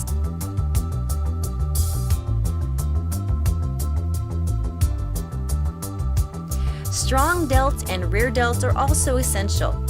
Penn State University increased the average serving speed of its women's tennis team from 70 to close to 100 miles per hour through a shoulder exercise program. Wow. So be sure and do your shoulder exercises if you want to improve your tennis serve too. Upper body muscle speed and leg power are the focus of the plyometric exercises for the tennis serve. Osteoporosis is dependent on the amount of peak bone mass and the rate of bone loss. So when you're young, be sure and exercise and consume adequate calcium to build bone mass. As you get older, to slow the rate of bone loss, be sure and participate in strength training and consume 1,000 to 1,500 milligrams of calcium a day. Strength training means weight training. Walking and other forms of aerobic exercise are not a substitute for strength training. Be sure and check out our Flex Appeal segments for kids and seniors. Most seniors and many others with an insufficient dietary intake of calcium will need calcium supplements of at least 500 milligrams. But be aware that not all calcium supplements are created equal. If they aren't easily absorbed, they won't help you. Here's a simple absorption test. Put your calcium supplement, so what do? Choose another brand. And don't forget to take your calcium. The gym is a great opportunity to learn from people who are more experienced in training techniques. Just make sure they know what they're talking about. The gym environment offers a professional place to train and with better equipment than can be found in most homes. Today I'll be playing personal trainer for Brad and Kay, starting off. All right. Looks like it's just a mix of different Kiana Tom exercises, but she's a very awesome... I always enjoyed watching her, you know, whenever I was growing up. I mean, that was one of the good things about cable was ESPN. You got your sports, you got, you know, and they used to show all the football games. You know, nowadays they got it all broken up and stuff.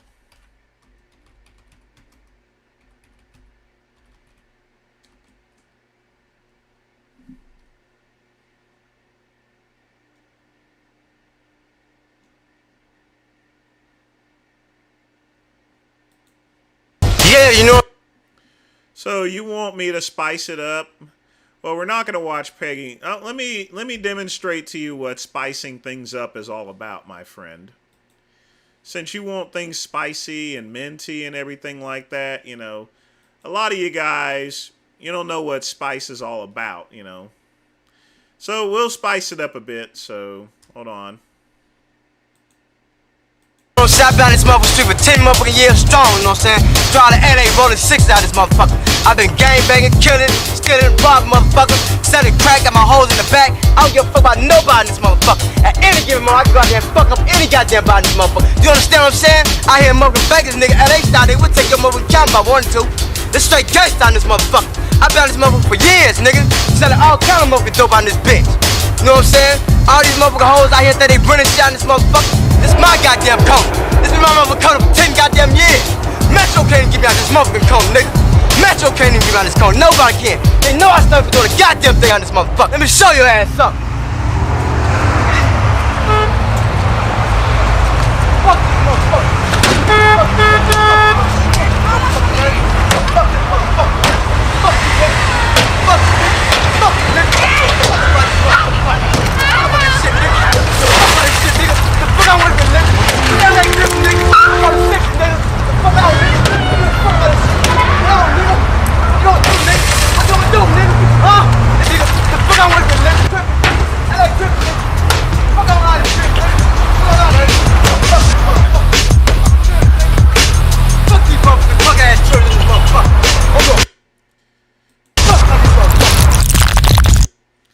That's spicy enough for you?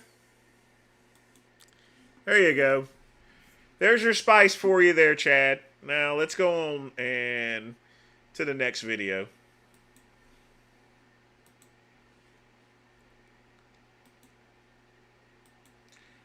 It's just one of my pre-screened videos in case someone gets upset at something I'm playing. So they want me to spice it up. So, okay. We can do that. All right, next video. Hold on.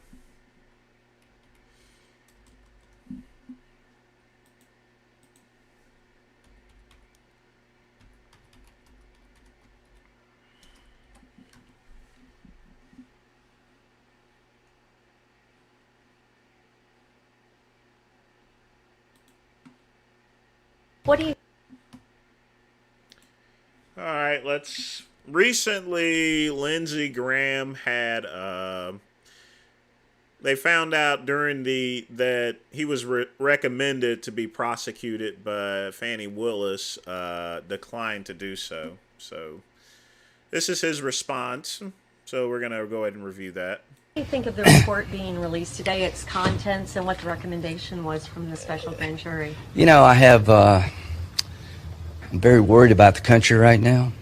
Now, before I begin, folks, do you guys think that Lindsey Graham is in the closet?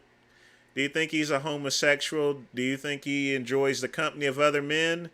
Say it in the comments below, would you? I was the chairman of the Senate Judiciary Committee.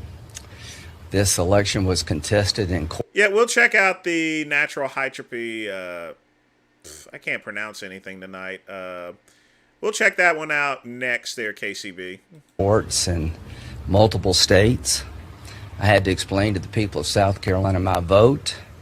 Had to decide whether or not to have a hearing about the allegations in Georgia and other places. I called around different states, including Georgia. As a sitting United States Senator, chairman of the Judiciary Committee, I eventually certified the election in all states, including Georgia. Andrew, did you not hear what I just said? That's what I was asking you guys. You guys think he's a homosexual? You think he's a faggot? You think he's a flamingo? You think he's a Ricky-Do, or something? Say it in the comments below. That's what I was asking you guys. I didn't find any evidence of mass voter fraud, but I did have concerns about the mail-in ballot systems in Georgia and other places. This is troubling for the country. We can't criminalize senators doing their job when they have a constitutional requirement to fulfill. It would be irresponsible for me, in my opinion, as chairman of the committee, not to try to find out what happened. It would be irresponsible for me to tell the voters of South Carolina what I did without actually trying to find out what the right answer was. So we're opening up Pandora's box here. Fulton County is one of the most liberal jurisdictions in the country. I fear this will spread, that the next election, Democrats may be on the other side of this. So at the end of the day, nothing happened. What I did was consistent with my job as being a United States Senator, chairman of the Judiciary Committee, but it was just not me. 3 United States senators. We're opening up Pandora's box. I think the system in this country is getting off the rails, and we have to be careful not to use the legal system as a political tool. Well, first off, this wasn't the thing about it is, folks. The only reason why Lindsey Graham was not processed is because he's a sitting senator. So, unfortunately, he's going to have a little bit more leeway, but he needs to realize it was a grand jury that recommended the charges. If it wasn't for the district attorney, he would be prosecuted, Plain and simple, Do I think he should have been prosecuted? No, simply the reason being is as a sitting senator, he has every reason to call around and everything like that. I think the jury saw that as electoral interference, but, as a DA saw it, he's a sitting senator, so he's going to be somewhat responsible for it, so it would have been super difficult to even get a conviction on something like that, Hang tight with me just a second here.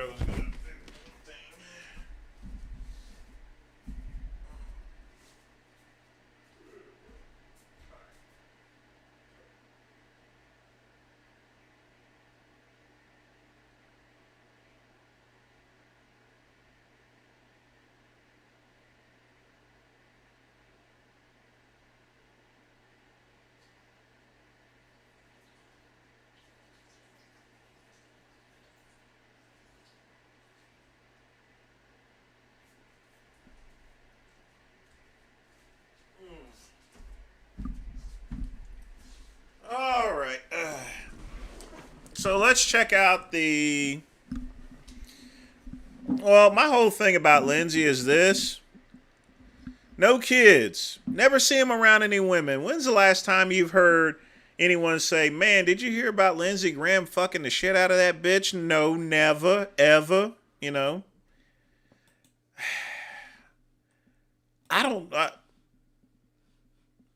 I just, it amazes me that people have not put 2 and 2 together. He may be asexual, or so forth. I don't know what he is, but I would seriously doubt this man is straight.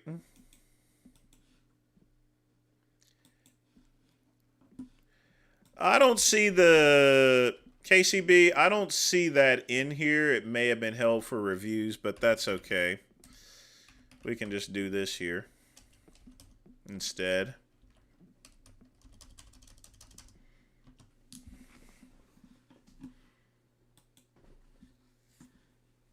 Welcome to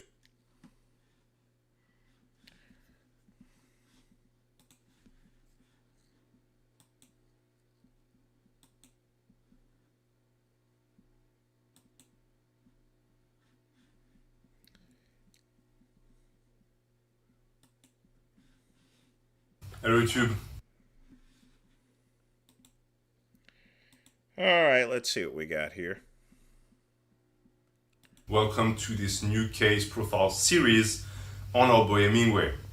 This is going to be, I think, the longest case profile series I'm going to be doing on this channel, and it follows up the one I did about Netherbeast. Now, I have enough material to keep going on the Netherbeast series. I'm sort of waiting on certain areas of YouTube where I think I can get more of his hidden videos. I'm not sure. It does feel like I've capped out the amount of information I can gather. So I'm just going to wait a little bit and see. Okay, let's see what we have here. He claimed he was obese in high school, but he also claims he was a long distance runner. Those two variables cannot exist together. It's not possible. And because he also never claimed to have lost a ton of weight in high school, and even if he did he just do a crash diet and then suddenly he was a marathon runner, he also said that he was a very good long distance runner. And that's a trend you're going to see with that guy. When blowhole lies, he goes all the way. He doesn't just tell white lies that could potentially be believable. No. He was a champion long distance runner. And he was also recruited by the CIA apparently at that time. Meaning that people were Yeah, I always like the CIA thing. Here's the thing, folks. Anyone that's recruited or working for the CIA are not going to actively and publicly announce that they were in the CIA. Period. apparently actively going after an obese teenager for what mercenary work. Keep in mind also, and that's just something that I just realized I should have said, I'm just doing a face cam. The issue is I cannot include proofs or sources because that guy, and I'm going to talk about it later, has a tendency to strike every video he can find with his face on it because he has a claim on them, because some of the material that people use to expose him belongs to him. So I'm not going to do that. I'm just going to narrate it.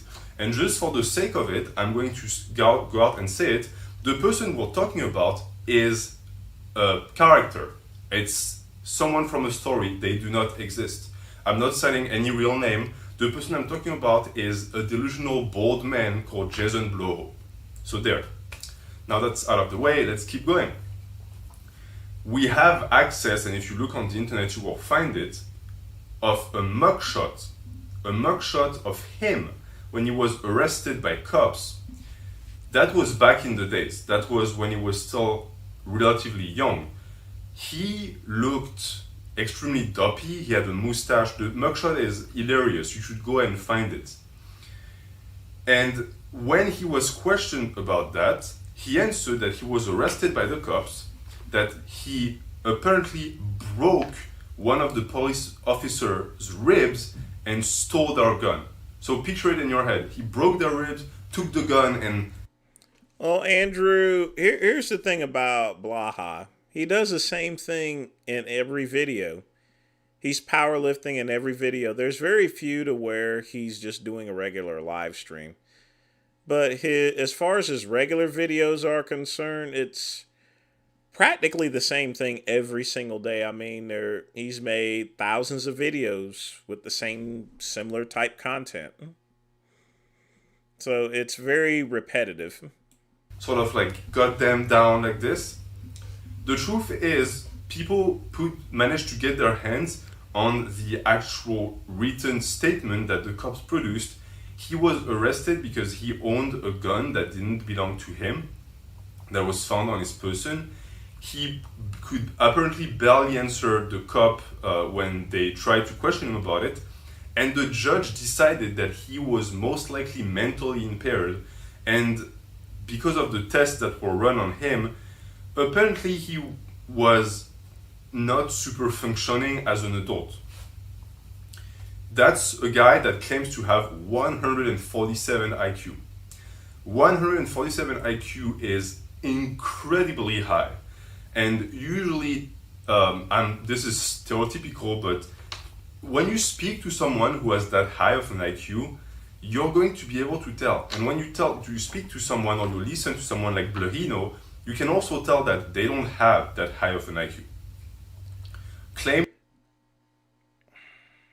Hey, KCB, this thing is like 20 volumes, so even if I was going to play 41 minutes of it, I mean, I've seen most of these a couple of years ago. Was there a specific part that you wanted me to specifically see? Because even if I played this whole video, I mean, it's like you said before, there's like 20 volumes of this. You know, it was pretty intensive the very first time I heard all of this before. But was there any specific part that you wanted me to see? I mean, but basically, he just calls out his IQ, his life's experiences, and stuff like that. Not as much as far as working out is concerned, but just covers all of his delusional stuff. But, you know, I'm not going to have you guys sit through this simply because... like I said, even if I play the full thing, this would be like 1 of 20, you know, literally.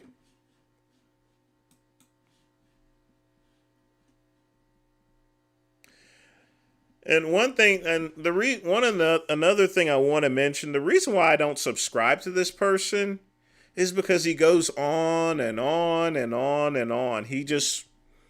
All he does is talk, and half of it is garbage. He's like that other guy. I mean, it's just like there's another person that also likes to drag along conversations. It's a mixed looking guy. He likes doing videos with a hood on. He also draws out videos to where it's too long as well.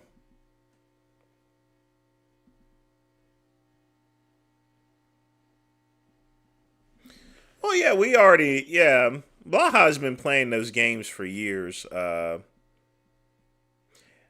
I would actually have to do like 3 or 4 shows just to review all 20 volume. I mean, I think there's like 30 different videos that he's done for hours and hours and hours. Well, I wouldn't be surprised for him holding a grudge. I mean, my cousin still holds somewhat of a grudge from all those videos I made a long time ago, including the ever more famous Vegan Gains is whoring out his butterface wife while by making her do OnlyFans.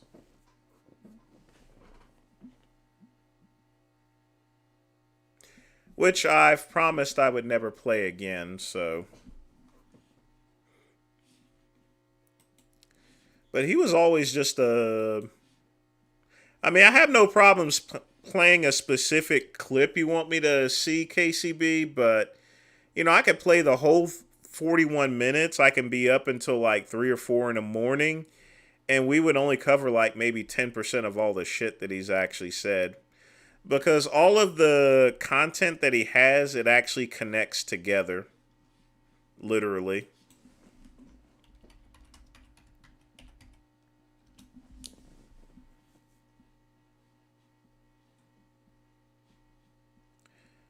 So let's check out this another one. Hang tight, folks.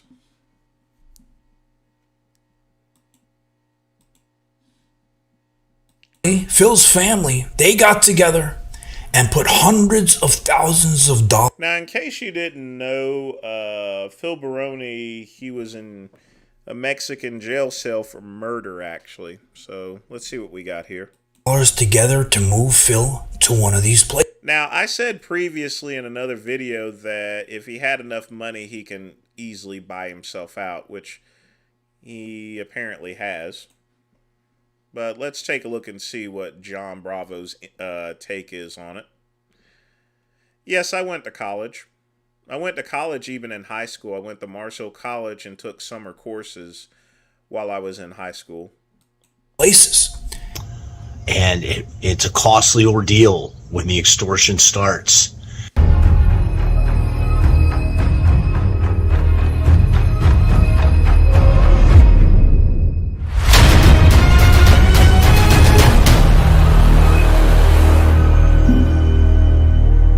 out of coffee. The horrible circumstances here. The root of the problem is that in Mexico. Look how fat Phil has actually gotten. Look at him. I can't even recognize the guy whatsoever. Jesus Christ. He looks like a Stay Puft Marshmallow. The cartels control everything. From the police. Again, a rehash. Phil had no interpreter. I mean, I'm a pretty smart person, but I take my street knowledge more importantly than my book knowledge. It's better if you have street knowledge than you have book knowledge, you know. He barely speaks a he can't even put a sentence together in Spanish, okay? So there was fabrication with everything they claim he said. Earlier this year, Phil Baroni, the UFC and MMA fighter, was arrested and charged with the murder of his girlfriend in a hotel room in Mexico. He was then thrown into prison in one of the most dangerous prisons in the world, Cerezo Prison, which we know is run by the cartels. Now, we heard stories that things happened to him. Security guards punched his teeth in. People in the prison did. other things to him that I don't want to even talk about on this channel. We heard lots of things, but we haven't heard. If you guys want to know what it was, there were rumors that Phil Baroni was sexually assaulted in those cells as well. But that's kind of obvious. When one thing I can tell you, folks, anytime someone commentates that things were done to someone in prison that, I'm not going to discuss, usually that involves some raunchy butt sex of some type that was forced upon or not consented to. Just saying. Anything new.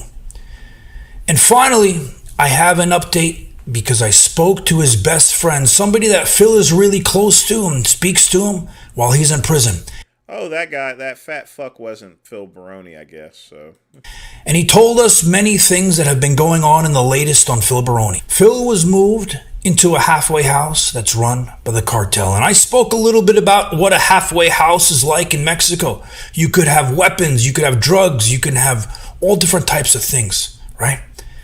Well, the family, Phil's family, they got together and put hundreds of thousands of dollars together to move Phil to one of these places. And it's a costly ordeal when the extortion starts.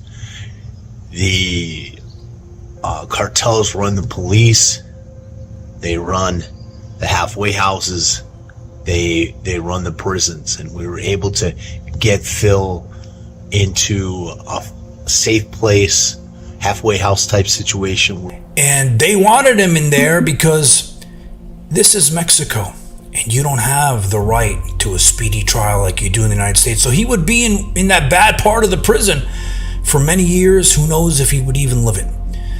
Now, saying that, in that halfway house, Phil can do a lot of things. He can work out, he can train people, he can bring sharmutas in, do bad things with them. Drugs, alcohol. Like I said, you paid the cartel hundreds of thousands of dollars. You can do and get away with a lot of things. Where he's able to train, work out, train others. He can have tequila, and he can have women there. Phil loves to smash the ladies. That's no secret. But what happens is this is a costly ordeal to get him there. It's close to 6 figures. They extort the family. That's what happens in Mexico. And I want this to serve as a cautionary tale for anyone thinking of traveling to Mexico. My best advice would be don't. But one night... No, it isn't, you dumb fat fuck. Mexico is perfectly safe if you do 2 things. 1, mind your own business. 2, don't go into territory you don't know. And most importantly, don't go and murder someone.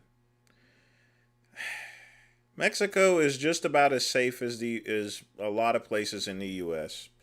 You just got to know where you need to go. Don't drive down there. It's better to catch a plane, get in the airport, and then stay in one of the major cities, If you go and I would say the most dangerous thing you can do is drive through Mexico. It's just better to catch a plane to a major city, Phil brought a sharmuta in. And he did some things with her. And I guess she gave him drugs. And then you know what they did? They extorted the family for even more money because he did something he wasn't supposed to do. So Mexico's not a place you want to mess around.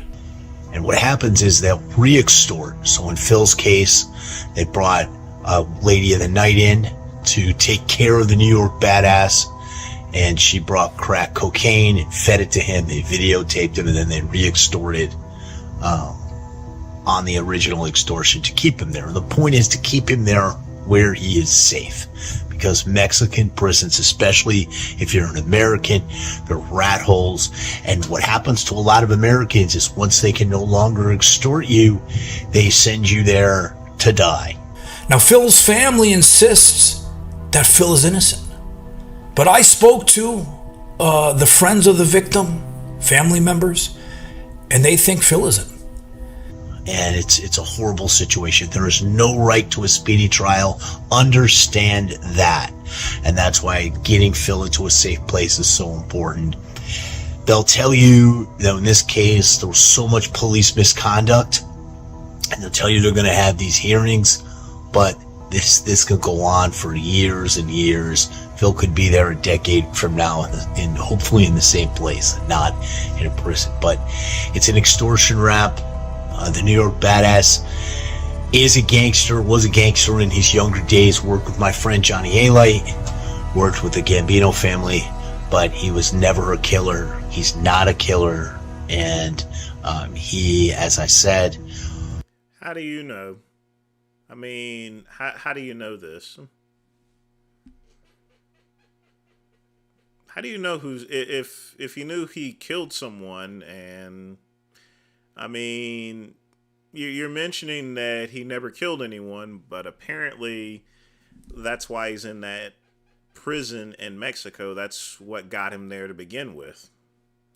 The tremendous amount of police misconduct here that our investigators discovered. I mean, with our firm out of San Antonio, we actually have former district attorneys that were on the ground that investigated this and found that he was not given an interpreter. There were other men seen enter the room. When you're in Mexico, it doesn't matter if you're innocent or not.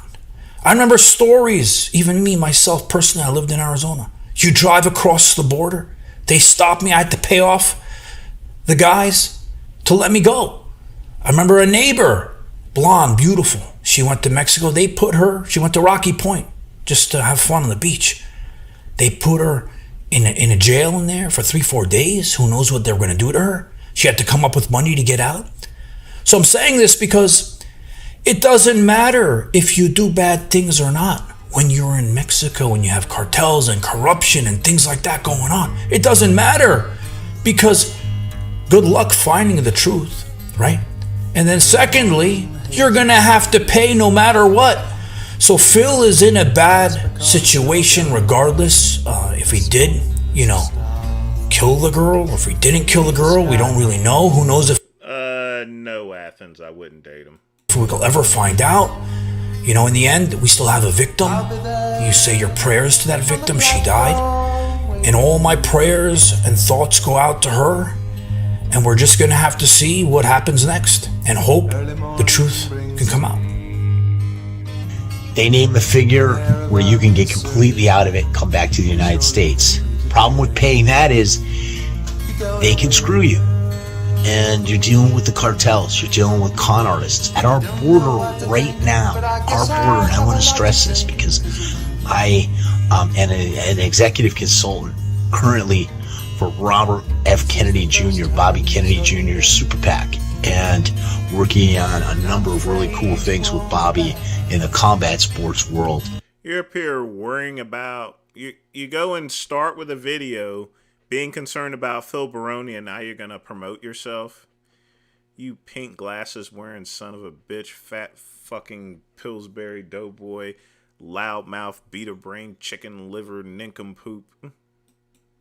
As well, getting him at UFC, coming up at Madison Square Garden, some other really cool things, getting him out at some of the top training camps and so forth.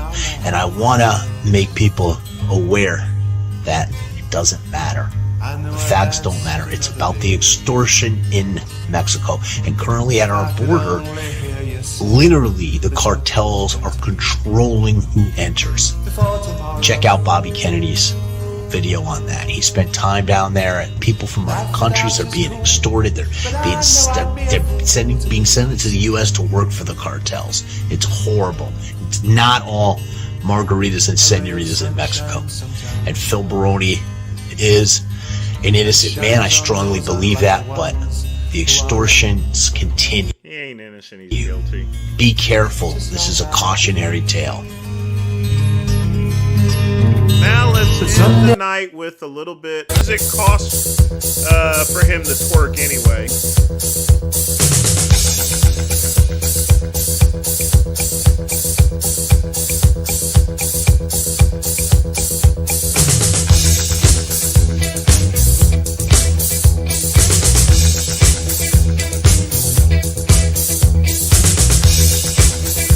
I mean, this is an awesome song, folks.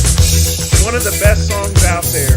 $50. No. So what if the world is burning, you know? If the world is burning, burn something else, whether it's a cigar. Always. Peace.